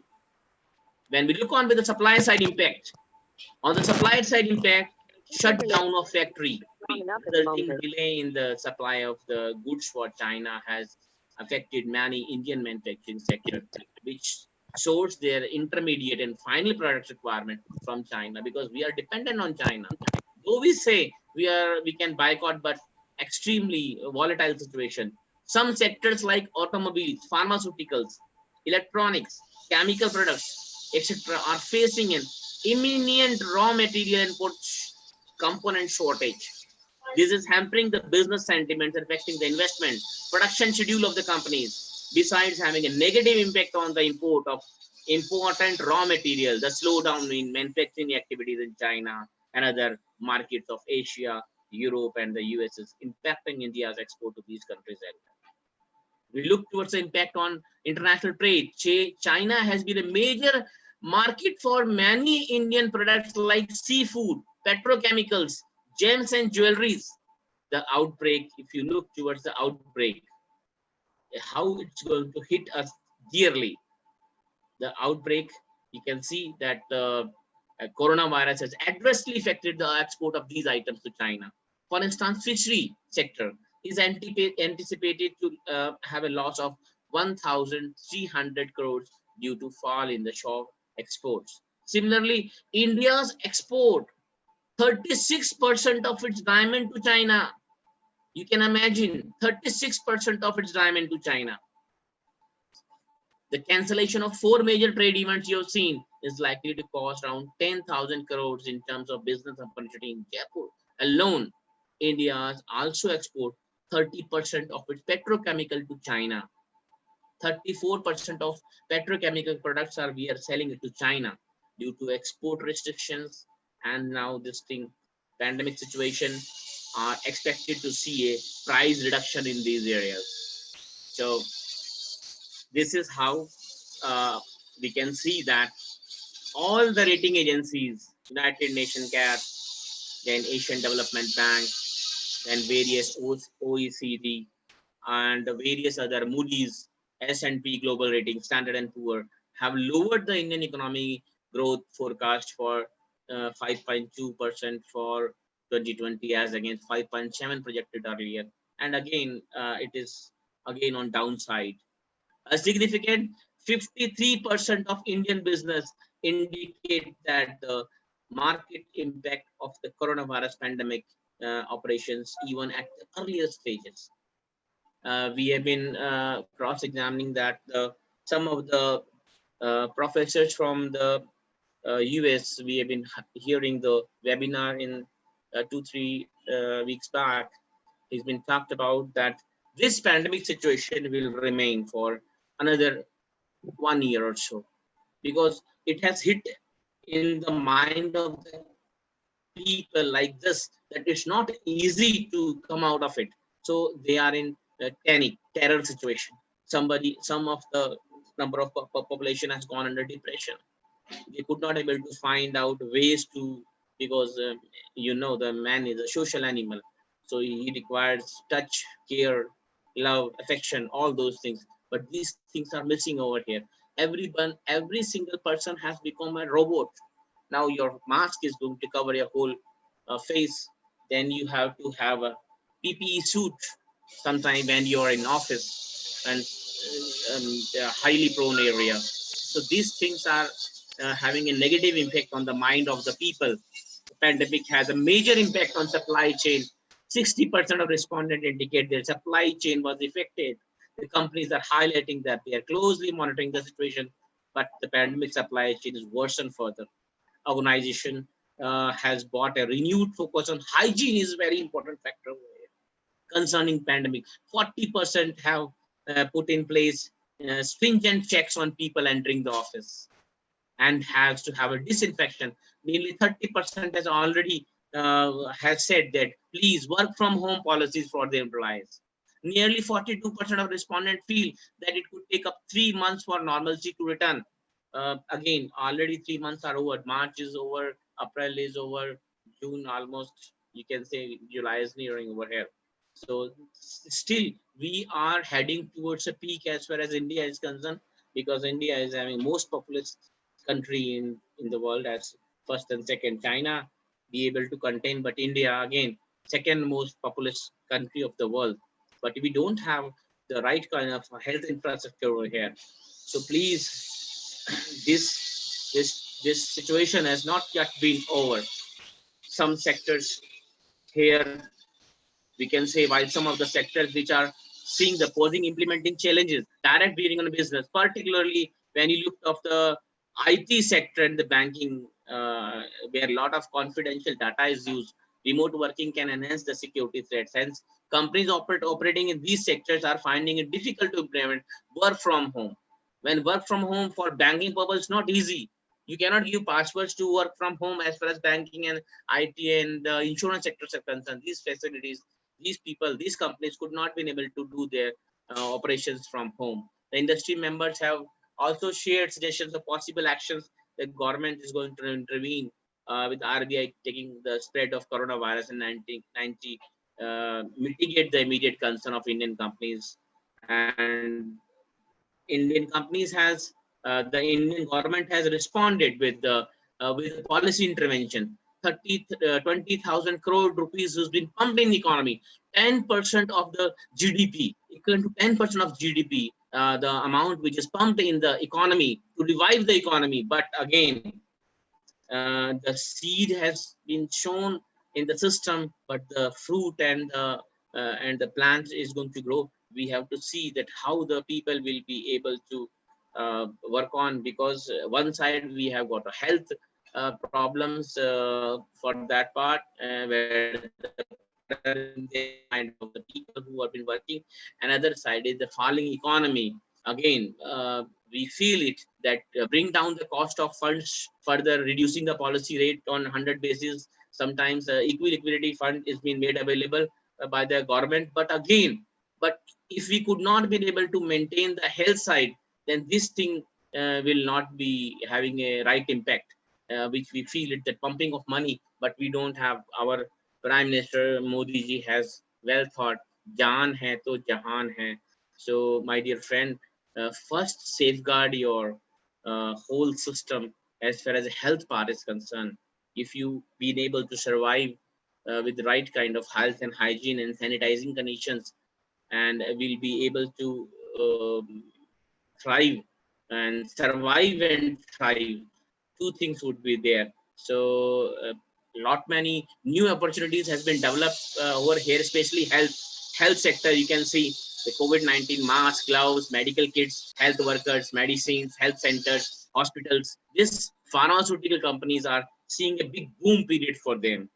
So this financial crisis all has not yet been lost. We have to make some inroads, have positive, reorganize. Situation is in very much in front of you. You have got all wisdom how to address this problem in whatever sector you are in. Financial crisis has been there, no doubt. MSME, the vendor clearance, also we have to see those things in which sector you are in. Especially the people have lost jobs, especially in retail, hospitality, travel, construction sector. The government are considering in incentive plan for the employers, but again, a lot many 37% people have lost their job due to this pandemic condition. So it is not easy. Factory compliances are been there, working shift can be there, 1 or 2 months dependency on industry would be there. Then we have to kickstart minimum support price for the farmers. They have unleashed, this is very high this time.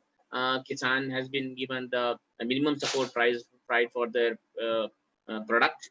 Constant communication has been there, established among the supply of the right kind of supply chain system among the again, India is with limited resources is been doing tremendous, you can say, uploading, maintaining the containment of this pandemic COVID-19 situation into countries concerned. And we are seeing that all of a sudden we are hit on by various problems, not only with pandemic. We are seeing the border dispute with China has been escalated. Number 2, we have been seeing that the locusts are coming over here in Delhi and other area from the Pakistan in large number. It's going to eat away our plantation vegetation over here.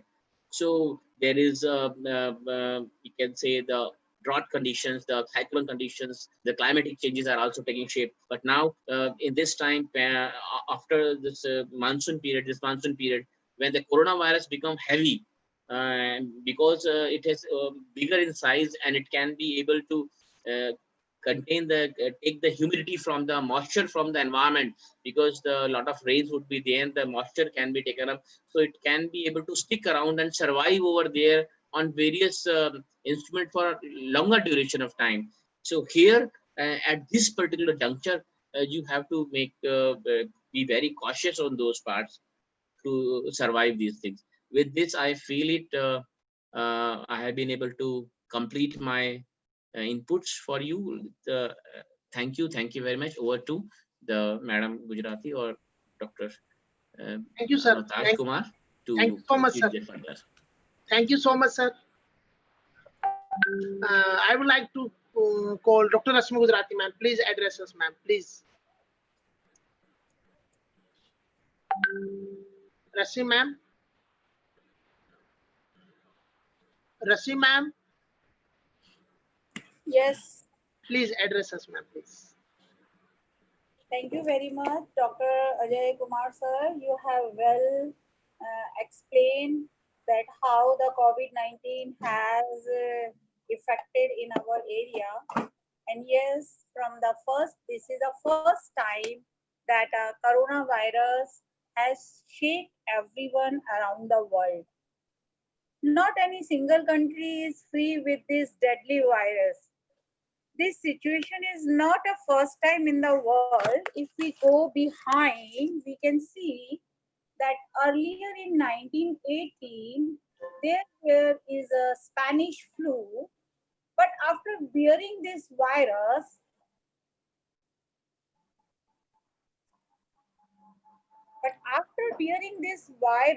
the world come out of this situation.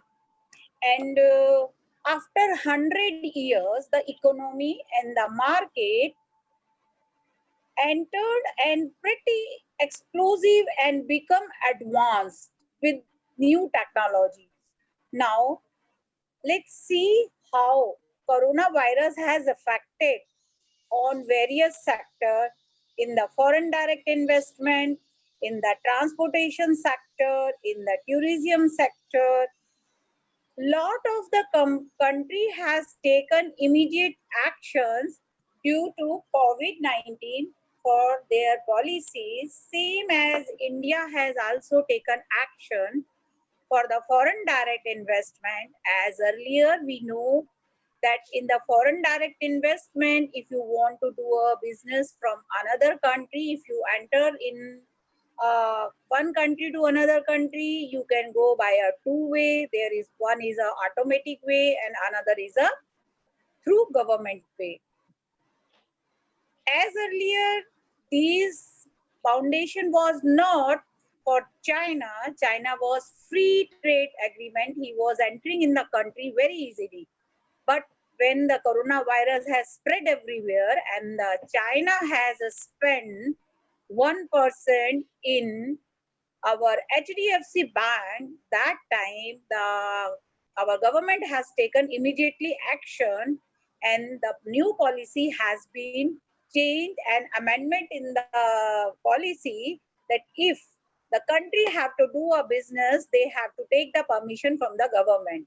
And as earlier, this foundation was for only to Pakistan and Bangladesh. But now, those countries are on the border of the India like Pakistan, Bangladesh, China, Nepal.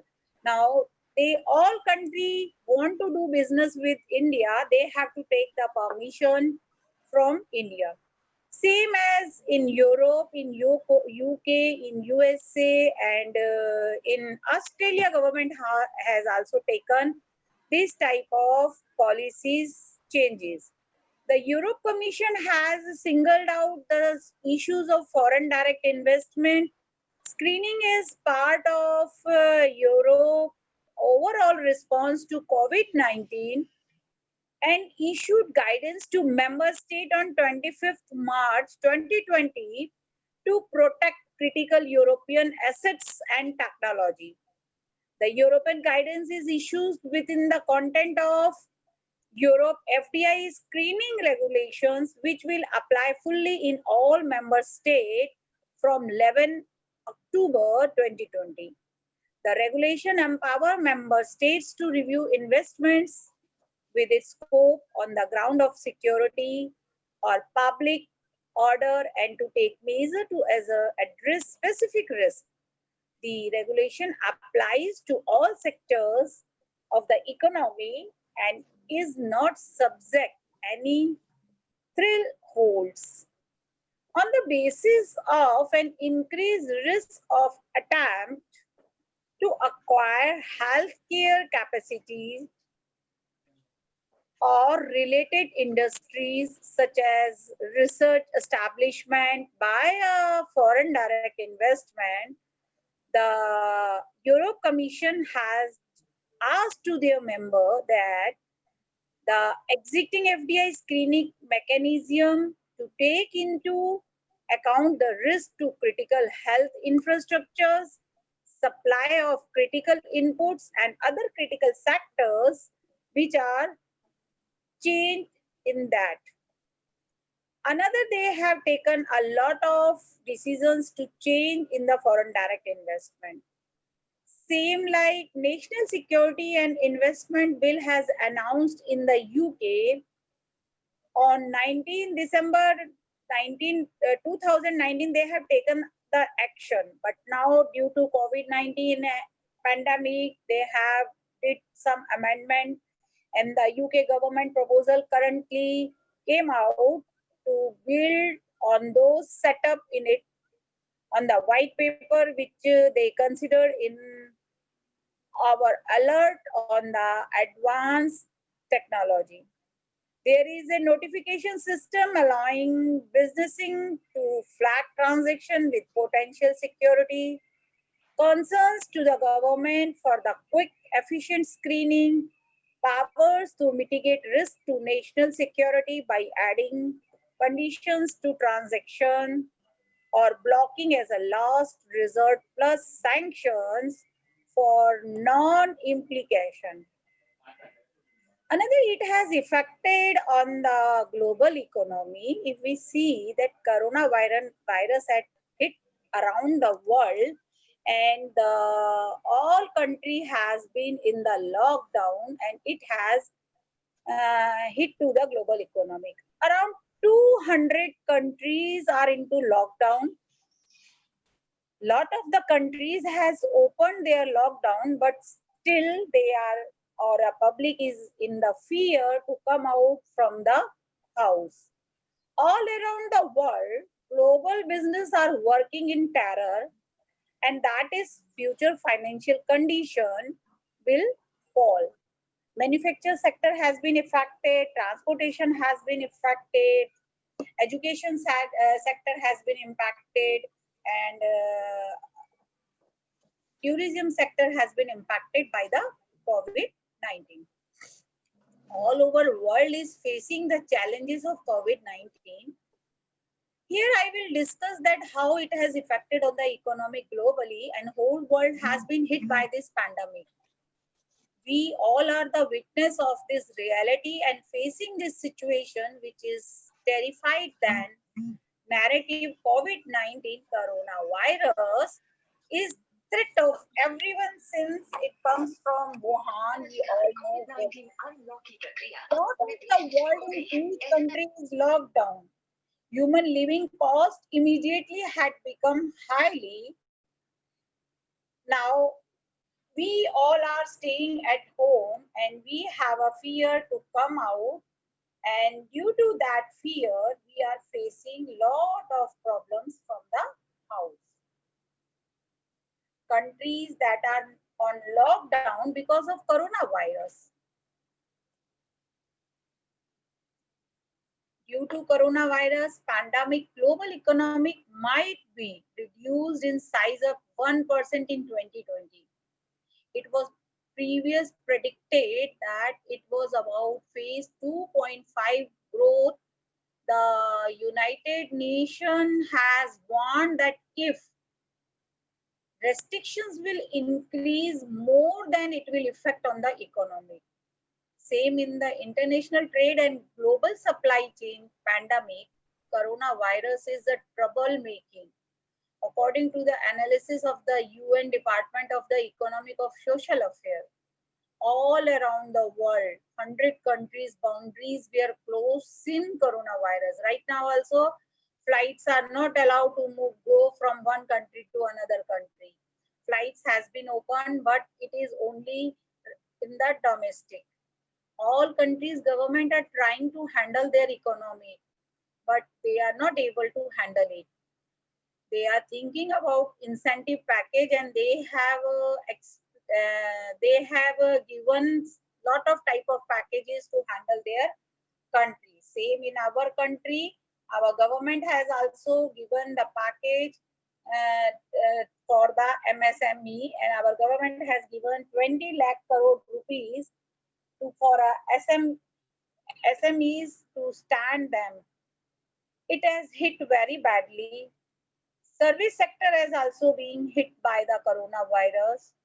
Due to lockdown, everywhere service sector has been hitting in the Europe, in the North America, in the Asia. Most of the part is hit in the retail sector, hospital, mall, cinema, tourism, industries, education, recreation and transportation sector. As earlier, people were going to enjoy in the outside. Now they have a fear to move from the house. They are not going to visit in the mall. They are not going for the entertainment in the cinema.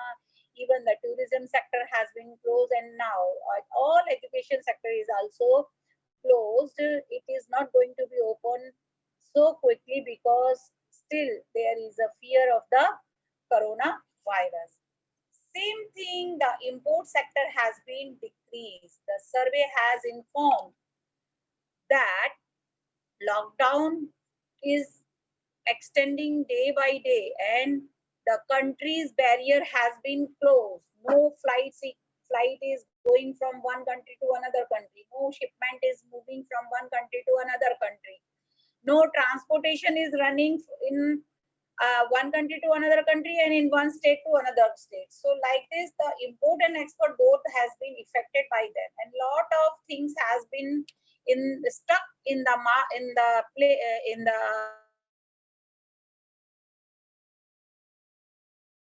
company has bearing lot of loss. Same thing in the tourism. The people are not moving from outside, so the tourism sector has also been closed. In the worldwide, education sector has been closed, so it is also running through online. Education is trying to catch the students to teach them through online. The world is hurt by the pandemic. As earlier, the WHO has declared again. I was reading a newspaper that the WHO assistant director was saying that maybe second COVID-19 will become, and if this will be happen, then there will be a lot of pandemic around the world. Right now, COVID virus 1 has hit everything around the world. It has hit every sector. Lot of the lower level people are facing lot of. Middle class people are bearing, and upper people are trying how they can survive in that. So this is a very great pandemic which is going to impact in the economic globally. Economic impact has been hurt everywhere. Everybody has hurt by the COVID-19. The situation of the world has been slipped into the tariff depressions. People have a fear. They are fear that they are going to lose their job. People are coming in the depression. Since 22 March, this COVID-19 has locked down everywhere. In India also, the COVID-19, due to COVID-19, everywhere is a lockdown now. March, April, May, June, and now the July is going to be start, but we don't know that what is the future. People are waiting that one day the government say that everything is okay, now you are on your path, but this is not happening. Wherever in each and every country, wherever in the city, the lockdown is opening and the cases is increasing day by day. Right now, Director Sir has said that the cases are increasing, and we are not able to handle that. So this is a very big situation to handle this. It has been affected in each and every sector. Even I can say that COVID-19 has not affected only the FDI, or I can say in the various sector, like we are saying that it has affected on the education sector, or in the tourism, or we can say the mall, cinema, school, everywhere is open. But if we see inside, those people are living, those people are staying in at home, they are also affected by the COVID-19 because they have a depression, they have a lot of kind of fear. This depression will be hit the health of the public. So this is a very big situation that it is which is hurting to each and everyone. In the last, I want to say you that in this my conclusion or summary is this, that coronavirus COVID had affected around 210 countries, and there is a fear all around the world, all around the nations are fear in this situation. The COVID has generated a big challenge in many sectors. As I have said, that not only in the sector, it has given the challenge to each and every person. A businessman who is running his shop, even as earlier, small people, those who are running their very small business, we have seen that there were lot of type of markets were going on by weekly. Now that all has been closed due to social distance. It means that that business has been finished. Those people were purchasing from other place and coming from one place, and they were making that market. As we know that we have listened that on that place there will be a Thursday market, Wednesday market, or Sunday market. Now these all market has been closed, and they people are now jobless. They people don't have a business to do. They are not able to sell their product. Even same thing, the vegetable, the fruit seller, they are also in the they are also affected. Not only a manufacturing sector is affected. We should see this side also, that the due to COVID, the government, the police is not allowing them to stand in the street, and where earlier the vegetable sellers are going and selling their vegetables. Now they are not able to sell their vegetable also. So this is a very big situation, and it has been affected in each and every area, and due to this there is a slowdown. But government is trying to take how to boost this, how to handle this situation. So coronavirus has affected each and every sector. Government is taking good steps to hold this all. And at last, I will say my big thanks to Rahul Mittal, who has organized this webinar, and this is a good way that we all are expressing our view each other, and we are able to talk with each other. Otherwise, again, I will say that depression is coming, and sometimes I also feel that what is going on, we are I say that we are what was happened, that we are inside the house and we are not able to come outside. Whenever we think that let's go outside, we fear कि कहीं ऐसा ना हो कि Covid कहीं ना मिल जाए. So we all are inside the home. So vaccine or medicine should come immediately, and we should be free from.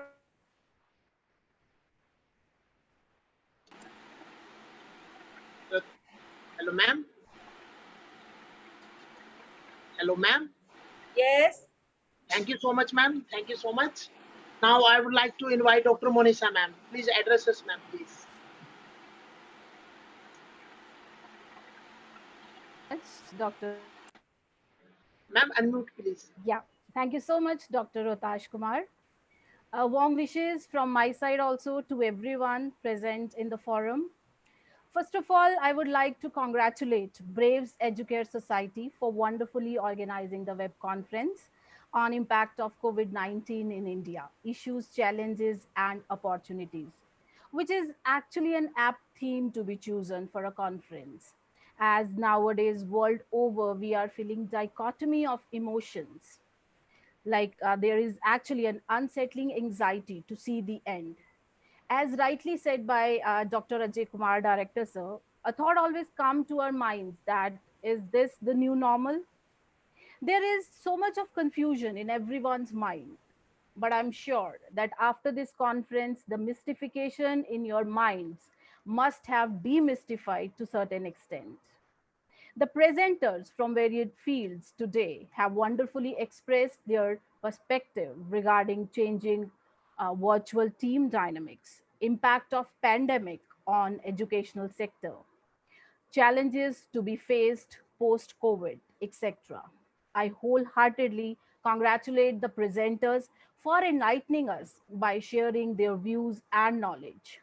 All the presented papers were remarkably good. See, life is an epitome of competition, and expanding our horizons is the need of the hour. With this, I would like to congratulate academicians, delegates from the industry, and research scholars for participating and rendering their opinions and making this technical session a huge success.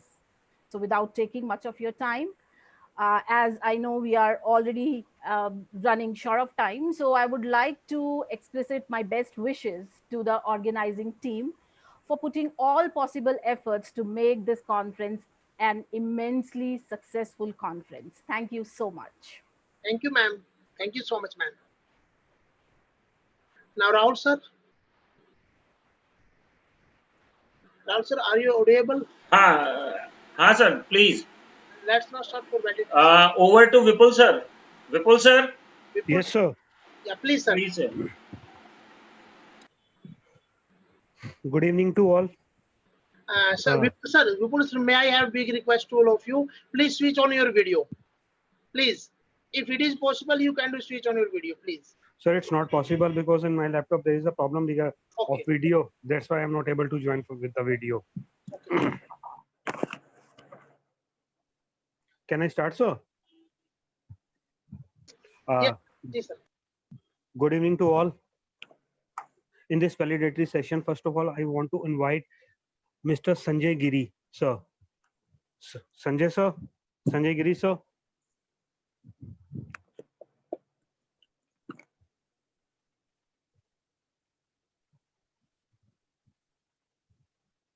Rahul, sir.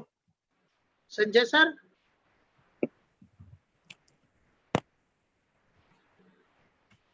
Rahul sir, Sanjay sir is available.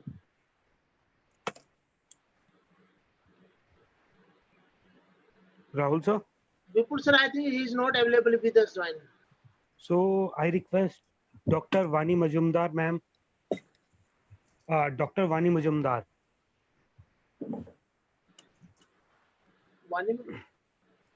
Dr. Vani Majumdar, ma'am. Vani, ma'am? Yes, sir, I'm here. Good evening, ma'am. Good evening. Dr. Vani Majumdar, Director IITM Janakpuri, Delhi. She is an active contributor to research in the domain of finance and accounting. Researching and disseminating of research findings have resulted in the publication of more than 25 papers. She is a regular resource person of business schools of Delhi, NCR, and colleges of Delhi University. Beside all her academic credentials, she is an effective taskmaster in administrating the institute and liaising with government bodies like UGC, AICT, and ICSF. May I request, ma'am, to continue, please? Thank you, Vipul sir, and thank you, Rotash sir, for giving me this opportunity to to share my views regarding this COVID-19. And being an educationist, first, I would like to tell you one thing. I have lots and lots of contribution of mine will be in the education sector. Why I'm telling you, because this is the area wherein I have closely watched how the things were earlier before COVID-19 and how the things are now. So there are n number of changes which has been occurred in the education field. So I would like to put my deliberations on this topic. And of course, I would like to tell you one thing, The paper presenters were awesome. Rohtas sir, congratulations for organizing such a beautiful conference. And the paper, I was listening the papers also, few of the papers which I like, and if at all it is possible, I would like to take few addresses, few papers are really very good, so that I can able to contact them, and so that I can able to be in touch with them. That is my request. I think Rohtas sir, can I have that liberty to get the information of few papers, I mean few authors who have done really well in the education sector? And we have more than 45 research papers and 75 authors. Very good, sir. And that is really very well. That is really good. More than 20. There are 20 more than research paper who are under process. Yeah. Okay, that I got to know. And thanks a lot. And in this particular COVID-19, I would just start saying that this pandemic has shattered all the economies. I mean, include economies around the world, not only India. It has shattered all the economies around the world. And it has battered, of course, the education system in developing as well as developed countries. So some, if at all I can say the data, some 1.5 billion students, that is close to 90% of the primary, secondary, and the tertiary learners in the world, are no longer able to physically go to school. The schools and the universities and the colleges. The impact has been dramatic and transformative as educators scramble to put in place workable short-term solutions and for the remote teaching and learning, particularly in these emerging markets where the students and the schools and the colleges face additional challenges relating to the financing, the available infrastructure. So change is very difficult. Adjusting to the change is really very difficult. All of a sudden, when this pandemic has started, we were shut completely, and the teachers were asked to switch on to the online mode. And offline to online, it was really very difficult because we are stuck at home and we couldn't able to get any kind of materials online, and we couldn't able to even get the PPTs which we have prepared in the colleges. And this, I mean, in the colleges, because we can able to go to the college and take down the data. We don't have that much of time also. So the change has been given a lot, has posed lots and lots of challenges. These are the main issues where every academician will agree to me saying that, because it is really very difficult for us to adjust with this new normal. While each level of education faces its unique challenges, and it is higher educational segment that may end up by necessity triggering a learning revolution. Universities are distinctive in their students are both old enough to handle the rigorous online work and the technological savvy as well. Now, the real challenge lies for the institutions and for the teachers in which they have enrolled can traditionally be campus-based universities adapt by choosing the right technologies and approaches for educating and engaging their students. The success and the failures that unfold should give us all the better grasp of what is possible. So with this, I would like to give some of the suggestions that we are forced to move to online. All the courses, all the universities are forced to move online, and we don't have any another way. So for this, there are n number of platforms which are available right now. We are also using for video conferencing. We are using apps like Zoom, WebEx, and they are throwing n number of another apps are also developed for going to the online education. However, lecturers are still struggling to maintain the same depth of engagement of the students they could have it in a common classroom setting. So changing the classroom setting to the online setting is really very difficult. I mean, you know, when I used to take the lectures, most of the students, those who have joined, because in a class we used to manage 60 students with which is very easy for us. But when we come to online, we don't have any face-to-face interaction with the students. And Rashmi ma'am was rightly telling that facing the students offline is far better than facing the students online, because we don't know what they are doing. Are they paying any attention?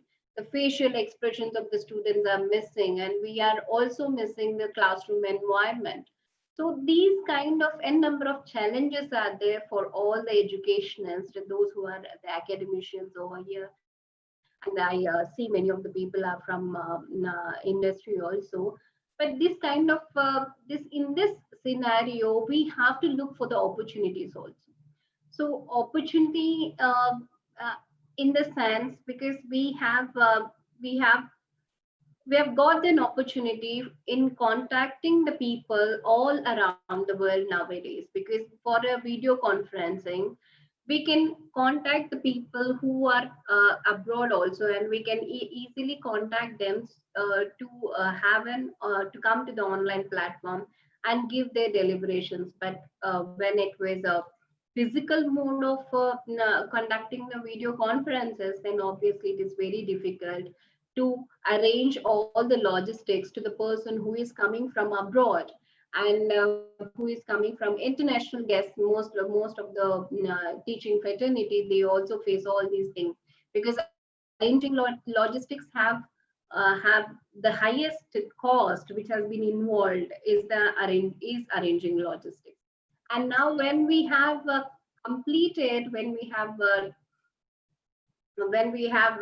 yes, I know there is a shortage of time, and I'll definitely try to complete it within just 2 or 3 minutes. And within these kind of situations, and if at all we have an opportunities, and if at all we have any kind of issues, and this you have to see on your own, and there is this new normal we have to adjust to the new normal. So the issues, whatever the issues and the challenges which you have, at last I would like to tell you only one thing: whatever the issues and challenges which you have, we have to make an opportunity out of it.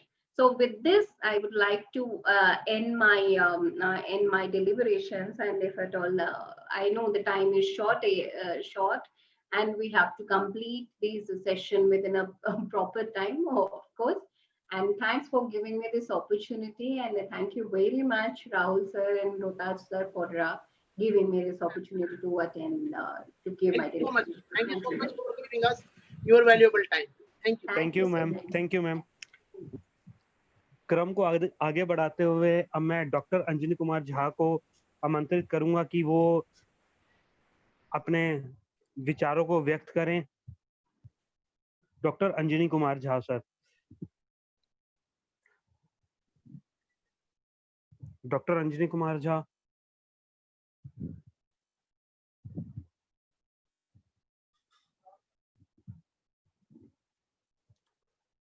Sir नमस्कार sir. Anjani sir unmute कीजिए sir.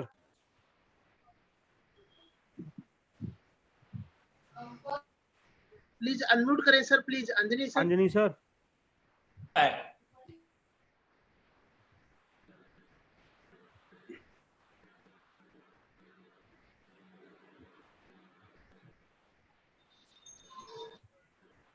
नमस्कार Rahul sir, शायद technical glitches की वजह से sir जुड़ नहीं पा रहे हैं।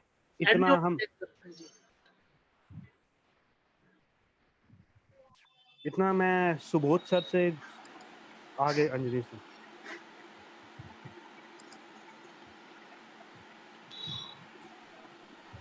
हेलो हेलो, हाँ आ रही आवाज आ रही है?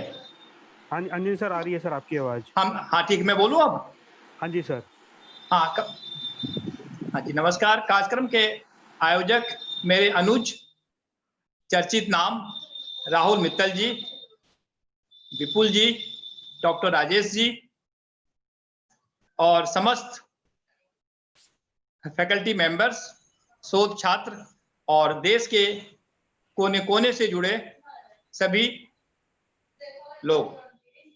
मित्रों, जहां तक जो कि महामारी को लेकर पूरे दिन भर की जो चर्चा हो रही है, उस चर्चा में बार बार यह बात उठी है कि महामारी से तनाव फैल रहा है, महामारी से विपदाएं आ रही है, महामारी से रोजगार के अवसर खत्म हो रहे हैं।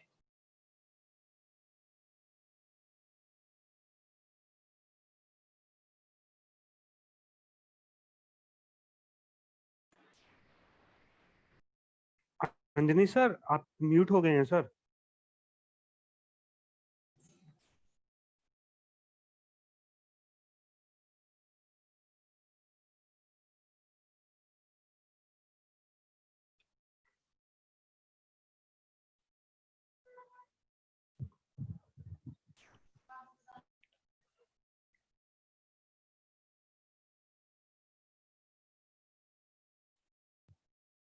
अंजनी सर अपने आप को अनम्यूट कीजिए सर। अंजनी सर आप अनम्यूट कीजिए अपने आप को। राहुल सर, राहुल सर बताइए। अंजनी सर को अनम्यूट कर दो सर। सर आपकी तरफ मैं देखता हूँ। हाँ कर दिया। हो गया सर। हाँ थैंक यू। तो इस महामारी में जो बार बार ये पूरे दिन भर की जो चर्चा हुई है, उस चर्चा में काफी तनाव को लेकर बात हो रही है, रोजगार के अवसर के खत्म होने की बात चल रही है। और मुझे जो लगता है कि इस देश में ये महामारी कोई नई घटना नहीं है। कोलरा, मलेरिया, स्मॉल पॉक्स जैसी बीमारियां से देश आक्रांत रहा है और इस महाविपदा से देश निकला है और बहुत ही अच्छे ढंग से निकला है। और उस निकलने के बाद देश जैसे समुद्र मंथन से जो अमृत पान हुआ है देवताओं को, और उसके बाद देश में उत्तरोत्तर विकास ही हुए। इसलिए बहुत ज्यादा घबराने और पैनिक होने की कोई आवश्यकता नहीं। भारत की तुलना पश्चिमी देशों से नहीं करनी चाहिए। पश्चिमी देशों की इम्यून पावर और भारत देश की इम्यून पावर में बहुत अंतर है। इसलिए यूरोपीय कंट्री और अमेरिका में इस कोविड-19 से मरने वालों की संख्या भारत जैसे विशाल देश की तुलना में 10 गुना से भी ज्यादा है।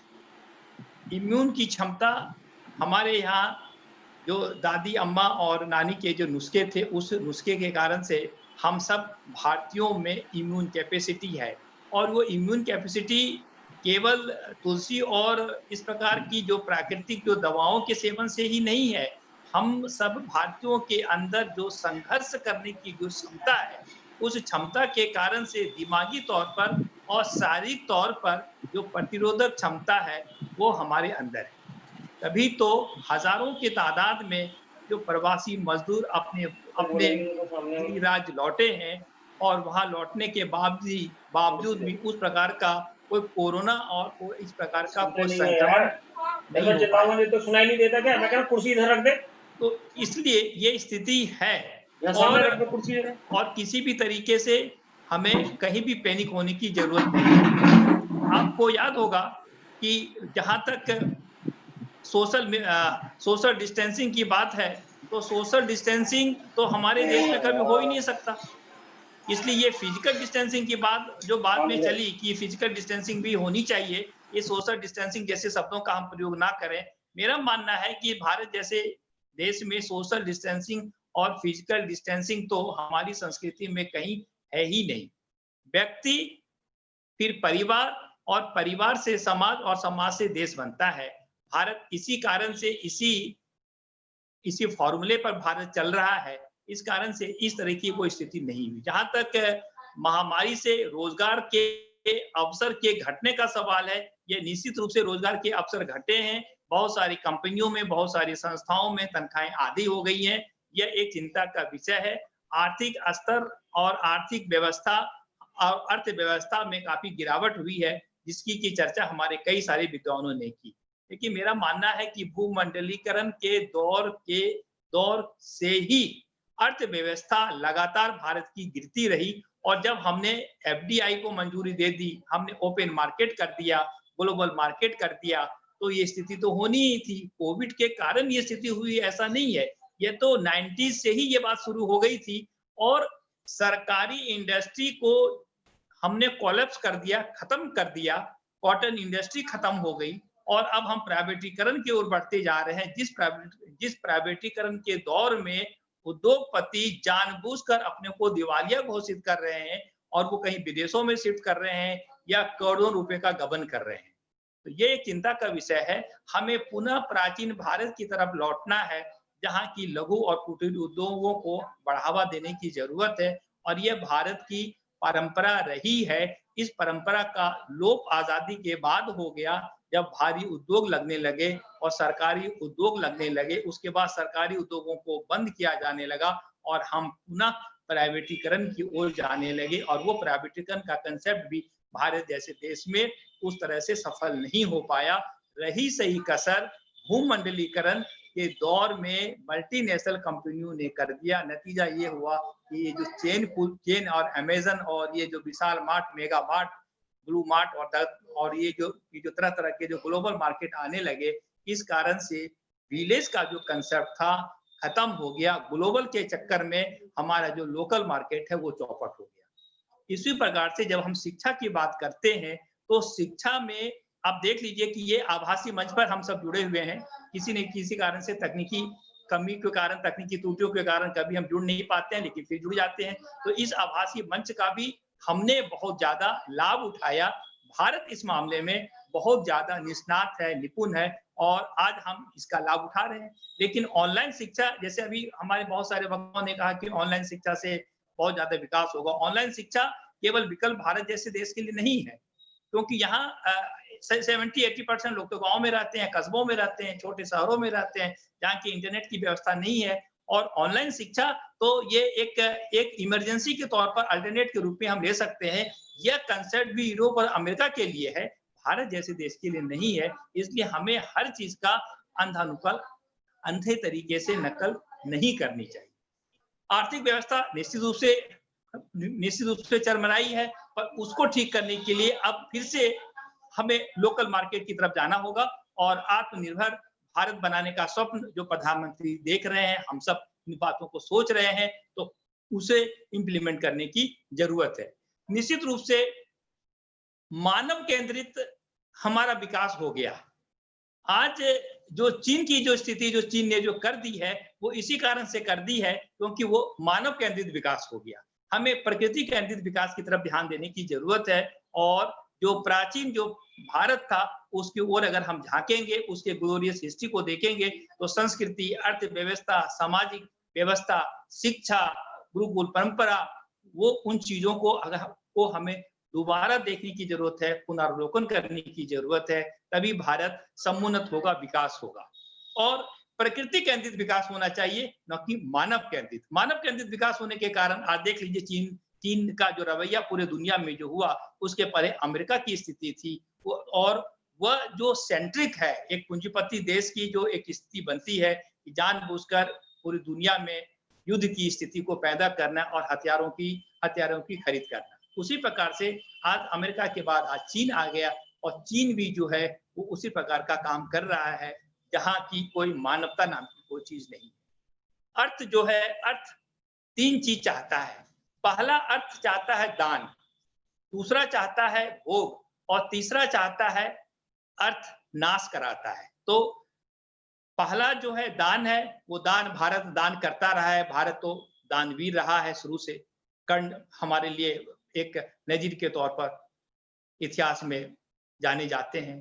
दूसरा है भोग। भोग भी एक निश्चित समय तक, निश्चित अवधि तक करनी चाहिए, लेकिन भोगवादी संस्कृति को यूरोप और अमेरिका ने जब बहुत ज्यादा बढ़ाया, तो यूरोप और अमेरिका की क्या स्थिति हो गई उसको मैं विस्तार से अभी नहीं बताना चाहता हूँ। आप सब इस बात को भली भांति जानते हैं। वहाँ यूरोप और अमेरिका में भी जो हरे कृष्णा और हरे राम की ध्वनि वहां भी जाने लगी, वो भी जाने लगा, और भारत की जो आध्यात्मिक जो पूर्ति वो यूरोप और अमेरिका में भी कारण से ये स्थिति बनी है। अब चीन की जो स्थिति है, जो विस्तारवादी जो चीन की नीति है, उस विस्तारवादी नीति के कारण से आज का जो तीसरा हिस्सा है जो विनाश है, अत्यधिक धन चीन के पास आ गया, इस कारण से चीन जो है आज विनाश के कगार पर है। और जो साम्राज्यवादी जो नीति है, उस साम्राज्यवादी नीति के कारण से आज पूरी दुनिया में स्थिति डामाडोल हो रही है। यही स्थिति, यही काम पहले अमेरिका करता था, लेकिन आज जो है वो चीन जो है वो पूरी दुनिया में कर रहा है। इसलिए Asian country, Bharat, Vietnam, Thailand, Nepal, Bhutan, Bangladesh,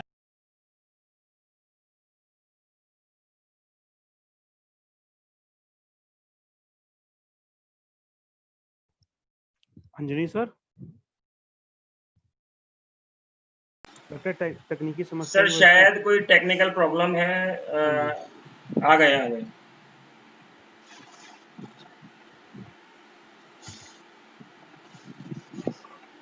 हैं क्या अंजनी सर?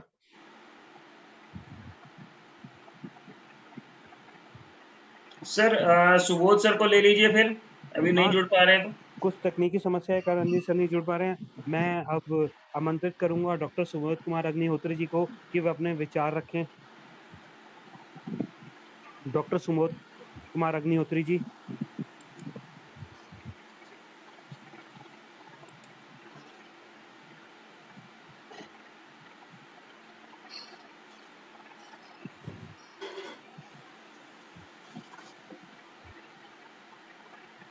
नमस्कार। नमस्कार सर। मेरी आवाज आ रही है अभी तक? हाँ जी आ रही है सर। आ रही है सर। इस वर्चुअल वर्ल्ड की दुनिया में जो भी डायस पर जहाँ भी सभी लोग मौजूद हैं, उनको मेरा प्रणाम। और सबसे पहले मैं बधाई दूंगा कि आप लोगों ने जो बहुत अच्छा एक ये वेबिनार ऑर्गेनाइज किया, इसके लिए वास्तव में जो ब्रेव सोसाइटी है और उसके जो ब्रेव कंटिंजेंट हैं, उन सभी को मेरा हार्टफेल्ट थैंक, उन सभी को बधाई। कोरोना महामारी के काल में हम सभी लोग चल रहे हैं, और एक फैक्ट मैं आपसे शेयर करूंगा कि वर्ल्ड में जो कोरोना वायरस फैला हुआ है, अगर उसका वजन किया जाए, उसको वेट किया जाए, तो उसका पूरा वजन 2 ग्राम के बराबर होगा। और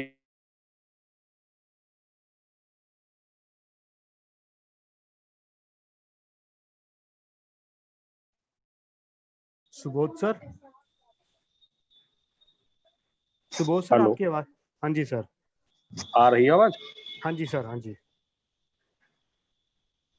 महामारी के दौर में ये कहना कि कौन परेशान है कौन नहीं परेशान है, पूरे 200 देश परेशान हैं और कोई ऐसा सेक्टर बचा नहीं है जो इससे परेशान न हो। लेकिन हम लोग जहां पर हैं, हम लोग जिस जगह पे हैं और जिस वर्ड में हैं, हम उसकी बात कर लें। हम लोग मीडिया एजुकेटर्स हैं या एजुकेशन की फील्ड में हैं, तो हम लोग उसकी बात कर लें तो बहुत अच्छा रहेगा। और हम उसके पेरिफेरी पर जो भी घटनाएं हो रही हैं उन पर नजर रखें। हम क्या तैयार करते हैं, हमारा बाई प्रोडक्ट हमारा अपना स्टूडेंट है, और स्टूडेंट कन्वर्ट हो रहा है किसमें? मीडिया प्रोफेशनल में। तो जो सबसे ज्यादा दिक्कत वाली बात है वो मीडिया प्रोफेशनल्स के लिए है, जो बडिंग जर्नलिस्ट हैं, जो इनकमिंग जनरेशंस हैं। तो हम उनकी बात पर अगर आते हैं तो ये देखें, जो रिपोर्ट्स अभी तक की आई हैं पिछले 2.5-3 महीने 4 महीने की, उस रिपोर्ट्स के आधार पे ये कहा गया है कि 90% मीडिया ऑर्गेनाइजेशंस जो हैं वो घाटे में गए हैं, उन्होंने लॉस बेयर किया है। 63% मीडिया ऑर्गेनाइजेशंस ऐसे हैं जिनका 1 महीने का लॉस 1 करोड़ से ऊपर का है। उसकी वजह से हुआ क्या कि इन मीडिया ऑर्गेनाइजेशंस ने अपने कॉस्ट कट किए, इनकम एक्सपेंडिचर पे अपना ध्यान दिया, सिर्फ फ्रूटफुल वर्कफोर्स को इन्होंने रखा, बाकी सबको ले ऑफ किया, निकाल दिया, या उनकी सैलरी कट कर दी, या उनको पूरी तरह से घर पे बैठा दिया। अब हमारे लिए चैलेंज ये है कि हम उनकी बात करें, हम उनके लिए प्रोस्पेक्ट की बात कर लें जो ऐसे माहौल में, ऐसी परिस्थिति में, ऐसे दौर से गुजर रहे हैं। तो ऐसे लोग जो इस माहौल में नौकरी खो चुके हैं, उनके लिए सजेशंस यही हैं कि आने वाला दौर जो है वो पूरी तरीके से ऑनलाइन का दौर है, और इस ऑनलाइन के दौर में अपने को बहुत ही टेक्निकली इक्विप करना होगा और अपने को साउंड करना होगा, क्योंकि हम इस बात से भाग नहीं सकते। नौकरी उनकी नहीं गई है जो साउंड थे, जो बहुत इक्विप्ड थे और जो क्वालिटी वर्कफोर्स थे। क्वालिटी वर्कफोर्स को कहीं भी कोई दिक्कत ऐसी आती नहीं है। हाँ, उसकी कास्ट कट हो सकती है, सैलरी कट हो सकता है, उसके साथ कुछ ऊपर नीचे थोड़ा बहुत हो सकता है। गवर्नमेंट सेक्टर या गवर्नमेंट ऑर्गेनाइजेशन को अगर छोड़ दें, जैसे हम लोगों का भी कास्ट कट हुआ किसी महीने में, ऐसा नहीं है कि गवर्नमेंट पे फर्क नहीं पड़ता है, गवर्नमेंट एम्प्लॉइज पर भी फर्क पड़ा। लेकिन प्राइवेट सेक्टर बहुत बड़ा सेक्टर है और मीडिया में कुछ ऐसा है नहीं। मीडिया में तो सारा कुछ आप जानते हैं कि बहुत ही वोलेटाइल नेचर है मीडिया की जॉब्स का।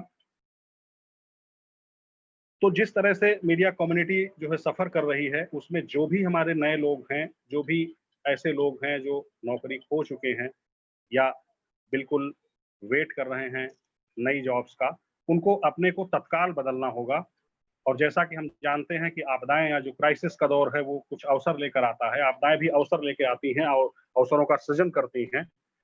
तो इस सृजनात्मकता के दौर में कुछ नया करने के लिए आपको भी अपने को नया करना होगा। हम मीडिया एजुकेटर्स हम क्या कर रहे हैं? हम एक बाई प्रोडक्ट दे रहे हैं हम स्टूडेंट के रूप में, उसको भी मार्केट में आना है, उसको भी आगे अपने को तैयार करना है। हमारी टीचिंग की पूरी मॉड बदल गई है, हमारा डिलीवरी ऑफ कंटेंट उसका मॉड पूरी तरीके से बदल गया है। हमने भी अपने को एडजस्ट किया है, बहुत सारा हम ऑनलाइन कर रहे हैं, बहुत सारा हम ऑफलाइन नहीं अब कर पा रहे हैं। तो इसलिए मीडिया एजुकेटर्स जिस तरह से काम कर रहे हैं, उसी तरह से मीडिया प्रोफेशनल्स को भी अब अपने को अपनी पूरी मॉडस ऑपरेंडी को बदलना पड़ेगा। अब है क्या, ये आपदाएं हमारे लिए नया रास्ता कैसे खोल रही हैं, तो उसमें पूरी तरीके से अब आप ऑनलाइन की तैयारी कर लीजिए और ऑनलाइन सेक्टर में क्या आने वाला है और कहाँ पर आप अप्रोच कर सकते हैं जॉब्स के लिए। उसमें ये है कि जो फ्यूचर है उसमें स्टार्टअप्स का दौर बहुत तेजी से आने वाला है। आपको पिछला मैं एक आंकड़ा बता दूं, एक आंकड़ा शेयर करूं कि बीते 70 दिनों में 12,000 नई वेबसाइटें लॉन्च हुई हैं। 70 दिनों का है ये, और ये लगातार आंकड़ा बढ़ रहा है। अगले 10 दिन में हो सकता है कि 500 और वेबसाइट लॉन्च हो जाएं। तो इस तरह से ये स्टार्टअप्स का जो नया दौर है वो पूरी तरीके से मार्केट पे छाने वाला है, आने वाला है। और इसमें क्या होगा कि इसमें कंटेंट की डिमांड बढ़ेगी, कंटेंट राइटर्स की डिमांड बढ़ेगी और कंटेंट एडिटर्स की डिमांड बढ़ेगी। तो हमको अब अपने को बजाय ये लैमेंट करने के या छाती पीटने के कि नौकरी चली गई, ऐसा हो गया, वैसा हो गया, ये ठीक है और मैं इससे इनकार नहीं करता हूँ कि किसी की नौकरी जाती है तो बहुत दर्द होता है, दुख होता है और इमीडिएट इसका कोई इलाज है भी नहीं। लेकिन हाँ, ये है कि आपको रुकना नहीं है। अगर रुक गए तो दिक्कत होगी। आपको कुछ ना कुछ करना है और कुछ ना कुछ आपको ड्राफ्ट और क्राफ्ट करना है और अपने को ही बदलना है। तो आप अगर ऐसे 5-7 लोगों का ग्रुप बना करके जो टेक्निकली भी साउंड हों, थोड़ा सा लिखते भी हों, पढ़ते भी हों अच्छा और डिफरेंट फील्ड के हों, एक ग्रुप बना सकते हैं। ग्रुप बनाने के बाद में स्टार्टअप्स में आप जा सकते हैं, अपना ब्लॉग, अपनी वेबसाइट, अपना पॉडकास्ट, अपना वीडियो स्ट्रीमिंग का, अपना कोई भी ऐसा काम शुरू कर सकते हैं जिससे कि ये आने वाले समय में आपको कुछ ना कुछ, जब आप मोनेटाइज करेंगे इसको और आपके व्यूअर्स बढ़ेंगे, आपके सब्सक्राइबर बढ़ेंगे, कुछ ना कुछ आपको फायदा करेगा, लेकिन इसको लगना पड़ेगा और बड़ा मनोयोग से, क्योंकि घर पे बैठकर और सिर्फ टीवी देखकर काम नहीं चलने वाला है, कुछ करना पड़ेगा। तो डिमांड जो कंटेंट राइटर की है, एक तो स्टार्टअप्स की बात हो गई, और दूसरा जो डिमांड कंटेंट राइटर की है और कंटेंट एडिटर की है, ये फ्यूचर में आने वाली है और ये बहुत तेजी से। तो इस हिसाब से जो अपने को बना लेगा, जो अपने को मजबूत कर लेगा, वो फायदा उठाएगा। दूसरा एक ये है कि वर्चुअल इवेंट मैनेजमेंट, जो थोड़ा मैनेजमेंट प्रोफेशनल्स हैं, मैनेजमेंट स्किल्स के लोग हैं, मीडिया मैनेजमेंट के लोग हैं, वो वर्चुअल इवेंट्स के लिए अपने को तैयार कर सकते हैं और उनको आने वाले समय में बहुत ऐसे सारे काम मिलने वाले हैं या मिल सकते हैं जिन पर वो अपना फोकस कर सकते हैं। तो startups, content editor, content writer, content developer, content manager, ये सारे बिंदु जो हैं उनको हमारे नए स्टूडेंट, नए रिसर्चर्स, नए स्कॉलर्स को और जो वर्किंग जर्नलिस्ट हैं, खासकर जिनके पास जॉब नहीं है, वो अपने को इस फील्ड में लेकर के आ सकते हैं और वो काम कर सकते हैं। दूसरा एक बहुत जो जिस तरफ सारा मीडिया हाउसेस या सारे मीडिया हाउसेस अपने अपने डिजिटल एडिशन को जिस तरह से पेवाल के पीछे ले जा रहे हैं, अभी तो ये बहुत खराब लग रहा है कि अरे उसने 50 रुपए महीने चार्ज कर लिया, 150 रुपए महीने चार्ज कर लिया। मैं आपको बता रहा हूं कि अगर ये सिचुएशन बहुत जल्दी ठीक नहीं हुई तो आने वाला समय सिर्फ डिजिटल कंटेंट का होगा, डिजिटाइजेशन का ही होगा और पेवाल के पीछे जाना ही पड़ेगा। हर अखबार इतना बर्दाश्त नहीं कर पाएगा कि वो एक एक प्रति बेचे, एक एक अखबार बेचे, घरों में फेंके। पेवाल के पीछे जाने का कॉन्सेप्ट ये है कि उसमें तरह तरह के अब सब्सक्राइबर के पैकेजेस आएंगे।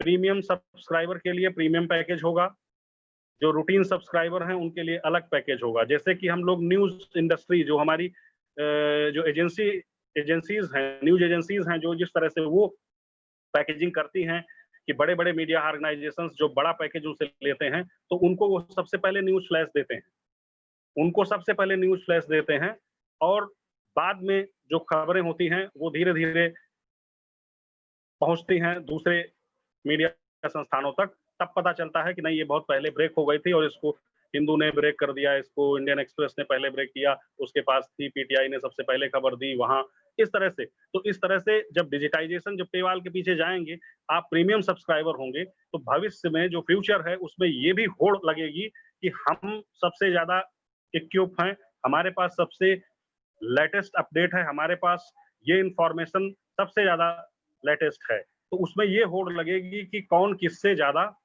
अच्छी इंफॉर्मेशन रखता है और अच्छा कंटेंट किसके पास है। तो इसके लिए आपको पे करना होगा और आप जब पे करेंगे तो कंपनियां आपको अच्छा डिजिटल कंटेंट प्रोवाइड करेंगी, और जब अच्छा डिजिटल कंटेंट आपको प्रोवाइड करेंगी तो इसके लिए कंपनियां पेमेंट भी लेंगी और पेमेंट देंगी भी, क्योंकि अच्छा कंटेंट ऐसे नहीं मिलेगा कि किसी वेबसाइट से आपने चुरा लिया, किसी न्यूज एजेंसी से आपने चुरा लिया और उसको ट्रांसलेट कर लिया, ऐसा कर लिया, वैसा कर लिया, ऐसा नहीं होगा।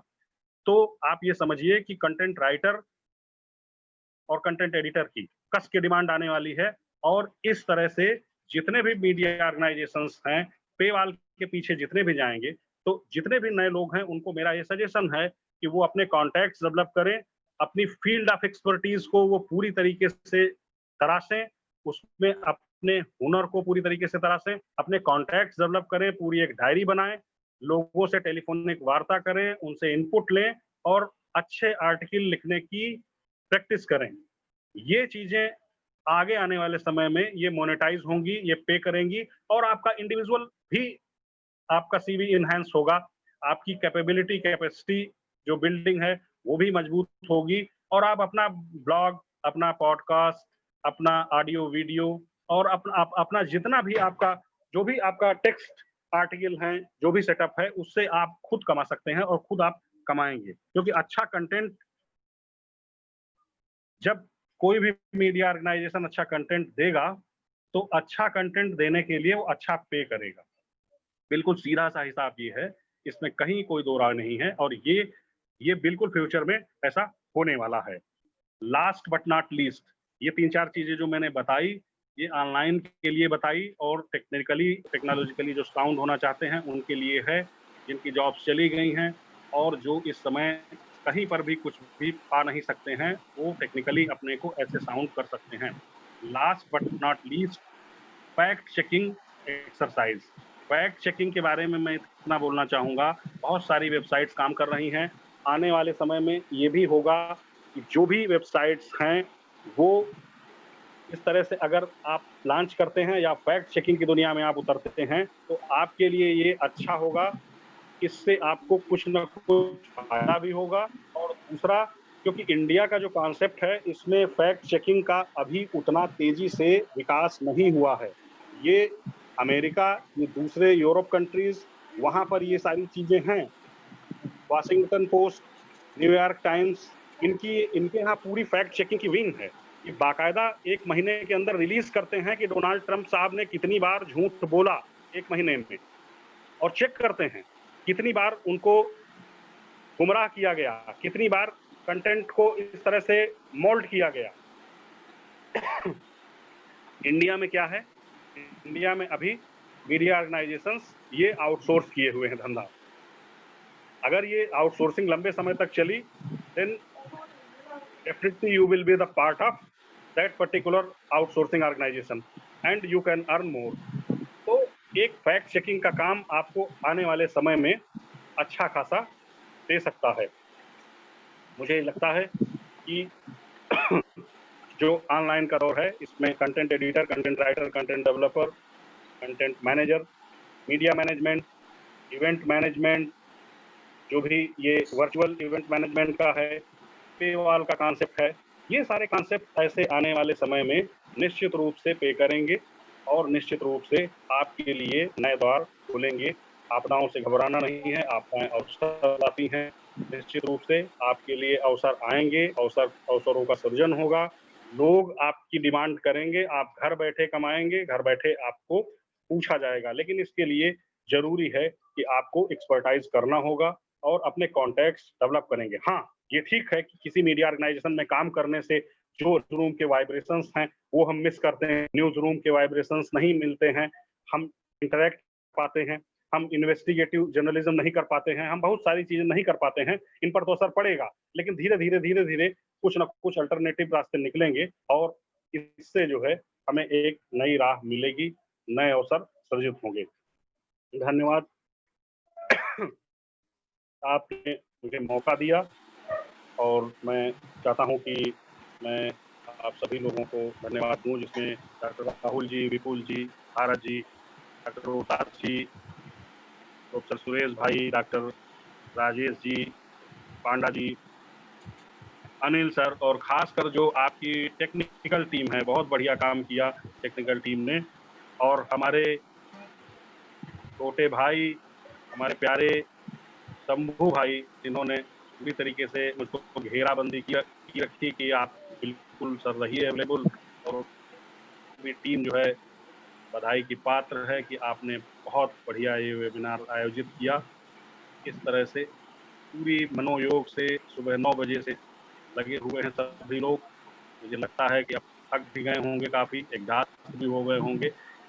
धीरे धीरे जो है इस पूरे समय का आप लोगों ने सदुपयोग किया, एक नया निष्कर्ष निकलकर सामने आया है। मैं वर्धमान महावीर कोटा खुला विश्वविद्यालय जो हमारा कोटा में है, कोटा की स्थिति वैसे बहुत ठीक नहीं है, स्थितियाँ तो बहुत जगह ठीक नहीं हैं आज कोविड के दौर में, लेकिन मैं समझता हूँ कि आप सभी लोग फ्यूचर में कभी भी जब कोटा पधारें, मोस्ट वेलकम। और राहुल जी से लेकर पूरी प्रेप्स की टीम, जो पूरी प्रेप्स में मुझे पता चला कि पी से जो है वो भारत जी हैं, आर से राहुल जी हैं, ए से अनिल जी हैं, पी से विपुल जी हैं, ई से कुछ पता नहीं चल रहा है, एस से शंभू भाई हैं। तो ई का मैं कह देता हूँ कि पूरी टीम एक्सीलेंट। तो ई का मतलब ये हो गया कि पूरी टीम जो है एक्सीलेंट है, और मैं डायरेक्टर को भी बधाई दूंगा। बहुत सर, आपके आशीर्वचनों से हम लोगों की बिल्कुल थकान उतर गई है। मैं ये कहना चाहूँगा, आप जिस तरह से आशीर्वचन हम लोगों को दे रहे हैं, आशीर्वाद दे रहे हैं सर, हम लोगों की थकान बिल्कुल उतर गई है। इतने दिनों की जो हमारी मेहनत थी वो हमारी सफल लग रही है हम लोगों की। बहुत अच्छा लगा और बहुत बढ़िया है। फ्यूचर में ऐसे कभी भी कोई आयोजन करते रहें तो हम लोग आपके साथ पूरी तरीके से खड़े रहेंगे। बिल्कुल सर, आपका आशीर्वाद चाहिए सर। धन्यवाद, thank you very much. Thank you sir, thank you sir. धन्यवाद सर। अब धन्यवाद सर। अब अंत में धन्यवाद प्रस्ताव के लिए मैं इस संगोष्ठी के संयोजक राहुल मित्तल जी को आमंत्रित करूंगा कि वो धन्यवाद प्रस्ताव दें। राहुल सर। धन्यवाद विपुल जी। मैं सभी का धन्यवाद देना चाहूँगा इस समय पर, क्योंकि सभी लोग सुबह 9 बजे से जुड़े हुए हैं आज के दिन में, और जो हमारी ऑर्गेनाइजिंग टीम है वो लगातार हमारे जो गेस्ट्स हैं सभी से कोऑर्डिनेट कर रही है, सबको लेके आ रही है, और सभी गेस्ट का भी धन्यवाद देना चाहूँगा, खास करके चीफ गेस्ट हमारे professor of eminence doctor Sunil Kant Behera ji का। उन्होंने हमारे लिए समय निकाला और हमारे यहाँ पर आए और अपना वक्त दिया। इसी तरीके से सभी जितने भी हमारे गेस्ट ऑफ ऑनर्स हैं सभी को मैं धन्यवाद देना चाहता हूँ। सारे हमारे पेपर प्रेजेंटर्स और जितने भी हमारे चेयरपर्सन्स हैं, जितने भी अदर गेस्ट हैं, सभी का मैं धन्यवाद देना चाहता हूँ। खास करके जो हमारी ऑर्गेनाइजिंग टीम है, उन्होंने पिछले 1 महीने से सभी लोग लगे हुए हैं। सभी लोग अपना अपना काम कर रहे हैं और इस कॉन्फ्रेंस को सफल या असफल जो आप कहें, मेरे हिसाब से तो सफल रही है। अगर आप तो इसलिए सभी का मैं धन्यवाद देना चाहूँगा, क्योंकि अब ये कोविड-19 का जो टाइम है, इसमें अगर हम कहें कि preparing nets today for fishing tomorrow, यानी कि ये जो टाइम है हमारा जाल बुनने का है ताकि हम कल मछलियाँ पकड़ सकें, यानी कि कल हम आज तैयारी कर लें इस टाइम में, क्योंकि ये लीन पीरियड है हमारे लिए, और कल जो हमें काम करना है उसके लिए हम अपनी कमर कस लें, अपने आप को मजबूत बना लें, क्योंकि ये एक पहला अवसर नहीं होगा जिसमें ये एक तरह का वायरस आया है। अब आगे ऐसा लगता है कि जैसे सुनने में आया है, अगर हम न्यूज़ में सुनते रहे हंता वायरस आ रहा है या कोई और वायरस आ रहा है, तो ये अब वायरस की दुनिया चल निकलेगी, जो मुझे लगता है। तो हमें ये ऑनलाइन काम ये करते रहना पड़ेगा, चाहे ये वेबिनार्स हों, चाहे वेब कॉन्फ्रेंसेस हों, या ऑनलाइन ही हमें सब काम करना पड़ेगा। और मैं सभी का, पूरी टेक्निकल टीम का, खासकर ग्राफिक डिज़ाइनर का जिन्होंने हमारे लिए सारी ग्राफिक डिज़ाइनिंग की, उन सभी का, और हमारे स्टूडेंट्स का जो इस समय रिपोर्टिंग कर रहे हैं, उन सभी का मैं धन्यवाद देना चाहता हूँ। नमस्कार। और एक लास्ट में एक और घोषणा, जो कुछ लोगों से हमारी बात हुई कि हम दिसंबर में फिर से एक इंटरनेशनल कॉन्फ्रेंस करेंगे, वेब कॉन्फ्रेंस होगी वो भी, और इसमें हम स्कोपस जर्नल्स के साथ आएंगे। इसी घोषणा के साथ मैं अपनी वाणी को विराम दूंगा और सभी का एक बार फिर से तहे दिल से शुक्रिया अदा करता हूँ। धन्यवाद। Thank you so much sir. Thank you जी। Thank you so much sir.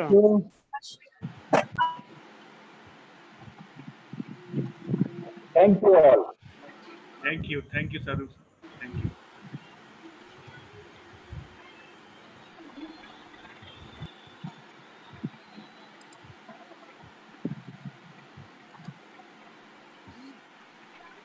Rahul ji. जी सर। हाँ, तो अच्छे से हो गया है, तो फिर हम लोग लिव करें। बिल्कुल सर। बिल्कुल सर। तो congratulations to all the team, Vipul ji. Thanks to all of you, sir. All of us. Sir. Thank you, sir. So with this, I came to know some new faces. Dr. Rohtas Kumar. और भी 2-4 लोगों को जानना हुआ। शंभुचरण गुप्ता जी हैं, doctor Shambhucharan Gupta. तो we will be in touch. Thank you so much. बिल्कुल sir, सभी के लिए थैंक्स सर। सभी हमारे साथ लगे रहे।